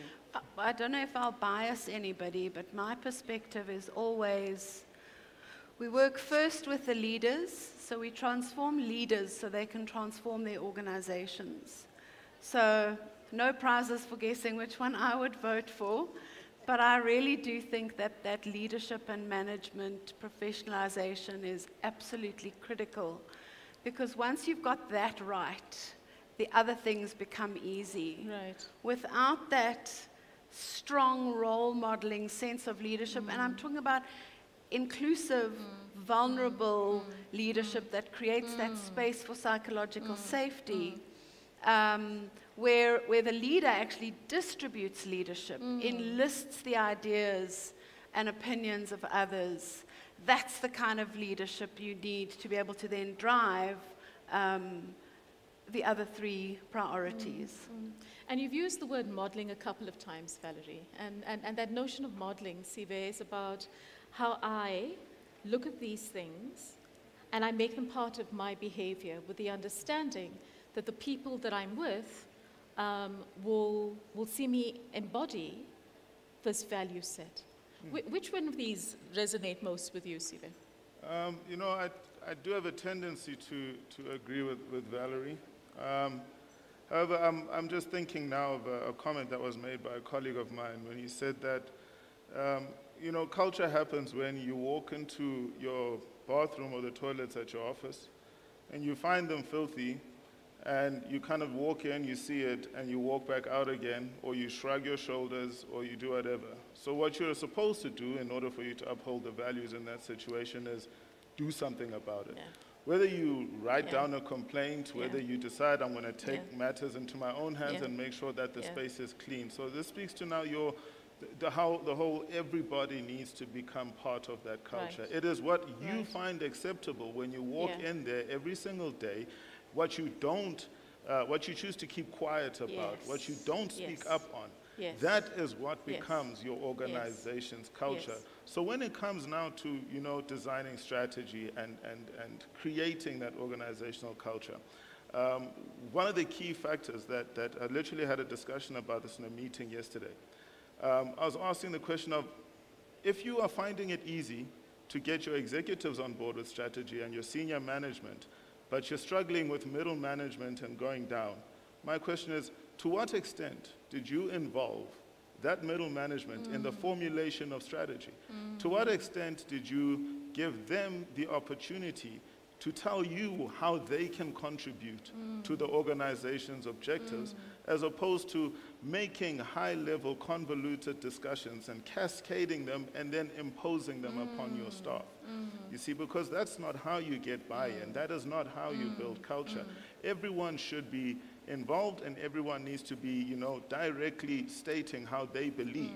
For themselves, they're able to help you achieve those outcomes that you're trying to get to. And that's essentially how I would see it. It is not just a top-down process, it is both. It is a bottom-up as well. I can see you want to pipe in. And before you do that, I'm just going to, so just to say that this one, it seems like everybody's agreeing with you. Leadership and managerial professionalism seems to be the winner here, as I trigger the next piece, which is just to understand, for us to get a sense as to whether you actually have executed any professionalization programs. Dr. Brenda, you were going to say something. Okay. No, I totally agree with Sive. And there is a concept also called normalized deviance. Normalized deviance. Yes, normalized deviance, and basically it's the workabout and not doing the right thing that becomes normal in a work environment. I think as leaders, again, it's to ask ourselves questions. What is it that needs to be done to disrupt that? Because the abnormal has become normal. So it's being intentional about disrupting it. That's powerful. Normalized deviance. Yeah. And that we could see as a failure of modeling, or modeling on its head, because essentially somebody looks at everybody around them and they realize that we're doing all the wrong things. We might be saying the right things, but we're doing all the wrong things, so why should I bother? Normalized, I like that. I like that a lot. Has your municipality implemented any professionalized programs? A lot of us know. Go ahead, and I think what Dr. Brenda said so resonates, and Sive, I think the essence for me is be the change you want to see in your organization. So the example about, you know, the toilets. I think so often we expect somebody else to do it. Somebody else is going to take action. But what small thing can I do today to be the change that I want to see? So just to... And oftentimes, these things that we think are small, Valerie, are not. You know, oftentimes we look at these human factors with everything, all the crises that we're dealing with, and, you know, and we relegate this human piece of work. But it's at the core of it, isn't it? It's absolutely at the core. So I've asked our audience, if you have implemented a professionalization program, what challenges have you faced? And we get a sense a lot of people have not implemented, which perhaps will give SALGA an opportunity to lean in here from a support perspective. And again, this thing about lack of leadership, resistance, and lack of urgency and interest. Yeah, I mean, the thing about urgency is that, you know, maybe one of the things we've also normalized is how we respond to crises, because it just seems like every day I get up, Dr. Brenda, that there's a new set of you know, shitty things to deal with in the world, and I have to select from which, you know, so we're kind of shrunk also, aren't we, in terms of some of the things that we're dealing with. Hey?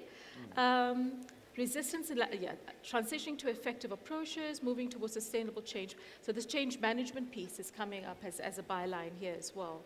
No buy-in from top management, continuous engagements. Well, it needs continuous engagements. The culture which people were used to undergo. Lots of themes around resistance emerging here.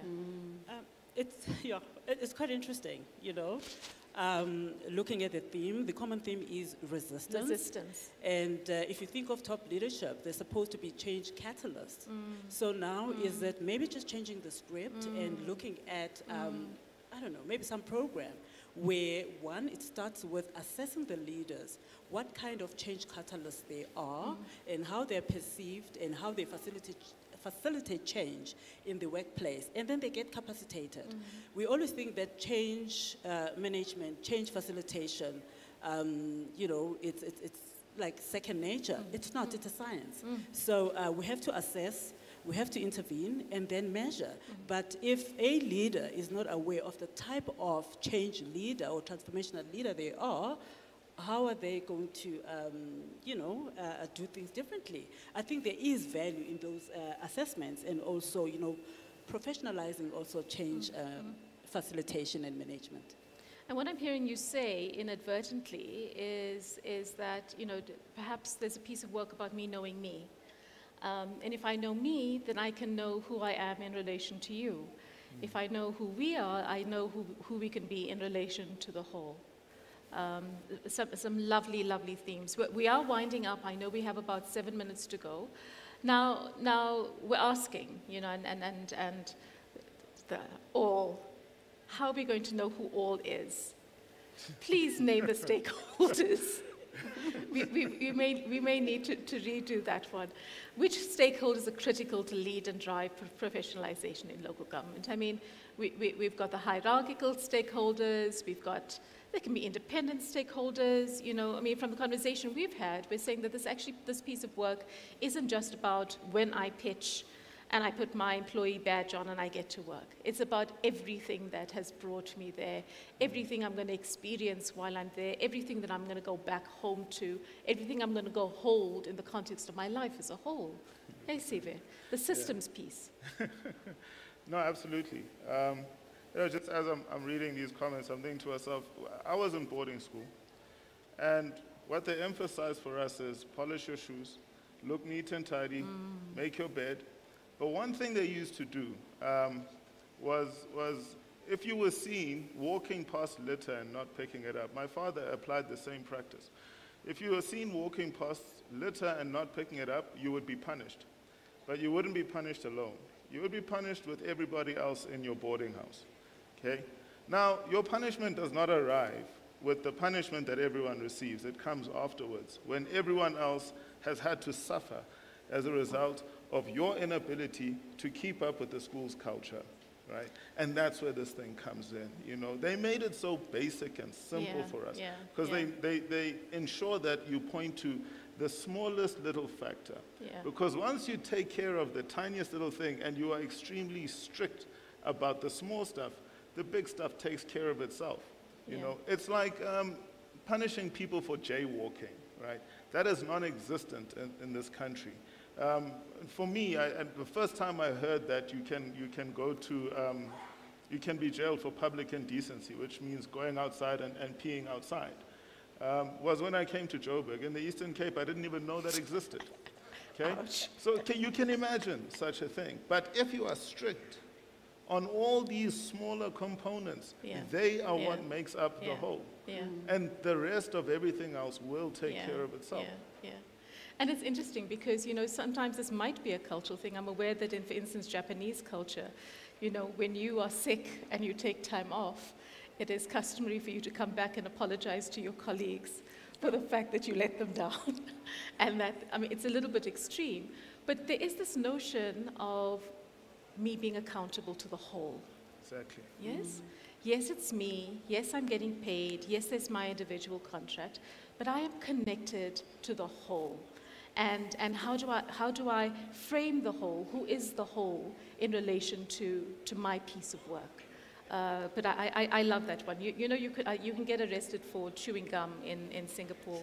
No, yeah, for real. You see. For real. So we're asking the question, someone's usurping my sharing power.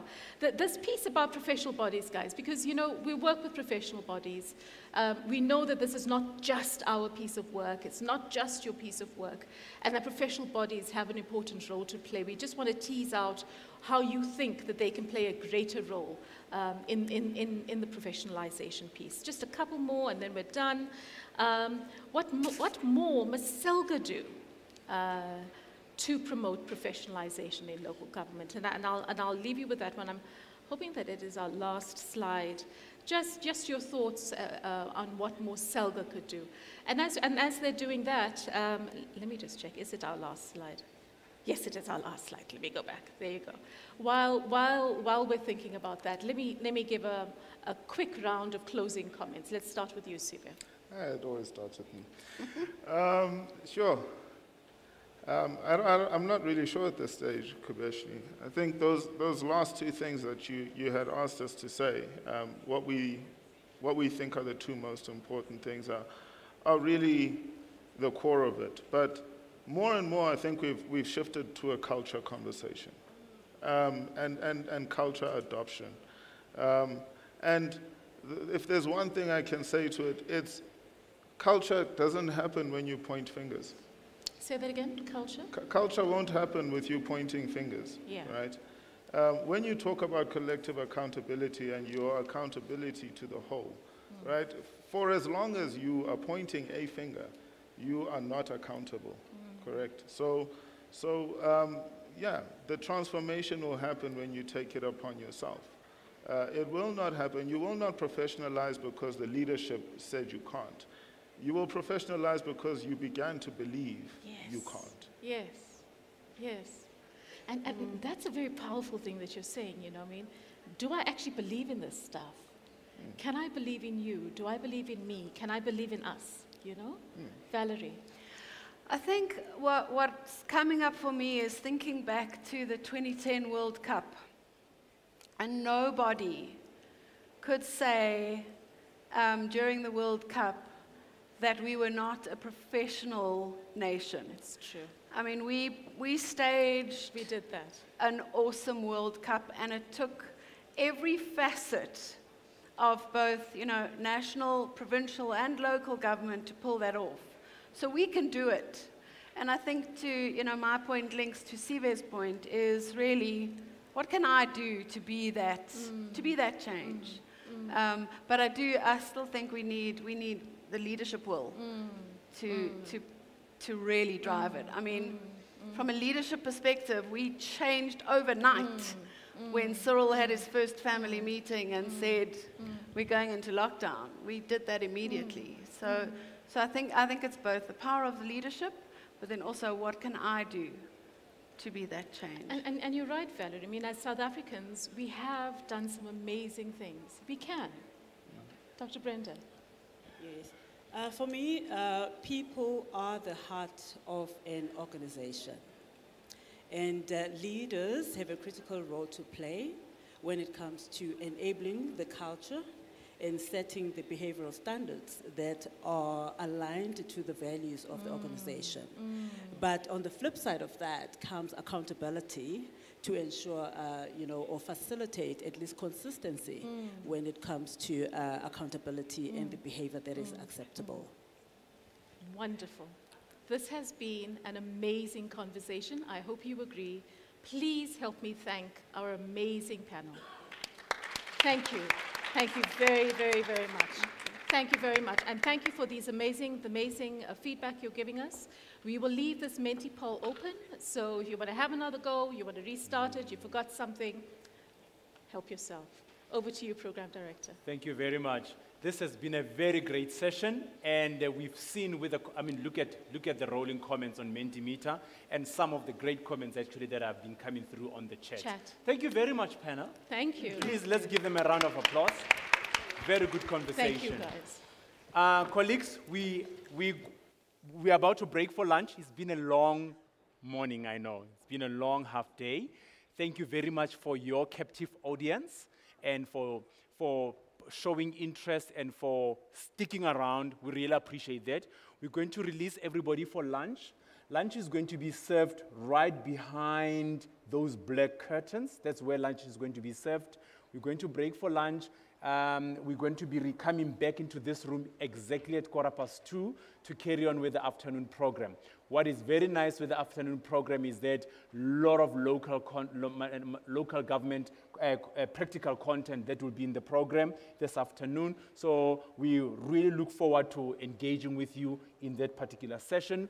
Let me just make one last quick announcement. Please, guest speakers and some of our guests, please also do join us for lunch. You are most welcome, and we appreciate that. Is there anything else that I need to mention? Oh, I just want to acknowledge the exhibitors at the back. Some of you might have had an opportunity to go at the back, meet them. Some of you might not.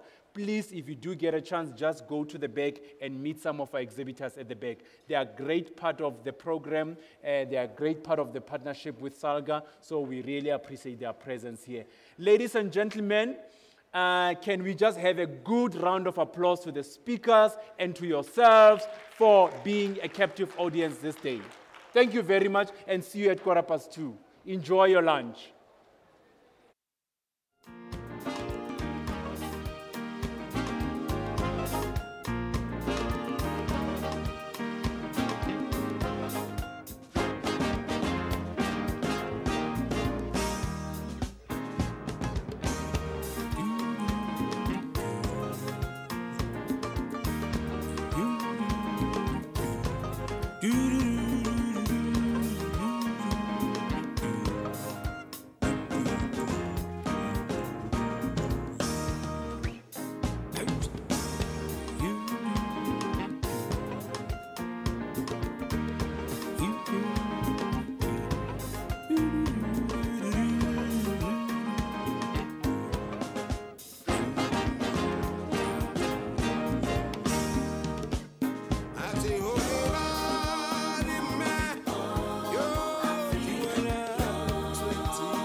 with Season 2 of I Can with Absa Drive. To me, South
Oh, you forgot to withdraw some cash. Don't sweat it. Use your Visa card and you'll be sorted when you need to pay. Tap, scan, or insert to make secure payments. Go all the way with Visa.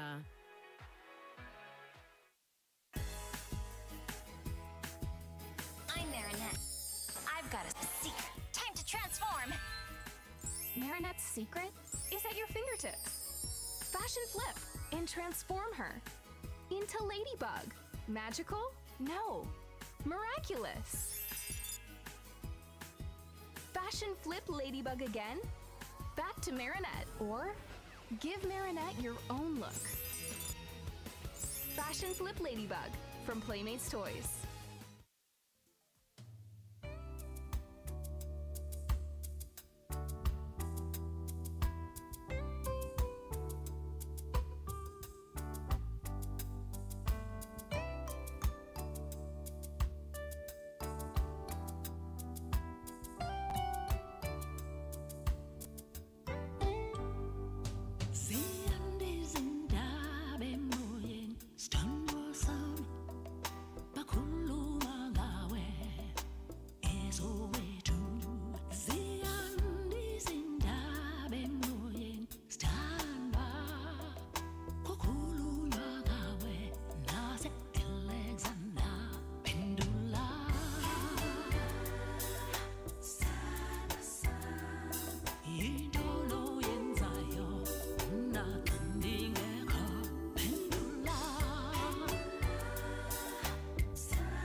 Can you do social media on your Huawei phone? Just go to the app gallery and download them all.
New Colgate Total, now with micro charcoal for a deep clean for 12-hour anti-germ protection.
ngitshephile wena bophelo ge le hlaba le subela lerato la gago la mphidisa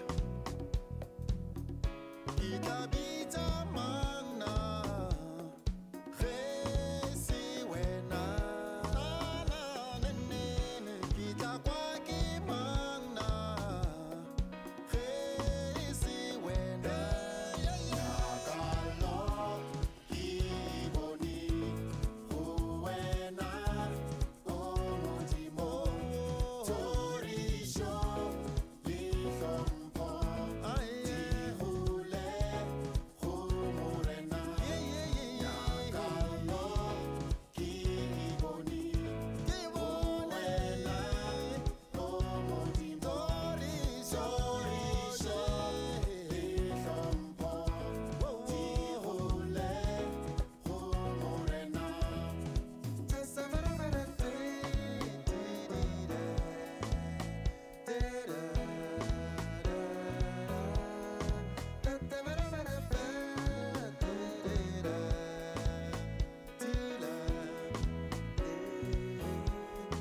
Ditlaisong malwetšing ke tshepile wena moloki ina la gago a leretwe o morena wa marena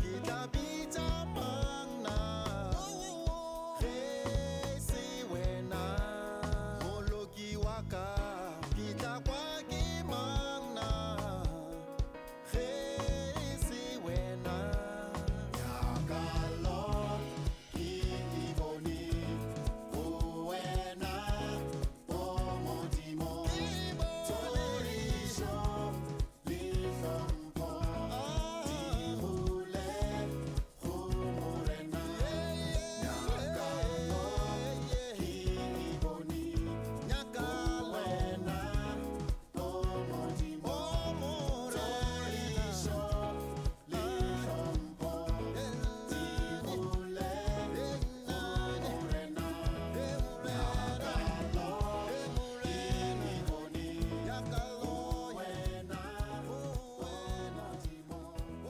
torišo le hlompho di gole.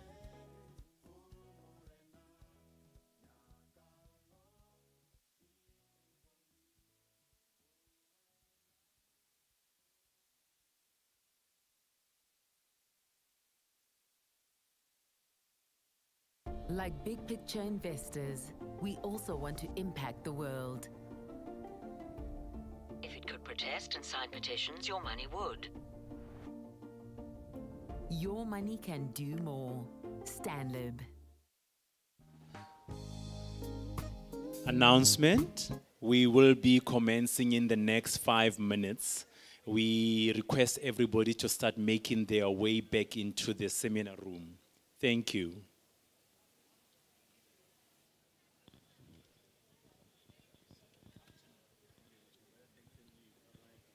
Wabo wamina tekanjalo ifamba ikongo makaya bachare bairinzi wabo wamina tekanjalo ifamba ikongo makaya bachare bairinzi ai akukona kofanana lekayo ai akukona kofanana lekaya ai akukona kofanana lekayo ai.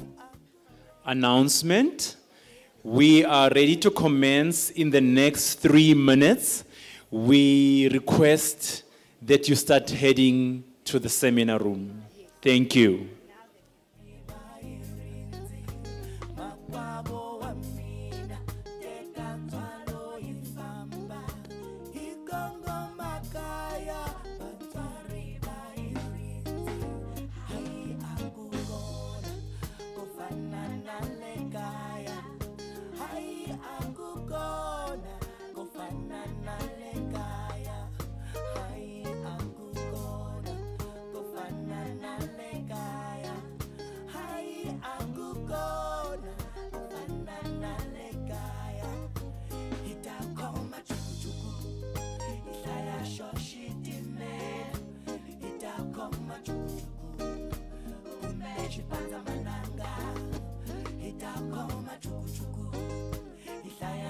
shitimela itakoma chukuchuku kumbe shipanza mananga itakoma chukuchuku itayasho shitimela itakoma chukuchuku kumbe shipanza mananga.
Hello, my favorite people. Can I just announce that we are about to start, and would appreciate if you could start making your way into the seminar room. Thank you. I'm trying not to be rude and to disturb your lunch, but would appreciate your availability on the other side. Thank you.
Libutang po ang peributala di po follow di ta fola jang hey hamunati hapula inile ubani din totle ditari lukela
Or just full time? Yeah.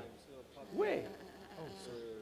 Ladies and gentlemen, we are about to begin. Can we please make way to the seats?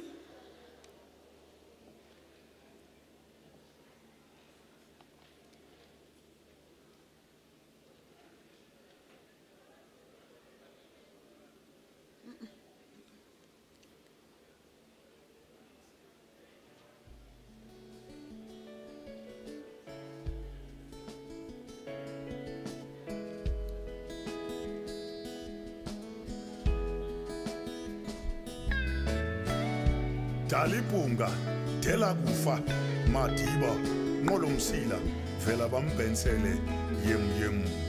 A global icon, internationally acclaimed. Nelson Mandela, Tata Madiba, father of the nation. Nelson Mandela, Tata Madiba, father of the nation. Kawela Maka.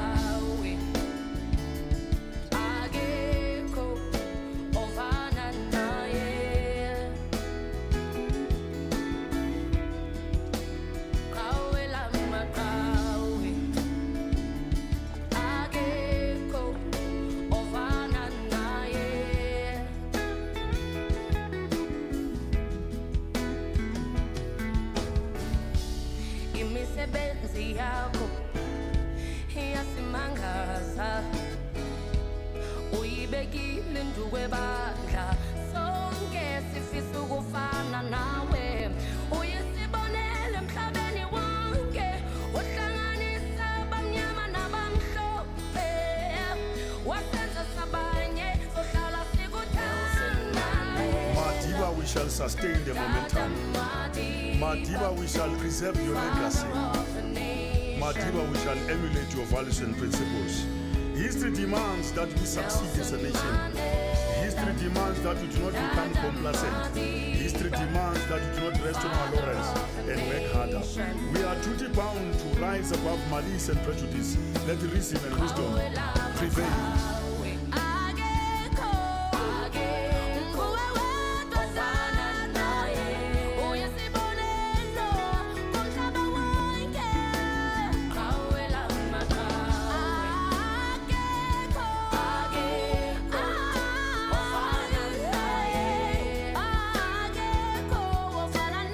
Nelson Rolihlahla Mandela, a human treasure, a chief of Abatembu tribe, a former amateur boxer, a graduate from Robben Island Prison, a lawyer by profession, Madiba, a legendary leader, the first commander of Umkhonto Wesizwe, a torchbearer who captured world attention, a trendsetter par excellence, 27 years behind bars in a concrete jungle.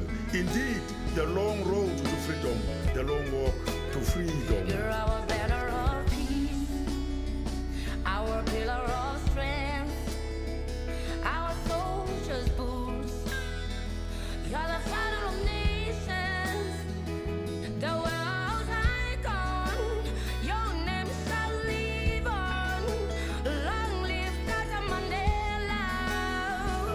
Sohlala sikuthanda.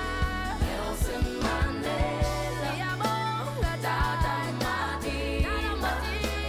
Father of the nation.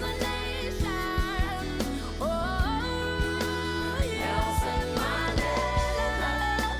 Tata Madiba. Sohlala sikuthanda. Father of the nation. Sohlala sikuthanda. Akekho ofana nawe. Ladies and gentlemen, can we please have your attention? Can you please take your seats? We would love to stick to the program so that we can release you as scheduled for the day.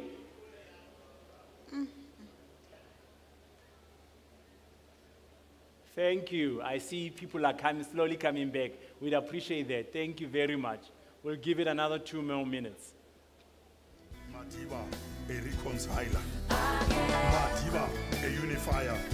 A unifier who embraced the enemies of our struggle. Love can best be measured by ability to forgive. Madiba, a genius extraordinary.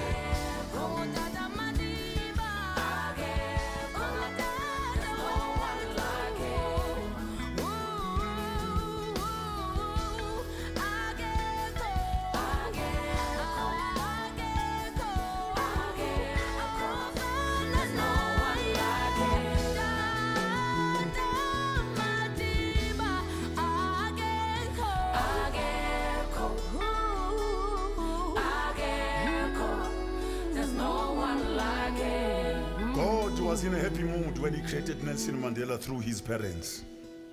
Long live the resilient spirit of Nelson Rolihlahla Mandela. Long live.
gentlemen.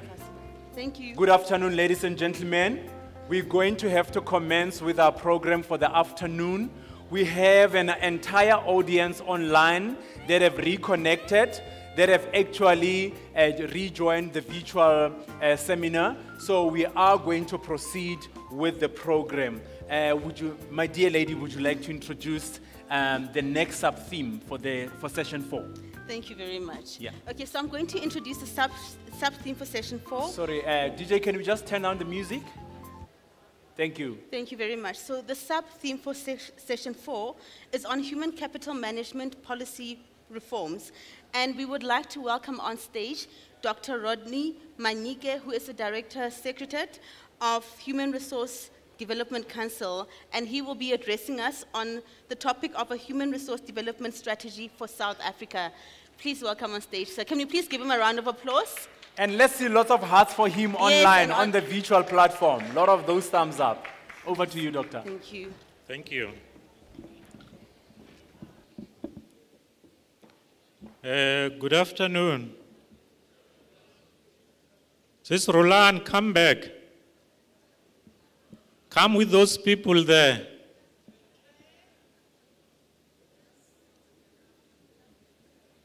The exhibition is closed.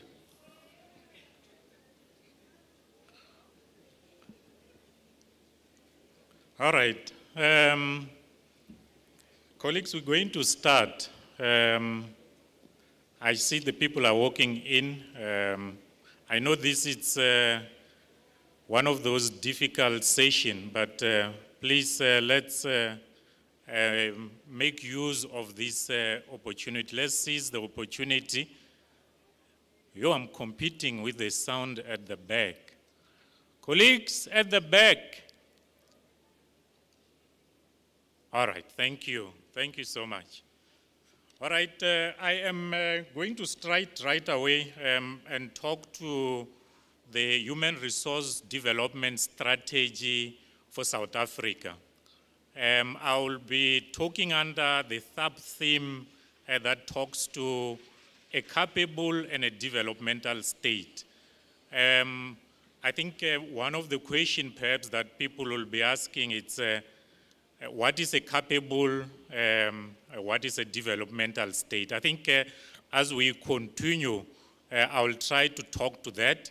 It's not a very easy thing to define, but with example, then we'll be able to see what are we talking about. So the human resource development strategy of South Africa, of the whole country, was approved by Cabinet in 2010. And this human resource development strategy, when it was approved, it then led to the establishment of what we call a Human Resource Development Council. So through the Human Resource Development Strategy, the Human Resource Development Council in March 2010 was then established. So the Human Resource Development Council is a multi-stakeholder advisory body. It's not a body of stature, but it is an advisory body that advises government on issues of human resource development. It is chaired by the Deputy President of the country. It comprises of many ministers, 12 to be precise, of course, including our own Minister of COGDA, with a number of senior business and organized labor leaders that sits there. So the main purpose or the main function of this Human Resource Development Council, it is to provide a dialogue where different people are able to come together to talk about the human resource development for the country. And what we do when we meet, it's usually we will want to know what are the blockages or what are the challenges that are preventing the implementation of human resource development in the country. So we are looking for systemic challenges, those big challenges that you cannot move because of them. So those are the challenges that you then will need to bring to the attention of the Human Resource Development Council.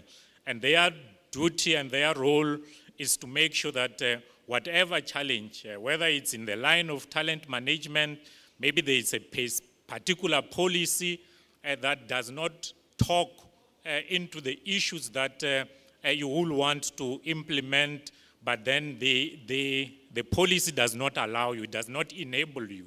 So those are the issues that we regard them to be systemic. They are not straightforward. It's because the other policies does not talk to the other policy, or the other institution, it's not talking to the other institution. So that is the role that the Human Resource Development Council, chaired by the Deputy President, plays to remove all of those blockages so that we are able to then implement human resource development in the country. The Human Resource Development Strategy has 5 programs. I will not go through all of them, but the first one in the main talks to foundation learning, issues of basic education, the foundation that we need to lay, because we have realized if we do not invest more from the ECD level, early childhood development, then as we proceed, we cannot correct things at a higher level. So the first program talks directly to issues of that. Then you have the second one that talks to TVET and the rest of the college system. We currently have what we call the community colleges. So that's what that program tries to address. So we have the higher education skills for the transformed economy. Then we have the other one that I'll be talking to. Oops. Oops, sorry. The other one that I'll be talking to is the one on developmental state or the capable state. So that's the one that I will be talking to, which I will want us to, as we continue, to identify what are the problems or what are the systemic issues that needs to be identified or that needs to be unblocked in order for us to get to a developmental and a capable state. Now it reminds me, I said I will talk a bit what is a developmental. I do not necessarily have a particular definition, but a developmental state, usually when we talk developmental state, we are talking mainly, it's referred in a context of the Asian tigers, the countries like Japan, countries like Singapore, Malaysia, and currently countries like China, who have invested in human resources. And through their investment in human resources, they were able to grow the economy. So in a developmental state is characterized mainly by the services that is giving to the citizens, but at the same time, the main thing you will see in a developmental state is a high level of economic growth. So we'll be talking on how do we then get into a point where we as South African can get to that level of a developmental and a capable state. Building the developmental and a capable state, it's one of the outcomes that is found in the Human Resource Development Strategy. And the outcome is that we need to have a capable state that is having effective and efficient planning and implementation capabilities. So as I've said, that for a developmental state, we need to have high economic growth. So we need to be able to get into that outcome where our own planning and implementation capabilities, I think implementation underlined there because it's one of the major areas that we find ourselves struggling in. So key to this, key to the fact of the human resource developmental or the developmental and capable state is the fact that we need to identify interventions that are aimed at building the professional public sector. And this needs to make sure that we can be able to play a transformative as well as a developmental role that is prescribed in the NDP. And according to the NDP, the public service should attract, I have put in commas there, retain highly skilled people. The one on retain, I have added it myself because one of the challenges that we have in the public service is that we do sometimes attract, but the problem that we have, or the challenge, is in retaining those highly skilled people, which is very core to talent management. All right. The Human Resource Development Council have in the past summit. And in the past, these summits focused on the other areas. But the last summit, which we had last year, specifically took time to focus on the capable and a developmental state, because we have realized that if we do not have a capable and a developmental state, all what we are doing will not hold. So we need a developmental state that will be able to hold all this work that is happening in the different areas. So what happened at the summit is that after the summit, it was said that the outcome that needs to happen in order for us to get to a developmental state, we need a social compact. So the social compact, it's have been agreed at the summit with different social partners and the Department of Public Service and Administration. In fact, I saw the social compact leader at the back, Sesurulani. She is heading that particular social compact in order for us to be able to build a developmental state. And what a social compact is simply a commitment that social partners do to say they are going to work together to support specific intervention.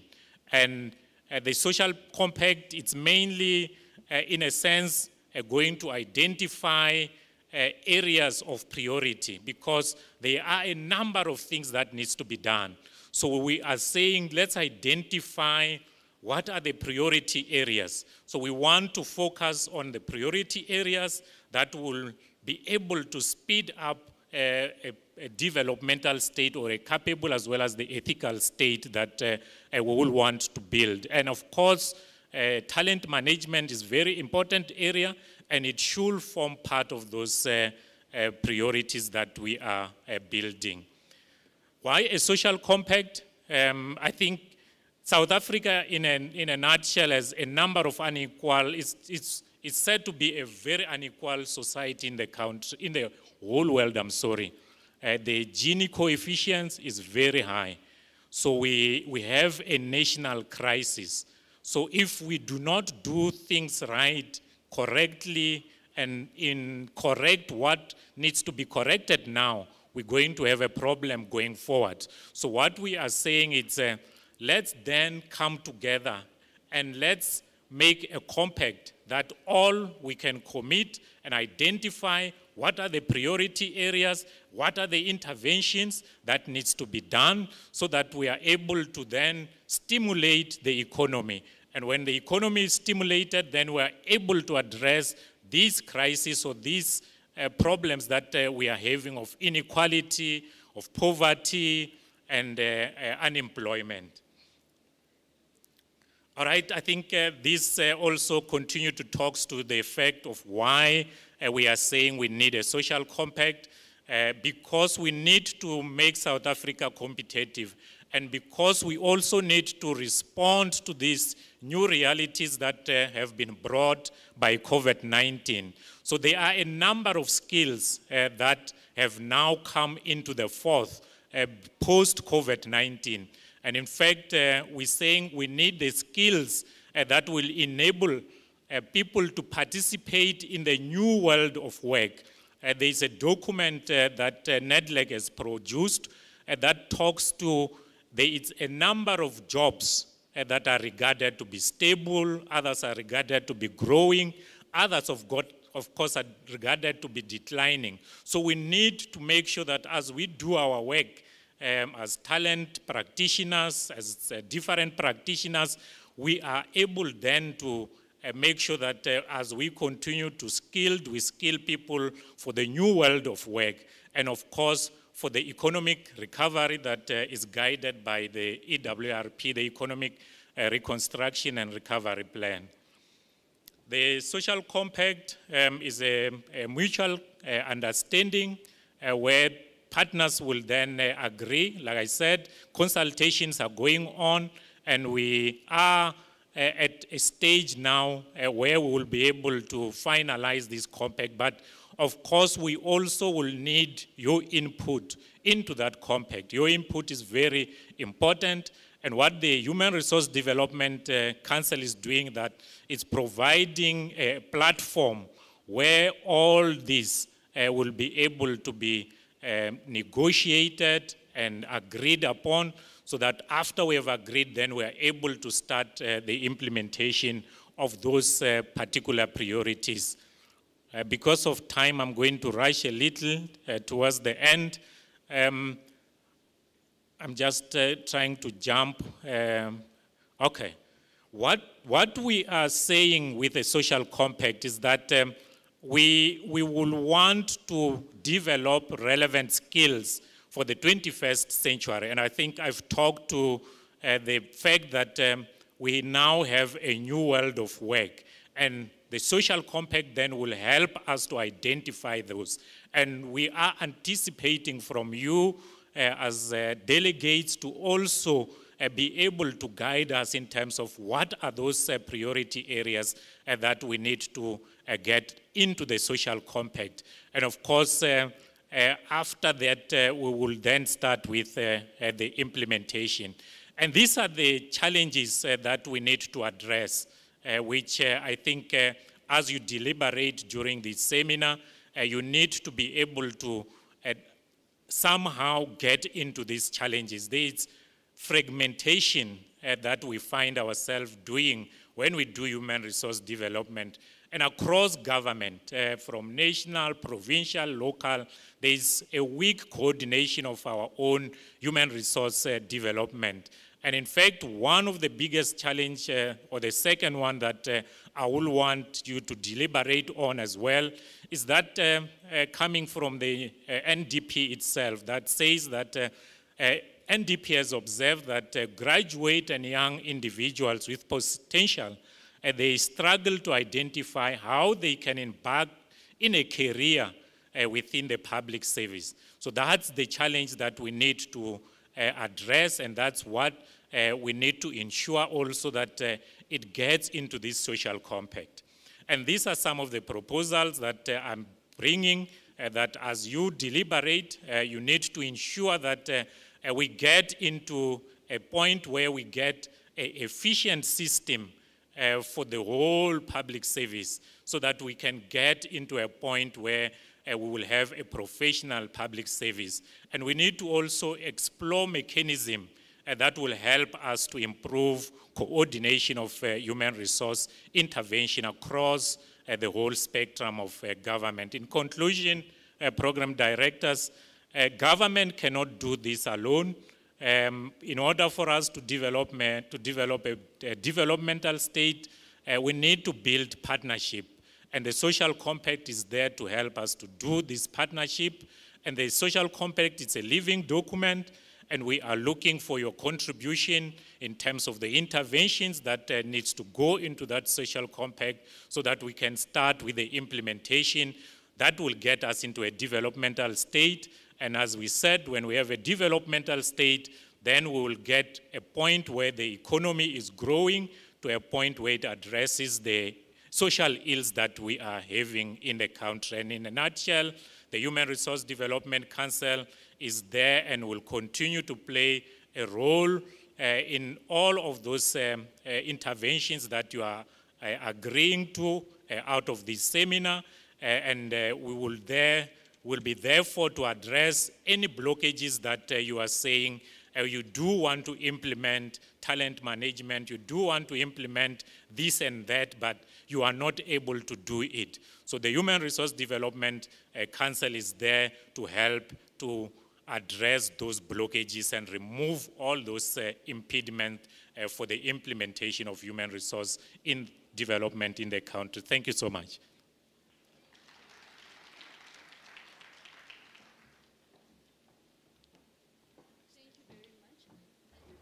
Okay, all right. Thank you. I'm just going to have to use this. Thank you very much, Dr. Rodney. I don't know if there are any questions, just to quickly ask him before we proceed to the next speaker.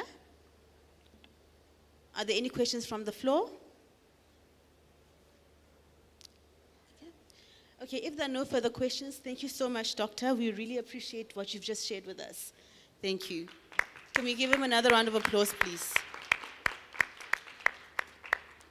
Okay, so our audience online, I'd just like to say thank you, because we see that the numbers of people online actually going up. We're sitting at around 164, delegates online. So we see you, and we'd just like to encourage you to still follow our hashtags on social media and to keep on tweeting, because I do see some tweets, and the hashtags are as follows.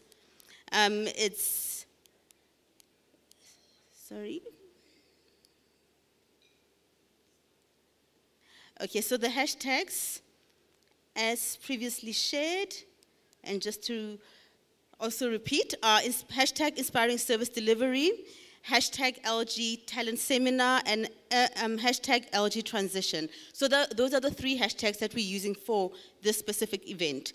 With that being said, I'd like to call upon our second speaker, Ms. Marisa Lapshangne, the Director of Quality Assurance at the National School of Government, who will be addressing us on the public sector professionalization framework that is being revisited.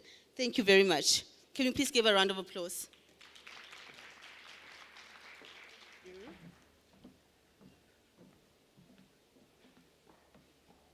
Good afternoon, everybody, all the colleagues who are joining, all the esteemed guests who are speaking, and it's really a pleasure and a privilege for the National School of Government to make a presentation to you today.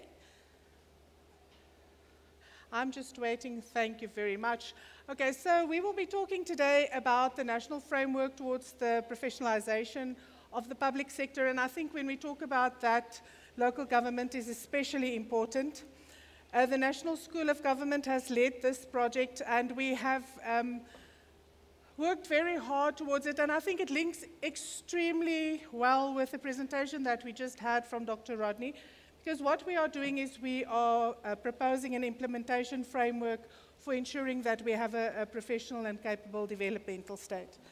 So the purpose of the framework is a key part of state reform, to make sure that we strengthen the state capacity so that we can deliver the services to our citizens in the way that we are supposed to. And the specific objectives are, as you can see on the slide, but to institutionalize the public sector as a career of choice. I think Dr. Rodney mentioned it specifically. We want to retain those specialist skills, the greatest skills in the country. We want to be able to create a career system that is based on merit and ethics, and be sure that we deliver our services to the greatest of our ability, and not do it for ourselves, but do it for our country.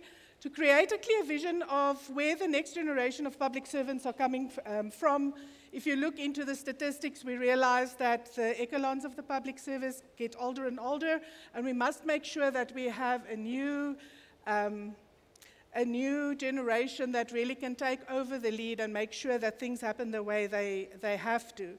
And then also to determine how specialist professionalization skills will be produced, and I'll get a little bit deeper into that as we continue, and to make sure that we have those projects in place that we can attend to the skills deficits that we have, that we've already identified in the previous presentation.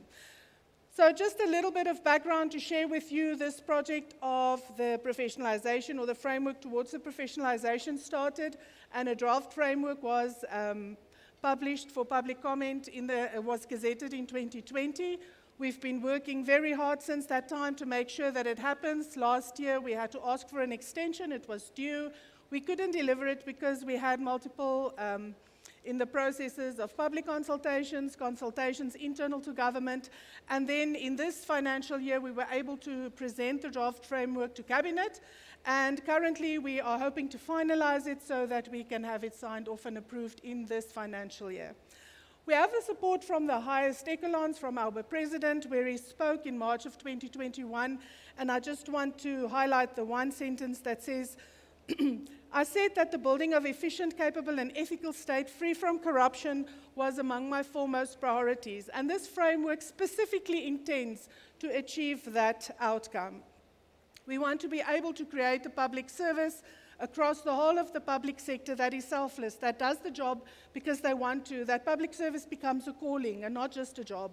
It's important to understand that there's a reason why we are called public servants, because we are there to serve our nation and not the other way around. So this just is a repeat of what you've heard before, so I'm not going to go into too much detail, but the framework supports priority 1 of the 6th administration, specifically to create and ensure that we have a capable and ethical state, a developmental state, and we try to define it in the framework. A capable state means that we have the human capabilities and the institutional capacity to deliver services. An ethical state, according to our framework, we define it as a state that is driven by the constitutional values and principles of public administration, and that it is a state that is focused on the progressive realization of socio-economic rights and social justice, as it is explained in the Bill of Rights. So we try then to further explain in the framework that a developmental state means, as you've shared with us, Dr. Rodney, it's a state that meets the people's needs, that is interventionist, developmental, participatory in its public administration. I'm not going to go through all of the detail. I'm sure all the slides were shared with you. But in the introduction of the framework, we then show you the building blocks, where we get the mandate from for the framework, not for the NSG, but for the framework. We say we are basing it on the Constitution, Section 195, that speaks about public administration, and public administration doesn't belong to one specific sphere of government. It is cross-sector, so it is the whole of public sector, and it's therefore based, it is intended to speak to the public service, national, provincial, and local government, as well as the broader public sector and all organs of state. It also finds its content and purpose and objectives in the National Developmental Plan, as have already been mentioned, and it is based in the decisions that were made as early as 2017 by the ruling party in their conference, who indicated that they highlighted 4 specific areas, of which we want to just reiterate here, to clarify the political interface with the administrative interface and make sure that there's a clear separation of roles, so that when we implement the policies of the day, we are able to implement them without fear. And then a meritocratic professional public service means that we do our work, we are acknowledged, we are appointed, we are promoted on merit and not because of who we know. And that makes sure that we have sufficient institutional autonomy to build and retain the skills and be protected against political interference. So when we look at the problem statement, I think we already had an overview of the problem as we have it. It is based in the National Development Plan, in the diagnostic overview in 2011, where we identified some key areas. And I don't want to repeat what was already said. So it's about making sure that we have the necessary skills in government, that we are able to develop the skills, that as the state we are able to develop skills, and actually not only for the public sector, but so that we can build a skilled South Africa, and also to make sure that we have professionals in the public service that has the sufficient professional expertise to deliver the services that they need to, such as engineers, such as lawyers in the legal service and others. And then also in the 25-year review report, it was found that at management levels, executive management specifically, we have challenges because the reporting and the recruitment structures have allowed too much interference. And that means that we are not delivering the services necessarily the way they are meant to. So at the highest level, we need to be able to perform autonomously. And then at the junior levels, there was a problem that was identified. We're not spending enough time and effort to make sure at the junior levels in public sector, we are able to develop skills and create career opportunities and career paths so that we strengthen the baseline that can grow into the future public service. In that same 25-year review, it was also determined that after 27 years of our democratic state, we have had a lack of decisive interventions to professionalize the public sector. So that in itself then creates the context within which the objectives for the framework are set, which are to entrench a dynamic system of professionalization, to strengthen and enable legal and policy instruments to professionalize specific categories and I'll come to some detail in that, to build partnerships and relationships, as we've heard before, specifically with higher education institutions and professional bodies to create a professional state, and then to initiate consequence management for material irregularities, and we want to then propose some mechanisms and pieces of legislation that can enable that.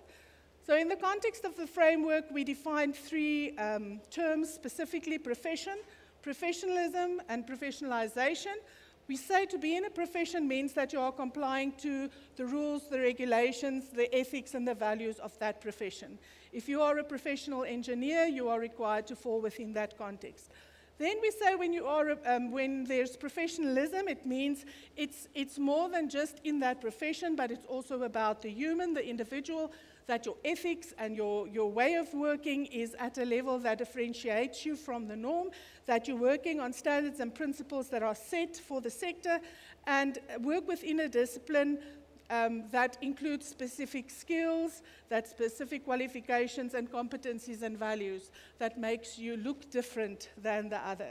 And then professionalization in the context of the framework we have defined for the sector to say professionalism, professionalization subjects all the employees in the public sector to a single dispensation, and to make sure that professional registration and regulations are adhered to. And we recognize within the greater profession of the public sector, there are then specific categories of professionals that needs to be considered, and that they need to be registered, and that we need to make sure that all of our professionals also comply with national professional standards. So there are 5 pillars that we have built the framework on, the content of the framework. We looked at recruitment and selection, induction and onboarding, planning and performance management, continuing learning and professional development, as well as career progression, succession planning, and management of career incidents of heads of department. So the next few slides will go into a little bit of detail in each of those. So for each of those pillars, the framework makes some proposals on how we can achieve these outcomes. And with regards to pre-entry, we are saying that merit-based recruitment is critical, and that appointments must be made based on merit. We are saying that for SMS members, currently we have in Ukela, I don't know who of you have actually done the course, but before you can become a senior manager in the public service at the moment, you have to have done the Ukela course. So the framework proposes that Ukela is reviewed and that it's also extended to other levels in the public sector. Then also the framework speaks to introducing compulsory occupation-based competency assessments prior to you joining. So it means that there's an integrity assessment and a competency assessment that forms part of the recruitment process, and to review the academic requirements for qualification for senior managers from level 14 upwards and their equals, so CEOs of state-owned enterprises and others, to NQF level 8, which is at an honors degree level or at similar. Then also the Public Service Commission, the framework proposes that it supports the recruitment processes of senior executives by setting up groups or not a pool of external experts that can then augment those panels that appoint and recruit. And then also in the recruitment of commissioners to the Public Service Commission, it proposes that we use external experts from academia and also from professional bodies. We also are proposing meritocratic appointments of board and executive members of state-owned entities. Very importantly, the framework then proposes a greater involvement of higher education, institutions and professional bodies, and collaboration to ensure that we have developed individuals that are compliant with the professionalization. Pillars 2 and 3, specifically induction and onboarding. Let's talk about pillar 2. Induction needs to not be a once-off intervention according to the framework. The framework proposes, number 1, that induction takes place before you start in your job. If you are appointed today, you will first go for induction. Once you've completed that successfully, you will join your job in your workplace, however long it takes for you to complete the induction program. And then secondly, the framework also proposes that induction becomes part of progression. So if you are promoted to a next level, let's say from senior administration to middle management, that there is an induction process that needs to happen before you start in your role in middle management. Reorientation program for serving public servants. Some public servants have been in the public service for 27 years, 30 years and longer. We did an induction program many years ago. We need to be reminded of what the country needs right now. So the objective is that there's a reorientation program that is proposed to be prerequisite for all serving public servants. Apologies. With regards to planning and management and performance management, I need to be quick. I don't know if anybody told you, but there's a timer that runs here. It makes you speak faster and faster and faster. Okay, so I'm going to go faster and faster and faster. So there's performance management and planning and management. Performance management is all about performance management of organs of state, and we are speaking in the framework, we are making proposals to strengthen the systems of performance management so that it's better aligned across the greater government. Then we also speak about the tools and say that we should develop tools that support that system that is fit for purpose. With regards to planning and management, it speaks more about the individual, and it says there that, I don't know if all of you may agree with me, but sometimes, you know, you have a performance plan on the one side, you have an assessment that happens on the other side, a performance appraisal, and it isn't always the case that they speak to one another. So it says that there should be greater emphasis on ensuring that that we are contracted for at all levels in government, especially at senior level, that is what we are measured against. And then strengthening the role of professional bodies to assist in creating that technical expertise that we need. This pillar, number 4, is all about professionalization of specific areas, continuing learning and professional development. The framework allocates specific areas, or what do you call them, specialist areas, and then 2 specific departments. It proposes that those departments then take responsibility to professionalize that subsector in the public sector. For instance, DPSA and the Department of Cooperative Affairs and Cooperative Governance and Traditional Affairs, that they are responsible for ICT and HRM&D, National Treasury for Supply Chain Management, setting up that Supply Chain Management Council that has been spoken about a long time ago, Department of Planning, Monitoring and Evaluation to set up a council similar for planning, making sure that the legal profession inside the public sector is professionalized, that every legal practitioner belongs to a professional body by the Department of Justice and Constitutional Development. The Auditor General South Africa takes responsibility for the audit profession, and then professionalization of, this is the most important leg, I believe, for the local government. DPW and CBE take responsibility for architectural, construction management, engineering, surveillance, all of those areas that are so relevant to the work that we do and the infrastructure that we build. Very importantly, there is a challenge that has been identified in the system itself, the system of professionalization, and that is not always representative and it's not always inclusive. So the framework specifically makes a proposal to say that the Minister of Higher Education, Science and Technology and SAQA together must put in place plans to ensure that professional bodies are not exclusive and that they are representative of the South African population.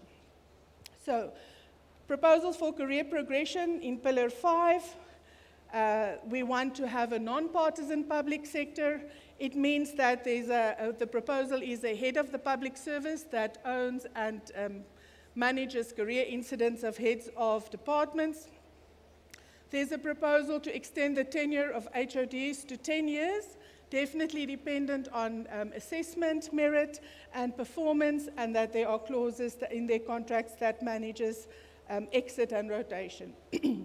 Also, there's a proposal towards the strengthening of the revolving door policy of 2008. It has been in place for such a long time, but the framework proposes that we strengthen that and create pathways for the movement of identified individuals to move between the public sector, the private sector, academia, and all of those areas, so that we really activate that policy that can do so much for us to professionalize the state. And then RPL we believe is a very valuable tool in this toolbox of professionalization. And the proposal is that we use RPL not only for academic qualifications, but that we create opportunities to RPL individuals and recognize their experience. And for that, the DPSA needs to consider the Minister of Public Service and Administration make a declaration on a RPL center. To implement, every part of the sector has their own responsibility. I've highlighted SALGA. So the framework proposes that SALGA adopts the framework for implementation in local government, and then it is expected that implementation plans should be developed for short-term, for medium-term, for long-term, preferably being ready before the hotline in January. And then there's an indication to say that if there are any decisions or proposals that require legal intervention, it will be catered for in the Public Administration Management Act and in the Public Service Act. In conclusion, I'd just like to share again from the Presidency's budget vote in 2022-23. I'm just going to read the first part of it that says, in part of realizing a capable state, we are on a drive to rebuild the public service through promoting lifelong learning, improving skills, and providing the necessary orientation to entrance to the public service. This is happening across government departments in every municipal, state-owned enterprise and every organ of our state. I said we would finalize the national framework towards the implementation of the professionalization of the public sector, and it proposes fundamental reforms. So this framework, we are aiming to have it approved in this financial year, and we believe that if it is embraced by everyone in the sector and really utilized as a tool, we can make great strides to improving our public sector. Thank you very much.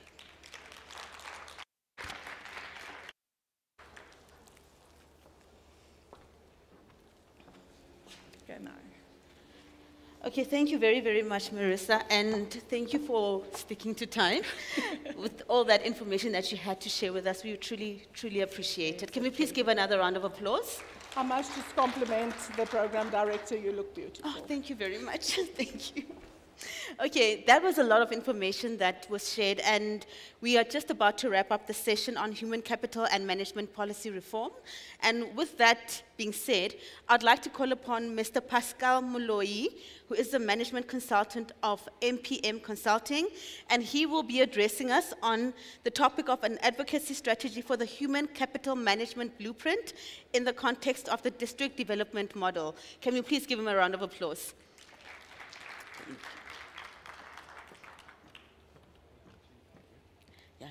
Yeah, thank you.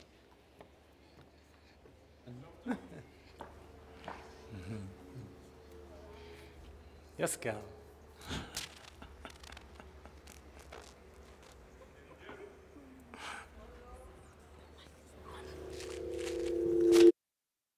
Hello, hello. Sure. Good afternoon, participants and those that are joining us virtually. I have 19 minutes, 52 seconds. I'm going to talk about the district development model and why it's important for us as local government to build our human capital capacity to make sure that that district development model happens. I'm sure most of you, I'm not sure whether you're in the room or you're part of the local government summit, and you heard again the president talking about the district development model. But what you should be underlining is that in all his inputs on the DDM, he places local government at the center. He places the purpose of the DDM as an approach and a strategic intervention to do many things, but much more importantly, to make sure that local government works and that local government fulfills its constitutional mandate. So if you listen to the DDM, there's a lot of pressure that has been put on us as local government on making sure that it happens. And for obvious reasons, that when you talk about the DDM, you'll be talking about one plans. You'll be talking about a number of one plans that are aimed at making sure that there are projects, there are programs that are going to be implemented over the medium to long term that will change society, that will change our economic upbringing and status in our municipalities and our localities, to make sure that we deal with unemployment, we deal with poverty, we deal with inequality and other things. But at the heart of those projects, I mean, most of the time I ask people in the room, especially when you have HR practitioners, that how many of you get involved in the conception and development of large-scale projects? Can I just see by a show of hand? How many of you are there in the room when these projects are conceived?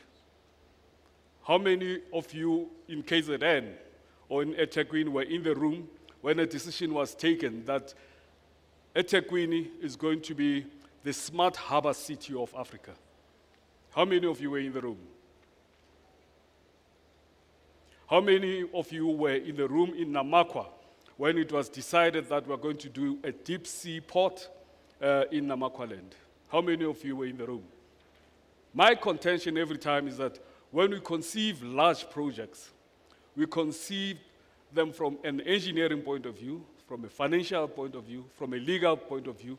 Then we bring in people that run our ITs, our systems, and all that. The last people that come into the room are HR practitioners. But when the chips are down, it's not so much the fact that project management processes and your value chains didn't go well. It's because of people, isn't it? When things go bad, it's people who make them go bad.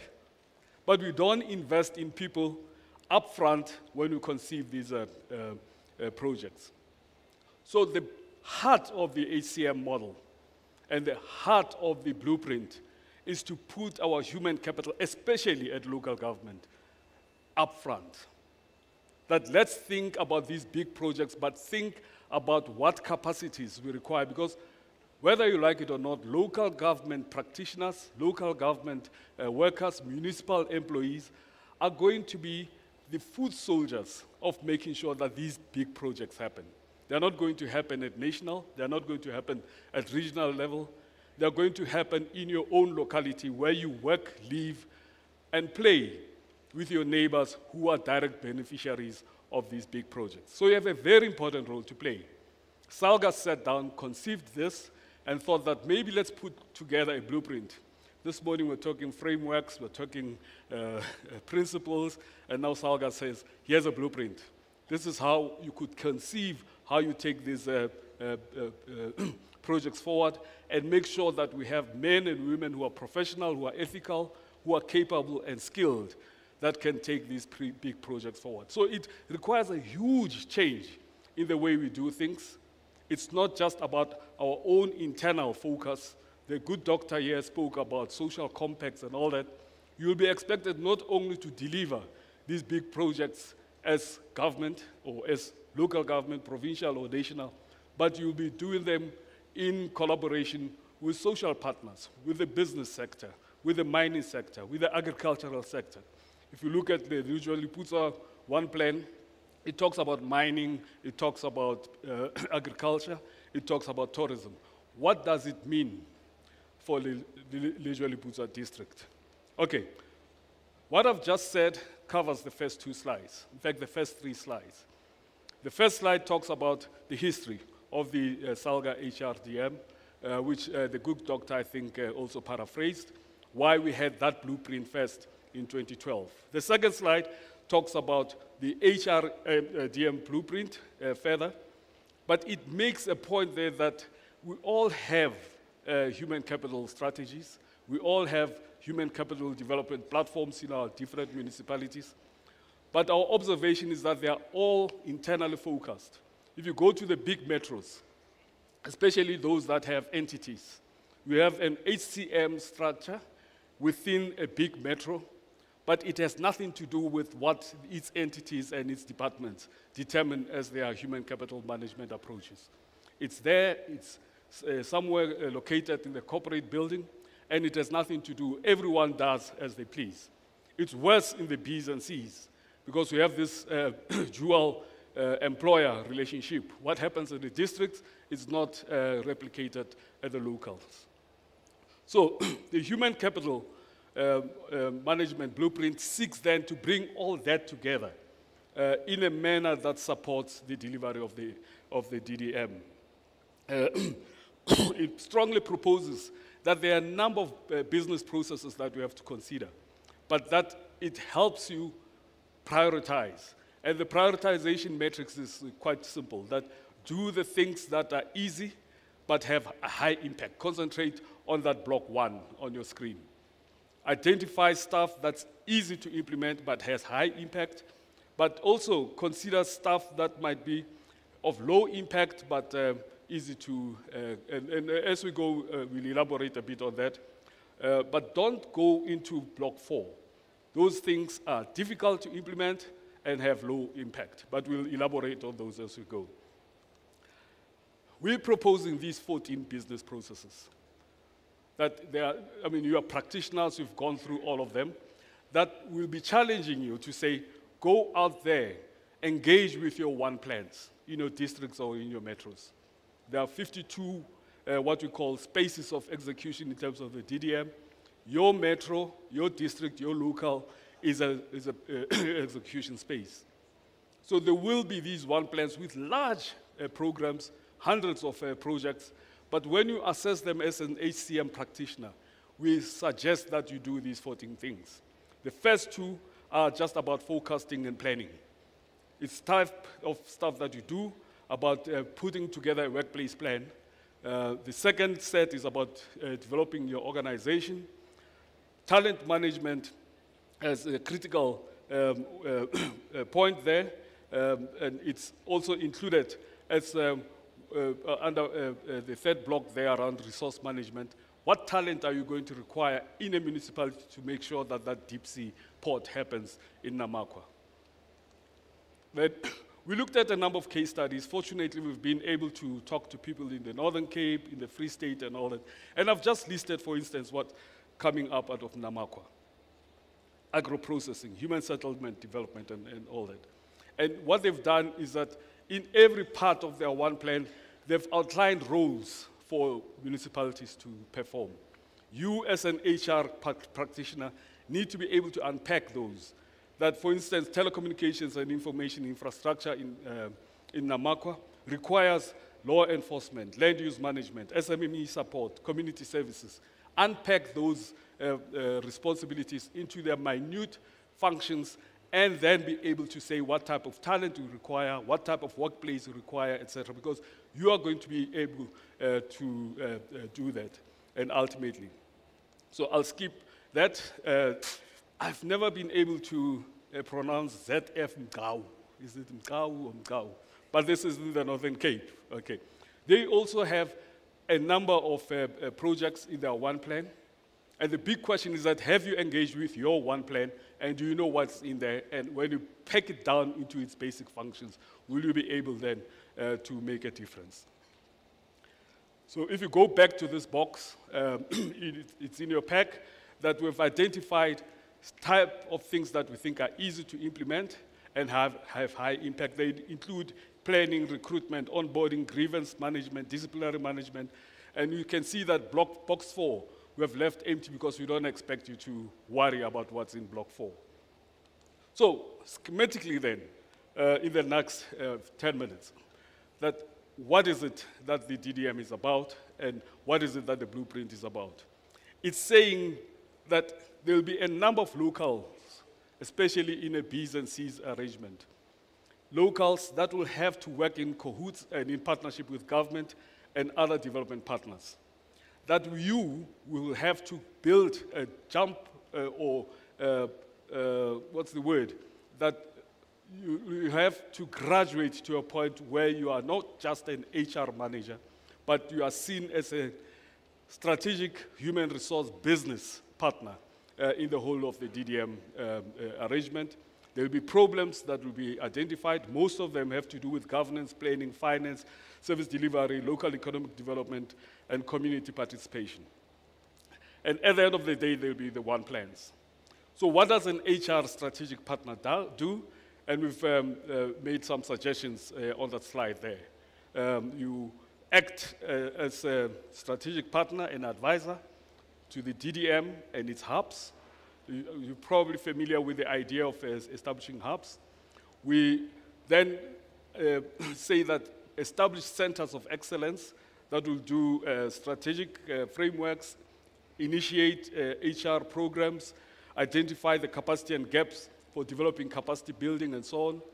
That there might be areas where you have to establish set services centers, do them, and for those reasons. But there might be areas where you don't have the skills, either in government or in provinces or at national level, and that you might want to bring in resources from elsewhere into your arrangements. So bottom line is that the SALGA blueprint seeks to augment HCM strategies to create platforms that will have the power to convene, to mobilize human resources, to ensure performance management and evaluation, and drive change required to implement the DDM 1 plans.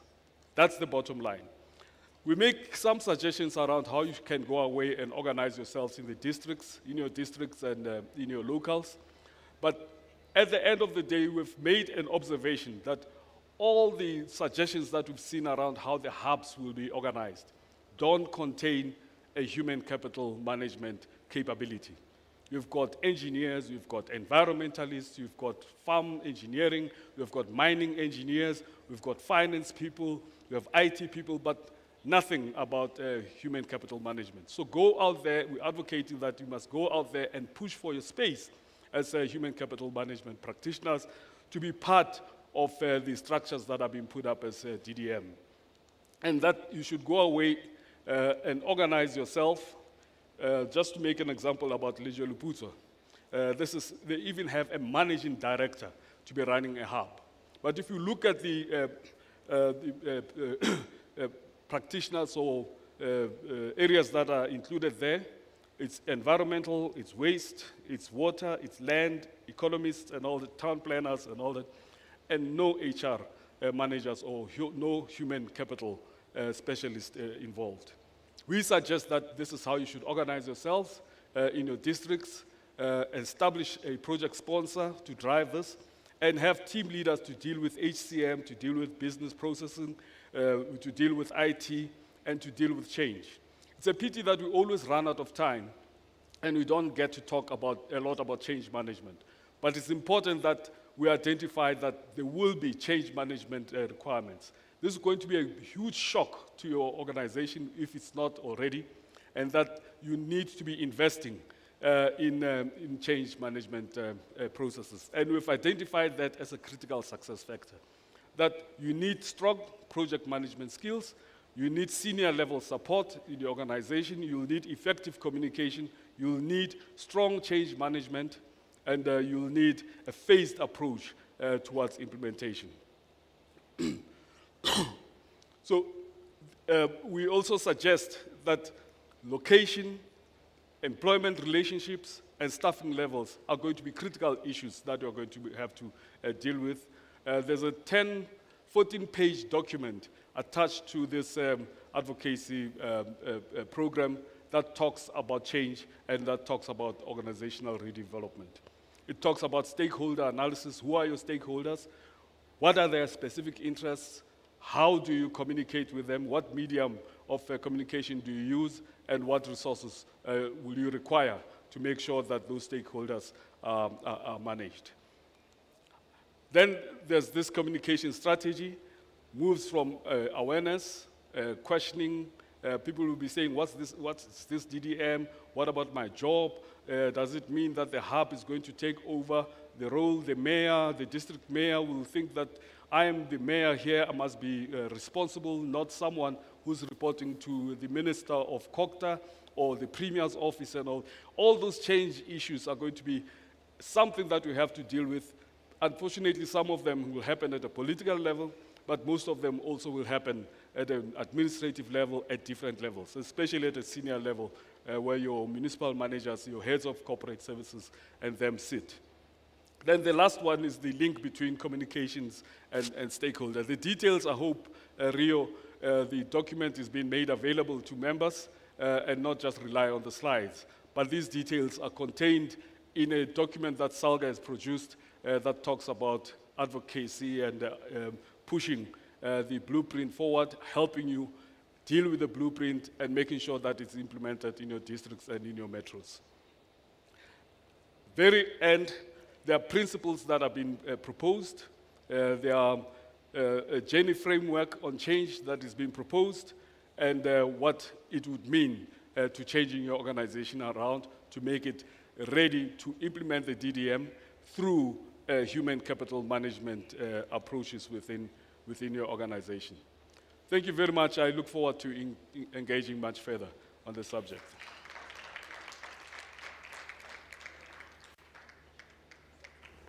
Ntate Moloi, thank you very much. Oh, this is a nice one. I didn't have to come and stand next to you to chase you away. Thank you very much. Can we just give another round of applause for Mr. Moloi? Now, obviously, this session we just had in Ntate Pascal was obviously on a number of reforms that we've heard, that good doctors spoke about the HRD strategies that are looked at, and is it Marisa? Marisa spoke about some of the professionalization framework, and you've just talked about the blueprint. Mm-hmm. And I'm sure there might be a few questions on the audience, and I'm going to check. While we're checking if there are other questions, I wanted to check with you, how do we cascade this blueprint? And cascading it, does it allow for people to make sure that it actually fits their need and then the districts in which they operate? Do you want to quickly talk on that? Look, I mean, the blueprint is a guide. You ultimately have to take the decisions. SALGA, as your organization, thought it wise that let us put a few ideas on the table. Obviously, I think we're creatures of stature. It would be expected that for you to be able to dispense resources, you cannot spend resources on something that your council has not taken a resolution on. So the first point would be really just to engage with it, find out what it is, but it would help that there is some form of a council resolution to say that we are adopting the blueprint and this is the way that's going to influence policy in our municipality, in our district. It will make your job much easier if you do that. So cascading, yes, it would mean some formal decisions will have to be taken on the status of the blueprint within your municipality.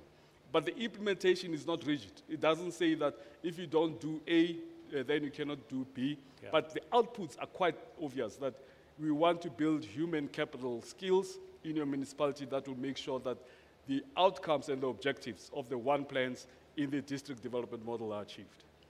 There was for you being good on time that I allowed you just a bit of that comment. Before you go, I just want to check if there are any questions for our colleagues, Dr. Manyike, Ms. Labuskaghni, or Ntate Moloi. Are there any questions on the floor or even online? Are there any questions? You can't let them go off that easy without any questions. Ntate Pascal, thank you very much, sir. Pleasure. Really appreciate it. Pleasure. All righty. Please give him a round of applause. Thank you so much. Colleagues, we're going to the last section of the program for the first day of the two-day program. In this session, we are going to be looking at municipal perspectives on talent management practice. To indulge us, we're going to invite on stage Ms. Lomave Mthembu. She's a Senior Manager Talent Management from eThekwini Metropolitan Municipality. And she's going to be talking about eThekwini municipality as a case study and looking at managing talent for business continuity. And I think that is possibly something that everybody's curious about. Mem Tembu, are you ready? Oh, there you go. You just surprised me there by using a different entrance. Sorry. Welcome, and the stage is yours. Please give a round of applause to welcome her. Over to you, ma'am. Thank you. Good afternoon, ladies and gentlemen. It's such a pleasure and an honor to be given this kind of exposure to grace the stage. I was privy to the first 2 talent management seminars, and I think we're moving from good to great. I hope so. I'm not sure if my slides are ready, but whilst they are ready in the slides, if I may, just quote from a person that you probably all know, Henry Ford, who says, "Coming together is the beginning.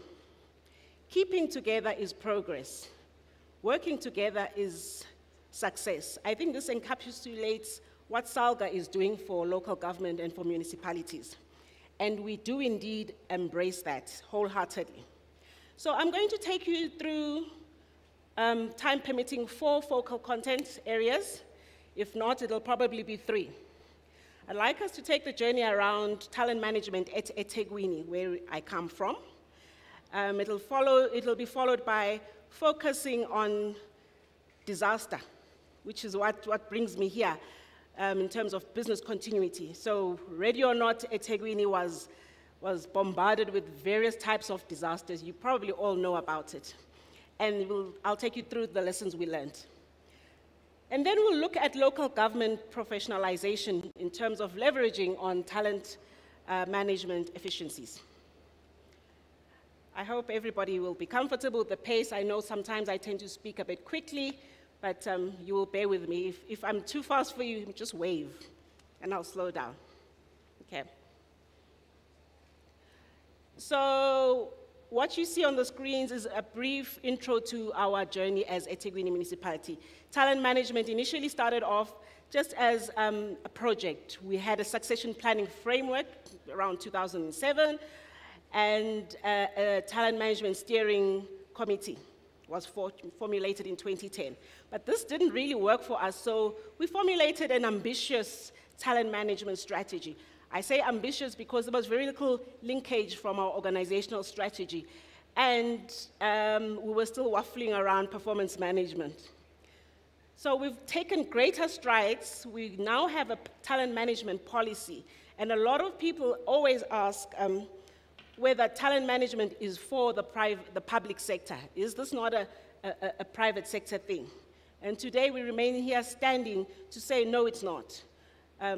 It can work in local government, and the previous speakers have actually spoken about how it can be made to work in local government. What we haven't really delved into is the complexities of our environments, the actual handling of talent management. Are we ready? By now, I think SALGA needs to actually have a barometer to say, over the past 4 years, how far have we gone? Let me come back to us as eThekwini, being the journey I wanted to talk to you about. So, with this latest reviews on the strategy, we are now pulling organizational strategy and the human capital strategy, bearing in mind that the talent management strategy is not belonging to human capital, it belongs to business or it belongs to line. However, we are there to support it, to ensure that it moves. So there are various aspects to talent management I think previous speakers have touched on, the succession management, workforce planning, etc. But that's where we're at in terms of our journey. Our strategy, here's the next slide, please. Our strategy sits on 5 pillars. Those 5 pillars integrate the strategy to ensure that we attract and develop and retain talent to achieve current, future strategic objectives. So we have in our area scarce and critical skills. You will remember that I initially said TM, talent management, started off as a project. It was a project placed under what we call trading services. It encompasses electricity, cleansing and solid waste, water and sanitation, city engineering, eThekwini transport authorities, and infrastructure. So those are the areas that were initiated talent management within our municipality. So it became important as our scarce skills and our critical skills change with times. We do not take away this pillar, but we start looking at other areas with emerging skills. We also noted that in previous strategies, the focus was on just your top layers. So we decided we were going to build our own talent, and that means going down to the middle layers, to entry management as well, to ensure that we groom sufficient people to take over. One area, I do know that in our midst, we do have councillors, and councillors like to support and look out for the interests of their own constituencies. But in our organization, we decided to have the deliberate move where we said, we are going to look at internal recruitment before we go externally, so that we can ensure that talent management actually works, so that we can ensure that there's business continuity. So at times, you will find that we will advertise not just junior positions, but also middle management and senior positions to say that we want to look at the pools that we've been developing and to see if they can stand the test of time and be actual talent management. So that is another pillar that we really embrace. Ensuring the fulfillment of requisite capabilities, skills, qualifications, that is now being honed in and supported wholly by our recent municipal staff regulations. But we're finding that in some areas we have moved even beyond what is required or what is stipulated by these municipal staff regulations. So there is a bit of tension in the sense that, you know, we feel that in areas that we are already ahead, they haven't covered. But by they, I'm referring to our COCTA, who is custodian of the MSR, the Municipal Staff Regulations. So what we are doing in our space is we're formulating an edition, we call it the second edition, where we're having competency frameworks and including the specialist areas that are coming through. If we talk specialist areas, we're now talking about the people that look after or forecast the climate change. Whereas you will find that these regulations typically look at areas that have been previously scarce and critical. Okay, I don't want to dwell too much on that. We also directly look at what directly contributes to the business plan and value creation. So our stance this year is not just service delivery, it's impactful service delivery. So that is what we wanted to look at, and particularly with reference to my particular topic, which is business continuity, we started that journey when we started to say, how are we going to add value to this organization on a continuous basis?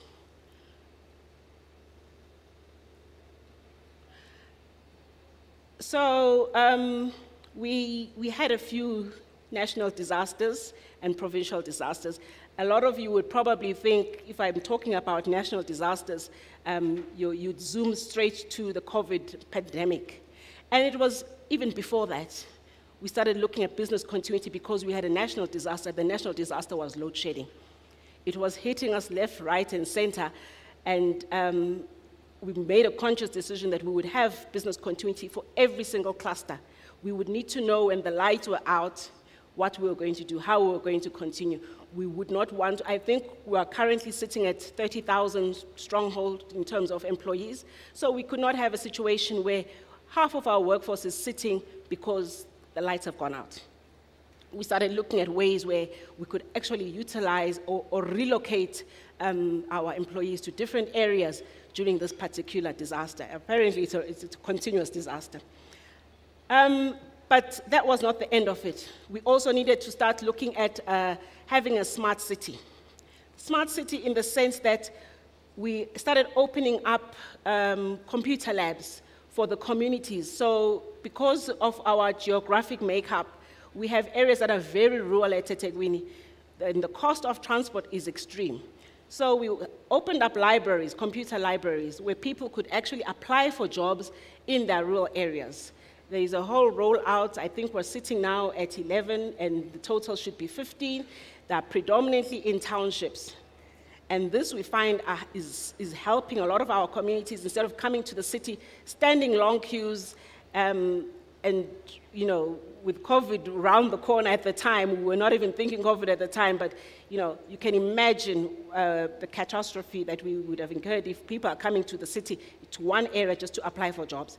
So we ensured that our city readied itself for what was coming. I'm not standing here to say that we were we were completely ready, but those were the attempts that we were making. We started looking as well at workforce planning, deploying people into different areas. Where most people have actings, we also have responsibility allowances, where we take somebody from one area and we put them in an area where we find, or we deploy them to that area where we find that there is a shortage. That was not that, you know, we always laugh and say, well, hey, when Noah built the ark, it wasn't raining. So we were preparing for that. Unfortunately, it rained. It rained COVID, and straight after COVID raining, it rained literally the floods. We also had the July lootings, and the state of our city took a serious hit. So the three main areas that did hit hard at us was the national lockdown, the July unrest that were provincial, and the April floods. But we were able to continue, I think at the most, with national lockdown, there wasn't much we could do. We had essential services working, emergency services working. We had various ways to ensure that there was business continuity, because we had a plan, but we had not imagined something to this nature. So what we're saying here is, yes, plan. If you fail, plan again and beef up whatever plan until you succeed. With the July unrest there again, we were caught unawares, but we recovered.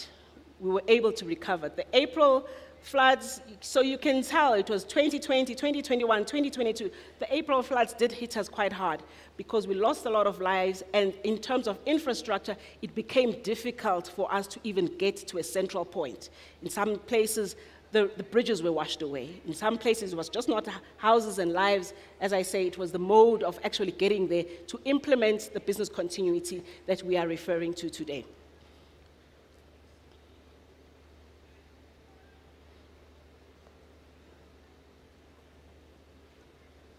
Knock, knock.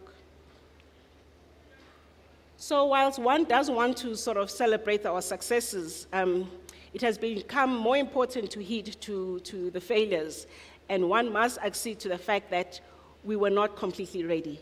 Human capital enablers, we were there with our talent pools, but were we able really to activate critical talent pools in time? There were essential services that were ready, but it was not as if this was a plan written down to say, because such and such is happening at this critical stage, this is what's going to happen. What did assist us was the pool of people that we had groomed to be able to have the agility to think differently under emergency situations. What did also assist us was the security that we had to ensure that, you know, whilst we were facing these disasters, there was a passage, a safe passage for employees to actually be able to go and function and continue to support the people that we need to deliver services to, even though it was at a marginalized phase. Also, I do want to indicate that one of our critical areas suddenly became payroll, because during all those disasters, there was not a single instance where we could say employees within this particular metro went without a salary. So we were able to manage that. We were able to continue with the systems. Sometimes we would have glitches, but you know, the perseverance, the resilience that makes up a lot of municipalities, not just at eThekwini, but if you work in local government space, you must be quite resilient.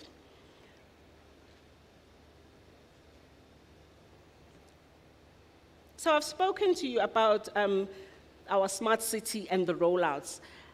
The unfortunate component of us having this rollout is in some cases we find that the equipment is damaged. You know, the past month or two, we've had 3 break-ins where a whole lot of computers have been destroyed or have been stolen. And that now impacts on what we are trying to achieve as a smart city. We are also, even within our internal workforce now, saying we need to start doing away with paper. We've introduced your electronic signature. We're cascading it down. So I think we're now currently cascading it down to junior managers, where one is able to actually sign off critical documents off-site. We did away with a lot of other areas like pay slips. We no longer have those electronic systems where there's the biometric system to time and attendance is also done electronically. So we have made good strides there. Our top talent is now, fortunately, being stretched by an approach that I want to talk about in my next few slides that emanates from government. It's your DDM approach.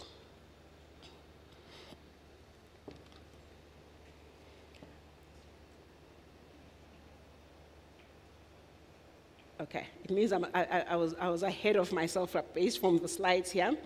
This still talks to our rollout in terms of our smart city and what we've done. I've touched on the remote working perhaps, where we're looking at not just enjoying the privilege of working from home here. We're building into our strategy where we are talking diversity and inclusion. What we're building into our strategy is that particularly people that are living with disabilities should be given that flexibility to say, work from home when necessary, because it does take a long time for them to actually make their way, particularly during disaster mode, to work, simply to get there, exhausted, and then need to turn back home.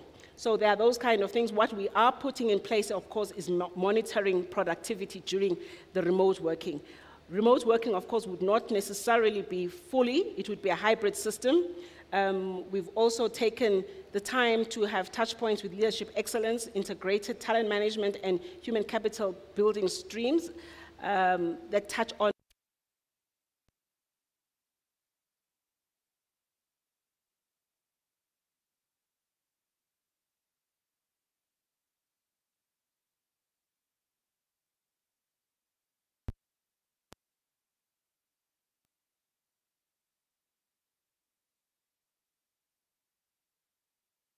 I'm not. Okay.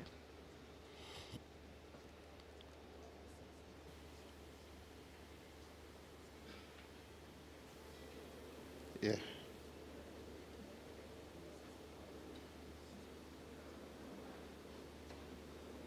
Can I proceed? Okay.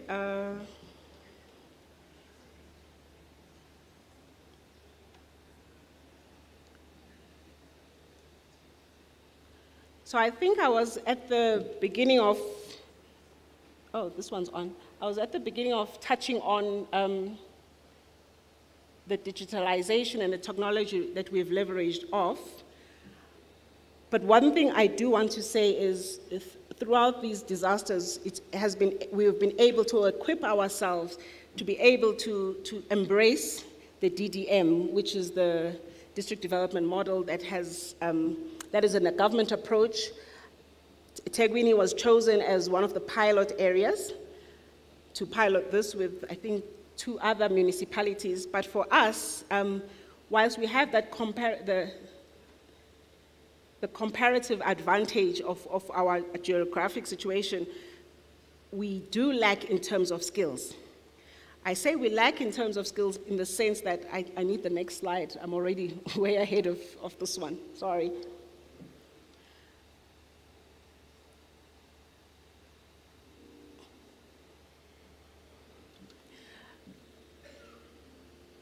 All right, perfect, thanks. The DDM approach, which looks at the one plan and it focuses on development. Now, in terms of this approach, government is focusing on monitoring the one plan, which says that everybody should be benefiting from government, be it at national, provincial, at local, but we need to have decentralized services. And for us, this has touched in quite well where we have catalytic projects for the city. We've ensured that we embrace this particular project to ensure that we are not just focusing on engineering skills, but we are now sharing skills with various areas. If I might make an example, catalytic project sits for us under an area, a cluster called economic development. However, the engineering that is required sits under city engineers infrastructure. So it typically means one needs to collaborate, one needs to form partnerships. These partnerships need not only be within eThekwini alone, because this is not just a eThekwini project, but it is a city project, it is a provincial project, and it is a national project. So we're hoping that with time, I can see the program director is already nearby, but we're hoping that this will enable us to make the strides where we say we have the talent, the skills can be shared.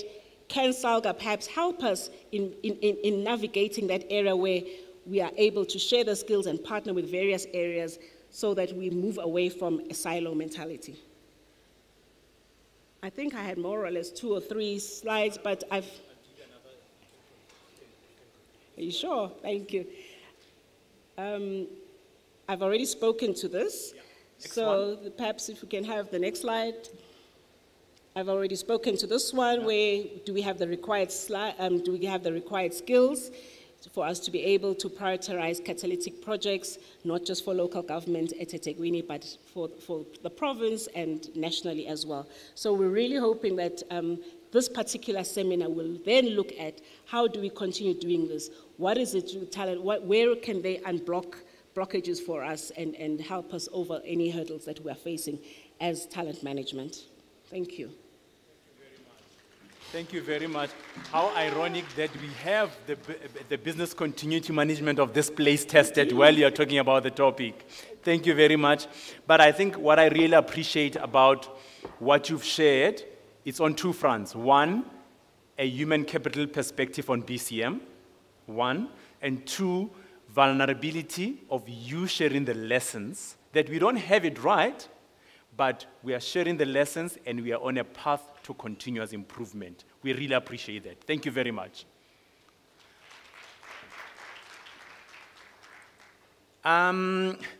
Just moving us a little bit along, do we still have our online audience? No, it's okay. It's still, yes, it's still there. Sorry?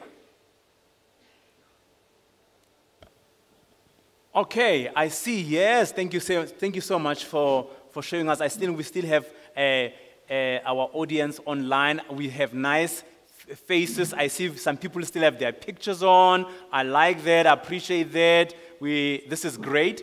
As a treat for the online audience, we do have the next speaker as an online speaker. So that's great. So I would love to introduce... Can I just... Oh, sorry. Apologies. There was a question in the chat. Okay. Whether Lumave would be willing to share her remote working policy with other colleagues. Colleagues are keen to know how they went about in crafting that. Ma'am Tembu, are you being used as a benchmark? Are you willing to share? The question is, are you willing to share your policy, your BCM policy?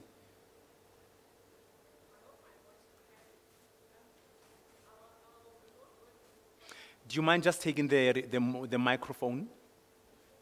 Oh, the remote working policy. Thank you. It is also something that we've recently benchmarked from City of Johannesburg. Do I have an echo? Can I continue? Continue. Yes. It is something that we've recently benchmarked from COJ, City of Johannesburg. And what we are looking at instead is a hybrid remote working policy to input into our strategy, where we're not saying that everybody and anybody can work from home, but in terms of inclusivity, we're looking at those that struggle to get to work first and foremost, before we then cascade it to those that can perhaps work from home. But yes, we can start sharing it once I get official approval to do so. Happy to do so. Thank you. Thank you. Thank you for that question. That was a good one. Anything else, Karen, that you'd like to? Okay, great. Just to move us along, we've got the next speaker who's online as well. So some treat for both people online as well as people from here. So we will be watching our screens for this presentation. We've got Ms. Sunay de Jong, who's a Senior Manager HR Services from Swartland Local Municipality, who is going to be indulging us once again a case study of the Swartland Local Municipality, and she's going to be touching on HR metrics and analytics for dashboard reporting. We know that we had quite a number of insights around data analytics this morning, so this is a continuation. I see Sunette, I can see your face on the screen, and I'm going to hand over to you. Welcome, and please unmute yourself and so that we can test if we can hear you. Thank you. Can you hear me? We can hear you perfectly. Please continue. Okay, thank you so much for the opportunity and the honor to address the audience on HR metrics and analytics for dashboard reporting that we do here at Swartland Municipality. And I just want to say, as the previous speaker indicated, that we are still in an ongoing disaster. In a few seconds' time, this town where I am, Malmesbury, will be experiencing load shedding. So sometime or other, my room will become darker than it is now at the moment. So, if you can take me to the next slide, please. This is just a profile of Swartland Municipality, where we are situated in the West Coast district of the Western Cape. And we have about a municipal area of about 3,700 kilometers. And our neighboring municipalities are Saldanha Bay, Bergrivier, Cederberg and Matsikama in the West Coast district. We are also about 60 kilometers north of Cape Town on the N7. Next slide, please.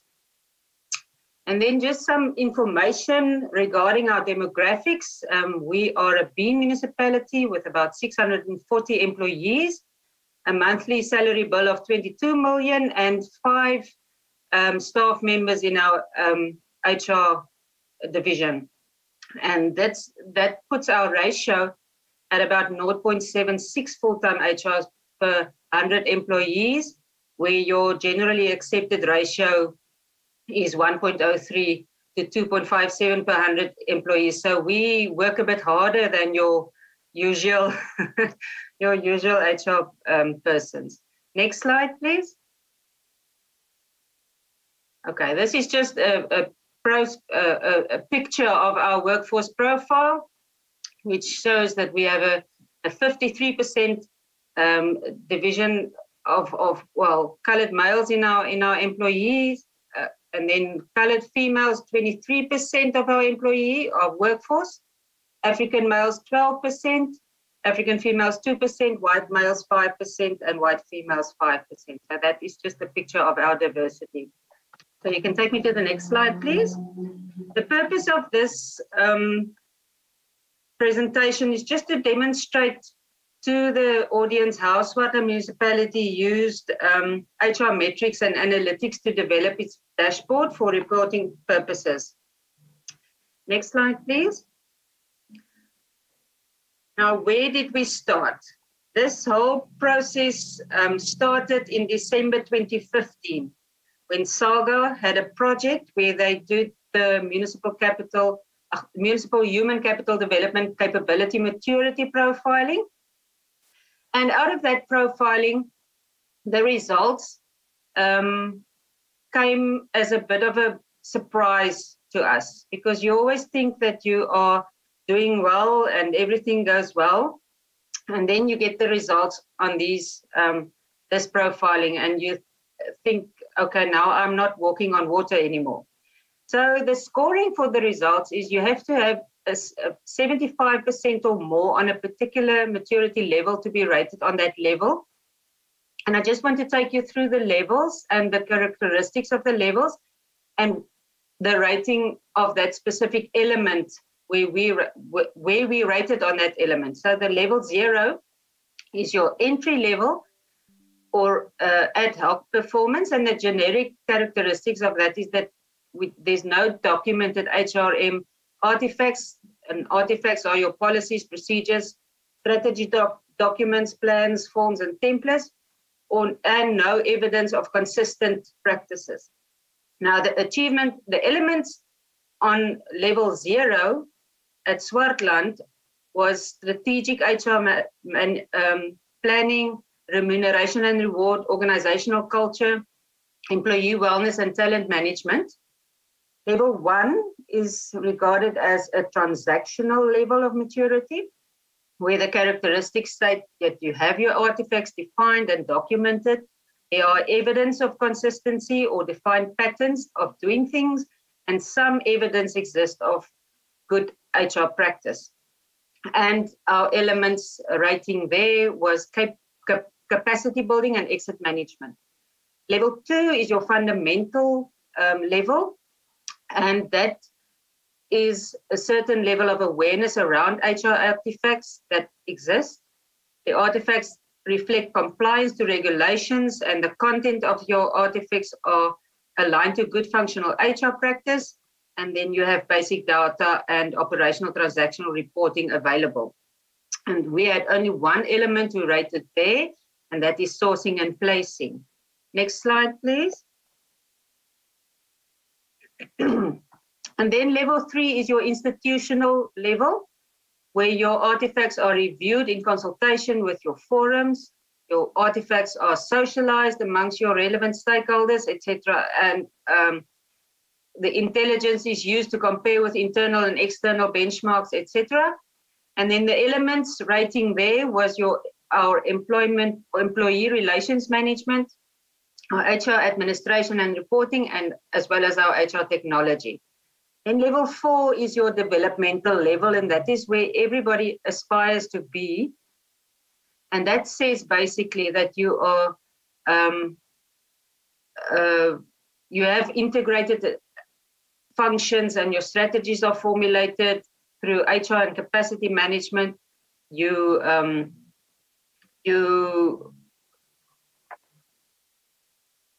looking at full professionalization, being evident for improved culture, using your intelligence and feedback from your stakeholders.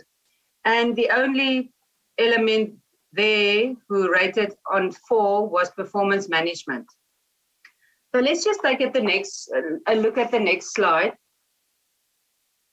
And I just want to show you something. Now, if you think back, I said to you that to be scored on a specific element, you have to have a 75% plus on that particular level to be rated on that level. And for strategic management and planning, where we rated on a level 0, which is your entry level, you can see that on level 1, we rated nearly 70%, 65. On level 2, elements in level 2, we rated 62%. We even had some aspects in level 3 that was more than 40%, and some aspects in level 4 that was about 25%. So we were not that bad that we didn't have anything in place. There were some things in place, but not on any one of these aspects did we obtain a mark of more than 75%. So that automatically takes you to a level 0. Same with organizational culture. We were rated 0, but if you look at level 2, we were nearly at 75%. And at level 4, we were on 50%. So this picture, after the big shock that you get of learning that you are on level 0, if you look at this picture, it's in the end not that bad anymore. So with that in mind, I would be very interested to know what the scoring would look like now after 7 years and a lot of hard work. I would really like to see what my graphs would look like now after the shock that I got in 2015. Take me to the next slide, please. Okay, so what happened next?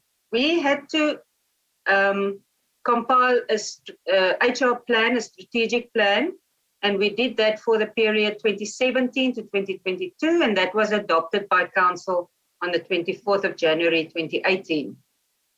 This plan was compiled to address the number of issues, quite a number of issues that was identified during the 2015 profiling exercise. And in December 2017, SALGA came back to us and they did a profiling support meeting where they looked at what progress have you made on all the elements that were evaluated and did you have any progress? And the finding in December 2017 was that Swartland municipality did not need any direct HR support from SALGA and that the relevant issues were being addressed mostly through the HR plan. At the stage when SALGA was here for the support meeting, our plan was not approved yet. It was only approved in January 2018. So we were nearly even a bit better at that stage on addressing many of the issues that was identified in the profiling exercise. Next slide, please. So this is the HR standards model that was introduced in August 2013 by the South African Board of People Practices, and I'm sure that many of you are familiar with the 13 standards. I'm not going to dwell on this table. But in the standards, there are 3 levels. There's a preparatory level where you have 3 of the standards, part of that level, and then your implementation level with 9 standards, and then the last most important level is your analytics, which is a necessary component to bring everything together, where you review everything that has been implemented and you see whether you have to improve or whether everything is going well. Can I have the next slide, please? Okay. So in our implementation process of the plan that we compiled, we used the 13 HR standards model as the basis of our plan. So our plan has chapters 1 to chapters 13, which each chapter then addresses one of the standards. Now, chapter 13 of the plan then deals with your HR measurement as a continuous process of gathering, analyzing, and interpreting and evaluating, presenting quantitative and qualitative data so that you can measure, align, and benchmark the impact of your HR practices. And we also received SALGA support in the development process through the provision of examples and advice throughout the process. So we have been focusing on getting something in place to do our HR measurements, our metrics. So as a starting point, we develop metrics to address the strategic objectives in terms of the different chapters in our HR plan. And we still have some chapters where we're in the process of developing metrics, but because this is still a work in progress. Next slide, please. So what are HR measurements? Let's define metrics. HR metrics are measurements that we use to determine the value and effectiveness of your HR initiatives. It fits into the HR model of the SABPP as part of the standards and metrics element of measuring HR success. These metrics usually find their way into a dashboard or a narrative report to our stakeholders, and you can decide on which metrics to include in the dashboard so that you can reflect the priorities of your HR strategy. Next slide, please. So why do we use metrics and the dashboard as HR? They allow you to track your progress, tell you what to stop doing, allowing you to benchmark against municipalities of a similar size, eliminating confusion. What you measure and reward takes away all doubt about what is important. And it's allowing HR to have a strategic conversation, thereby elevating our strategic positioning and showing HR's value as a strategic partner. Next slide, please. It also allows you to make optimal use of your existing information systems. It helps you to push continuous improvement, helps your HR team to focus. Distributing your metrics can change your individual behavior, can help you to improve your relationship with management, building a coordination and cooperation, and helping to build self-confidence within your HR team. It can also creating an HRM business value chain, increasing the impact of your HR programs to show their value. And the most important is what gets measured gets done. Next slide, please.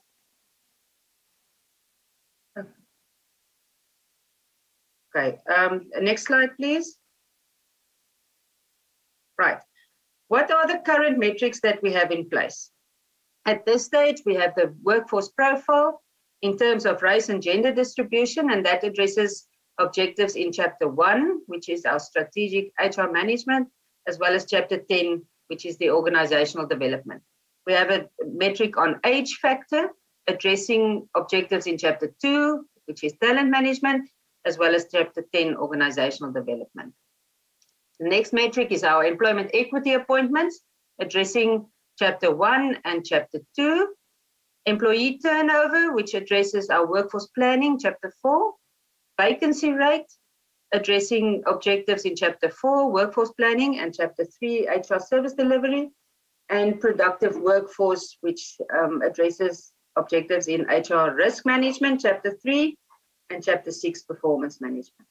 And then we are still in the process of developing metrics for Chapters 5, 7, 8, and 9. And we are going to implement that in this financial year because with our previous metrics, I wanted to first finish a whole financial year with one set of metrics so that you can see the picture over the whole year. And now from this financial year, we will then extend our metrics to the other chapters that are still missing. Next slide, please. So for dashboard reporting, it really elevates the strategic positioning of HR in a municipality. You must remember that it's meaningless to have a dashboard if you cannot take your audience through the interpretation of what is presented in your dashboard and then accompany that with a narrative report that's speaking to the dashboard information. So the following are just examples of the narrative report, including the metrics of what we have in place already. Next slide, please. This is just a picture of our workforce profile per department, and we have our demographic groups in specific colors. If you look, the purple, light purple is colored males, and pink, cerise pink, white females. So you get the picture there. And that is the workforce profile for Q4 in 2021. And you have a piece of narrative next to your graph, just to explain what the meaning is of the graph. Next slide, please. This is just a picture of a table of the progress that we made, for example, on our employment equity plan. If you look at the first column, you have your race and gender in specific colors, ideal composition according to the goals of our plan in percentage, and then what was your composition in July 2018 when the plan commenced, and then what was your composition in June 2022, and the progress is the last column in the table so that you can see whether you have an increase or a decrease or the no difference and so on. So this is just a picture of the progress on our employment equity plan. Next slide, please. Okay, this is vacancy rate, just a table stating what the summary is on your vacancies, how many posts were filled, how many posts are in progress, what is our vacancy rate, and then narrative next to it, just explaining your table, the information in the table, and so on. Next slide, please. This is our graph on age factor, where we have our employee ages in specific age bands. with the numbers of employees per age band, and then just on the narrative, you can make just a recommendation to management stating that they must note the high number of employees in the age group 55 to 64, and then just making some suggestions on how to address the situation. For example, in this case, to have a proper succession plan in place should these employees retire. Okay, next slide, please. Now, what would we say would be the value of the metrics and the dashboard reporting to Swartland Municipality? Now, this dashboard is submitted to the management team quarterly, and we have a combined dashboard report for the full financial year with totals and average numbers, which allows for comparison. These statistics and metrics are reported graphically, and it provides you a picture of what is happening in the municipality. So you're able to tell a story without about the data that we work with in HR. And this also enables HR to make proactive plans. Next slide, please. Okay. Right. We are also able to identify trends, especially when looking at the combined report. For example, the percentage days lost due to sick leave and percentage days lost due to injury. It's easier tracking of progress. For example, the EE plan that I spoke about just now. And over time, these metrics will be a measure of the growth and success in the municipality. And even if you then have the comparisons to previous periods that you can take when you have your metrics over a longer period. And using these metrics contributes to the professional image of HR, of the HR unit, as well as the broader municipality. The next slide is my last slide. I just want to say thank you for the opportunity. Thank you, Karen. Sunaid. Thank you so much for that brisk presentation. And I don't know if you were privy to the gentleman from Deloitte actually who presented on data analytics earlier on.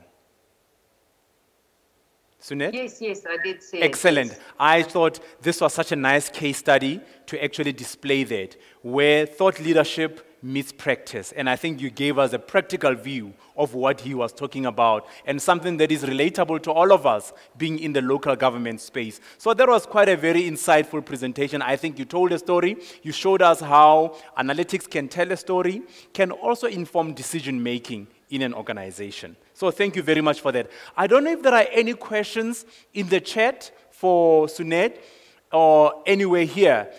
I'm sure we can have one question from the floor before we take the last presentation of the day. Are there any questions on the floor before I check if there are any questions on the chat? There is a question. Can I have a mic? Oh, my. It won't be a difficult question, Sunaid, I promise you. And if you can't answer it, the colleagues here, your colleagues here, will be able to respond to the question yourself. I think there's a question on this side. Is there a question? Oh, I thought there was a question. Okay.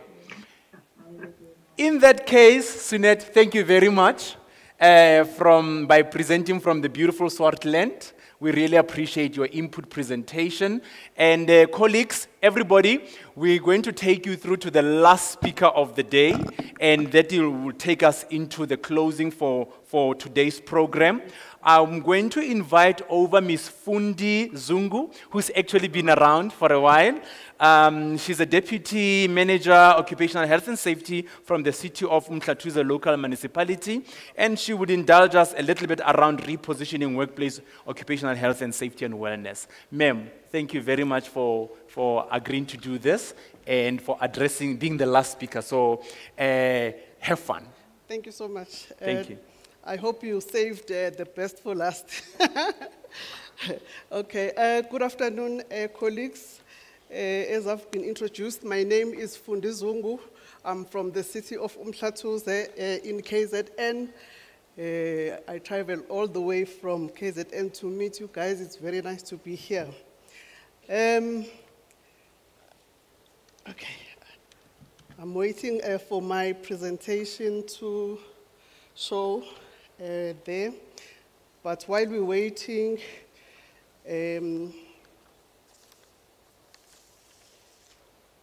I hope at the end of this presentation, all of you will be happy with your employers when it comes to health and safety management in your workplaces.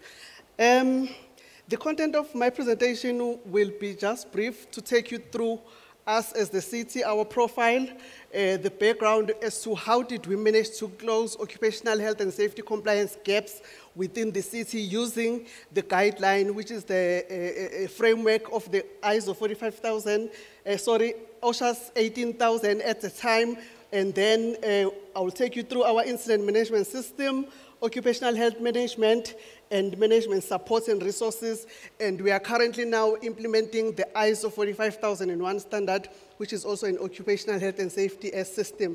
So that is briefly the content of my presentation.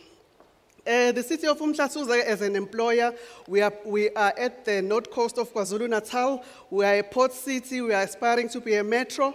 And we have a workforce of more than 2,000 employees, including our TEMS, EPWP employees, interns, and grant-funded posts. We have got over 3,000 municipal facilities where our employees work on a daily basis, which includes the newly opened, recently reopened airport, which is the Richards Bay Airport. And we've got 652 vehicles or fleets that our employees are using on a daily basis for transportation, and also plants that they operate on a daily basis.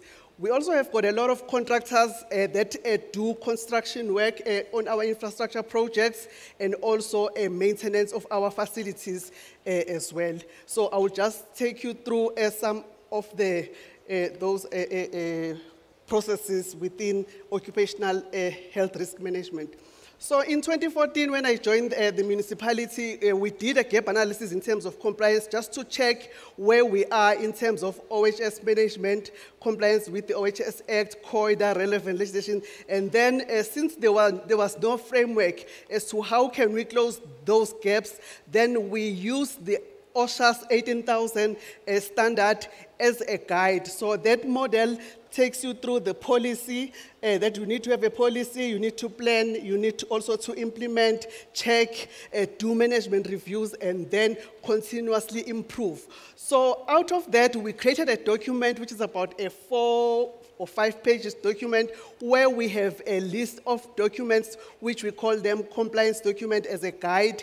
And out of that, we came with 15 key documents or maybe elements that we call them the guide, because you need to guide. So we reviewed the policy to align with the standard at the time, and then we also made sure that each and every section has got a risk assessment where all the hazards are identified, internal controls are implemented, starting from your elimination, substitution, engineering controls, administrative, and PPE. So all that forms part of the risk assessment. So each section needs to have that baseline.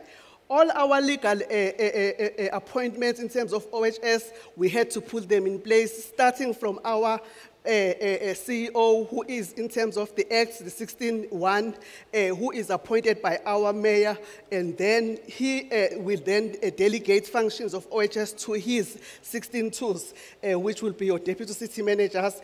Then it goes down. So under the objectives, targets, and management programs, there I will talk to you later in terms of what is it that we are currently going to implement in order to close the other gaps. We do have a safety structure which is aligned with our org structure, where we have to understand how the information flows in terms of OHS from executive management up until the employees, and also from employees up until it reaches executive management. So each and every person within that structure knows their roles and responsibilities. So your safety rep knows their responsibility, the supervisor, the manager, up until the CEO.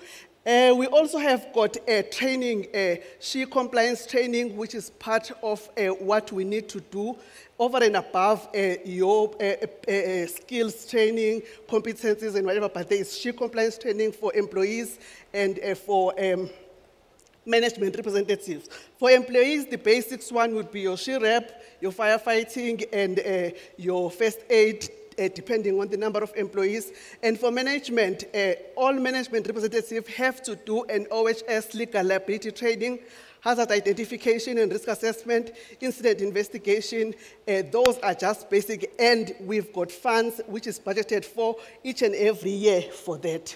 We also do communicate, we do awarenesses as well, and part of awareness talks to internal awareness, like your induction.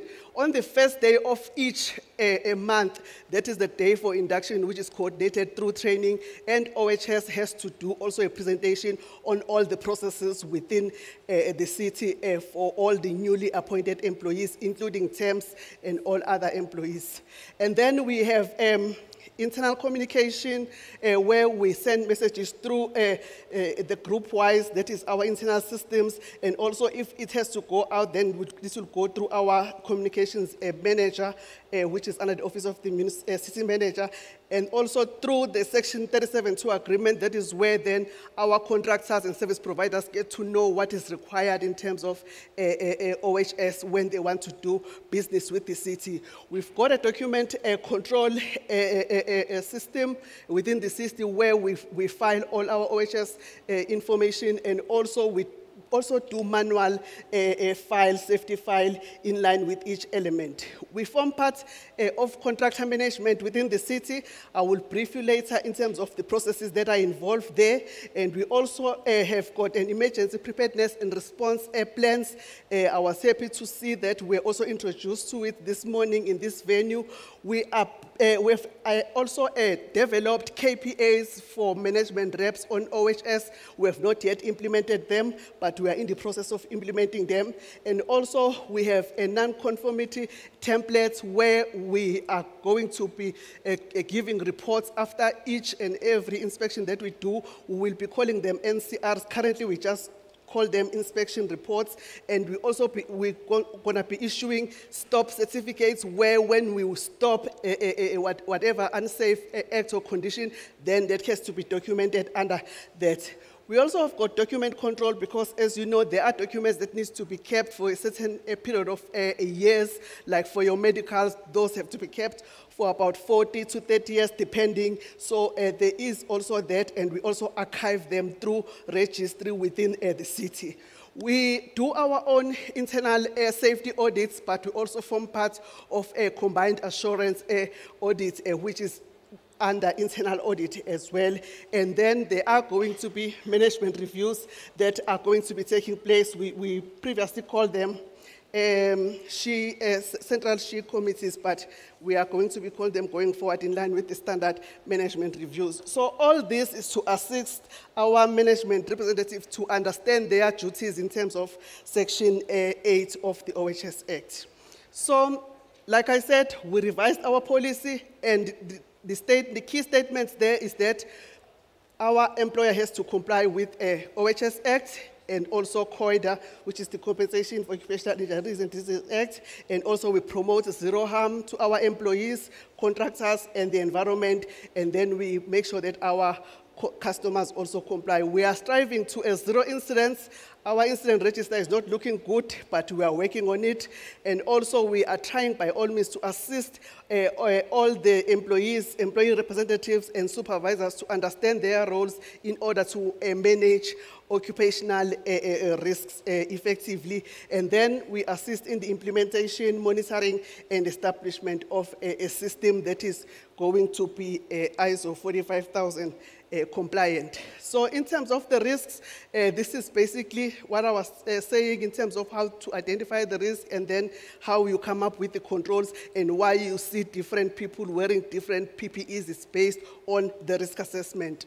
And the shift structure, that is how the information flows. And also at the meetings, in terms of information, we gave them a template of how they can share information in terms of what is it they need to discuss at the committees. We've got schedules for committee meetings, and then, like I said, training is also there, but I just want to touch more on the incident management. The incident management process in our organization is that all incidents must be reported within 24 hours or before the end of the shift. That is a standard. And within that 24 hours, the supervisor must then go onto an incident management system, which is an online incident management system called SAP EHS, then put that on record, and then the relevant people would be notified through the system that there is an incident that took place in this area. Within 7 days, the investigation must sit down, and then the team must then investigate to try and get the root cause of the incident so that corrective and preventative measures can be implemented within that time frame. So our incidents are classified into IODs, starting from a first aid case, medical treatment, that one when it's treated at our clinic, and disabling injuries when you refer an employee to a hospital, and then when there's a fatality, then we also record that, or when an employee has contracted an occupational disease, that is also recorded. We've got also interest on insurance claim. We call them near misses because our employees may be involved in an incident, but they may not be injured or contracted disease, but we just need to know what is it that can be improved in that incident management process. And we do get reports from the system in a form of dashboards that we also make sure that we put on our quarterly reports so that we report on this incident.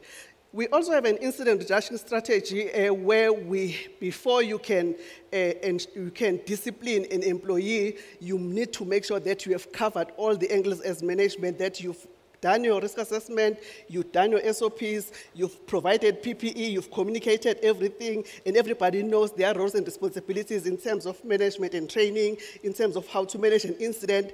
And then if you can prove that on the part of the employee and you can prove negligence, it is only then you can say that, no, this employee was negligent. Other than that, when the investigation continues, we might find a situation where other recommendation would be that an employee maybe needs training, or maybe an employee needs to be referred to employee assistance to our psychologists for counseling, or we refer the employee to an occupational clinic, or maybe there might be a need for incapacity or reasonable accommodation, specialized PPE. So that is basically that on the incident reduction strategy. So I won't go into the duties of the employees because we all know that, but in terms of contractor management, we are part of contractor management process as the OHS section. During the tender process, we make sure that our specifications, OHS specifications are part of that. We also, at the BEC reports, add comments and also verify certain compliance documents.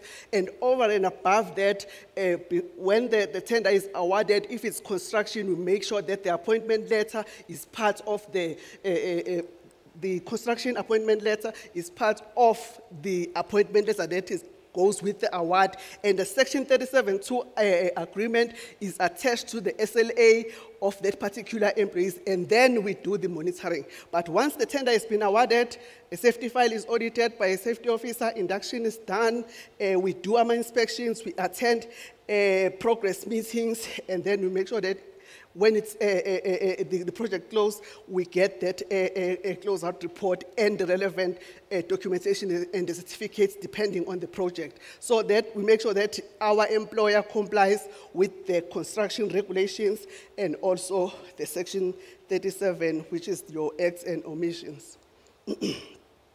In case of emergency preparedness and response, we have emergency evacuation procedures, and we do our evacuation drills, especially for big buildings where most employees work.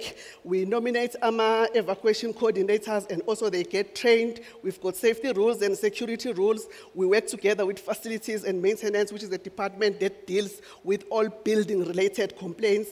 We discourage whatever unhealthy habits like smoking. We promote good housekeeping. We ensure that signage and information is available. In each and every facility, there is a red notice board where all that is displayed, and we encourage reverse parking in our facilities. And over and above that, we do our inspections, we attend to complaints, and we investigate them. And we also conduct our occupational hygiene surveys every 2 years. We have budget every year so that we make sure that all the economics risks are also catered for, especially because we've got employees with disability as well. We get them the proper chairs for whatever that they need, and also the lighting and the ventilation complies with the environmental regulations for workplaces as well. We have an on-site occupational health clinic. Our occupational health clinic does medicals for all our employees. Pre-employment is done, periodical, and also the exit medicals. They also manage our injuries on duty, and when there is a need for referral due to trauma, they will refer to EAP, and for investigations, OHS coordinates that, and where there is reasonable accommodation that is required or PPE, then they also make those recommendations. They also do COVID-19 management and also do primary health. We have an occupational medical practitioner on contract, and we also do other additional surveys as may be recommended by the occupational medical practitioner every 2 years, which relates to occupational health. The guidelines for COVID, we still do keep them because we feel there are some of the controls that we might still need to continue with, but that would be discussed at the management review when it comes to the issue of some of these controls. We are registered with the Compensation Fund. We manage our own claims. We report on the online SEP system of the Department of Employment and Labor as we are required, and we make sure that where employees are due for benefits, we follow up on those, and we make sure that we don't report late, and also we have a procedure that is communicated to everyone as to how to manage injuries on duty within the workplace. So these are the objectives that we are going to be presenting to executive, that we want to improve on our incident register to promote zero harm. We need to make sure that the roles of the union reps and the health and safety reps are clearly defined. OHS, yes, we are represented at the LLF, but we want OHS to be a standing item there. We need also to promote combined assurance, which is part of the internal audit framework, avoid penalties, and then improve on how we manage change when it comes to new occupational risks, discourage working in silos, improve on contractor management and investigation, and the key performance areas that we have drafted, we want those to be implemented.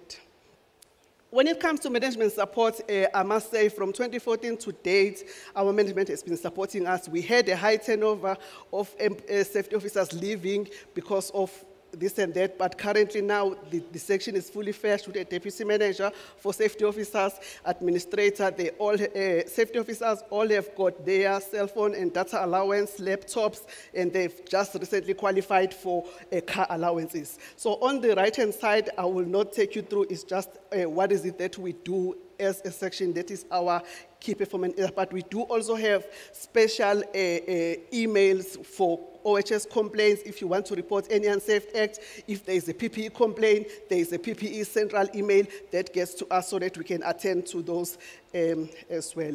So having said all that and having implemented and reviewed all those processes, in 2021, last year, then we partnered with internal audit, and then we did a review so that we can see where we are now in terms of implementation, and we have found to be 51% compliant with the ISO 45000 standard, which we are now currently implementing to try and close the gaps.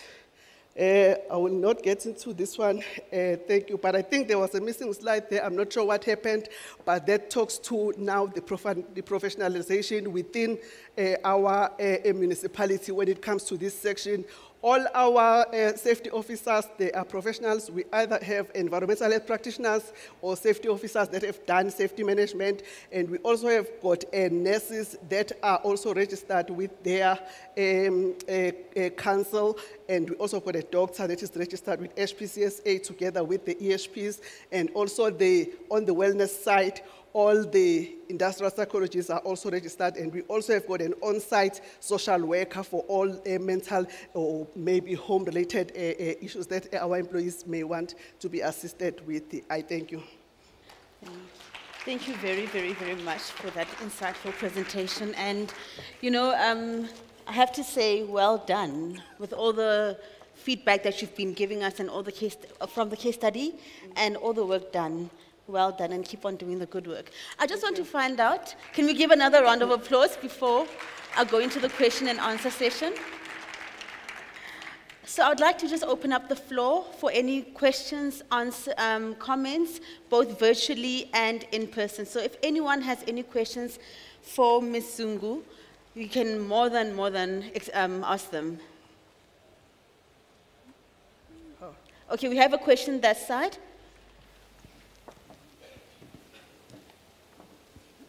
Okay, any other questions? Then I can just note. And even our virtual audience, please feel free, because I'm on Zoom right now reading through the comments and everything. So if you have any pressing questions, please do post them in the chat.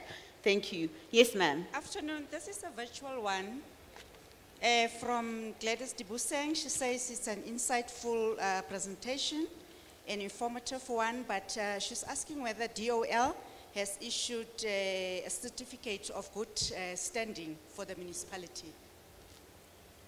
Okay, so can I just repeat that?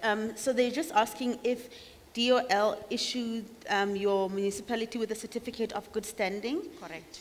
Okay, so yes, they have done it. Yeah, we have. So we are in good standing with the compensation fund. We have a letter of good standing with the compensation. So we pay every year annual assessment fees. Okay. Thank you for that feedback. Are there any other questions or any additional comments?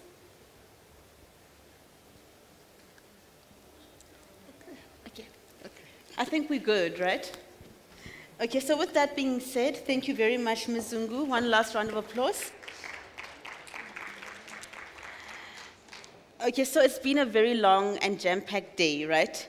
And I know we are all tired, but I would just like to make a few announcements regarding tonight's program, because we are going to have an evening program, the networking session, where we will be reflecting on the lessons learned in the implementation of the first cohort of the Local Government Women Leadership Program. And we will be unpacking that and just sharing some of the milestones and reflections on that. So we will start promptly at 18:15.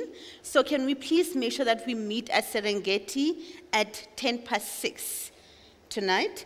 And our virtual audience can also just connect using the same link that they used to connect with today. Okay, so I don't know if there are any other questions regarding tonight's program, but I think it's quite laid out, and it's going to be a very chilled, entertaining evening. So I think let's just kind of, get the spirit up again. And talking about tomorrow, then tomorrow we'll start at 8:30 in this very same venue. And seeing that the program is also quite jam-packed for the morning, I would just like to advise that can we just try to stick to time so that we can also just proceed very quickly and then also have time to travel safely to our different destinations. Okay. And then with that being said and done, this is where we wrap up for today's day program before we go into tonight's program. But I'd like to firstly thank the team for just successfully executing the first day of this seminar. It has been quite a breeze and quite a success. So can we just give our team a round of applause? Thank you. And then another thank you goes to our various speakers. We shared, we received so much insight and so much information, and the presentations were on point. They were very articulate, they were very sharp, and very, very, enlightening. So thank you to all our speakers for day one, who did a very stunning job. And thank you for honoring time as well, because I know how difficult it is to be pressured or having someone standing there, reminding you that you've got 5 minutes. But thank you for your patience. And then the last but not least, I would like to thank you, our audience, both virtual and in contact, for just your patience, your enthusiasm as well, and just also respecting our various speakers and also keeping to time. You have been an awesome audience, and I really look forward to seeing you again tonight and again tomorrow. With that being said and done, this is where we close for the day program, and we'll see you at 6 o'clock. Thank you.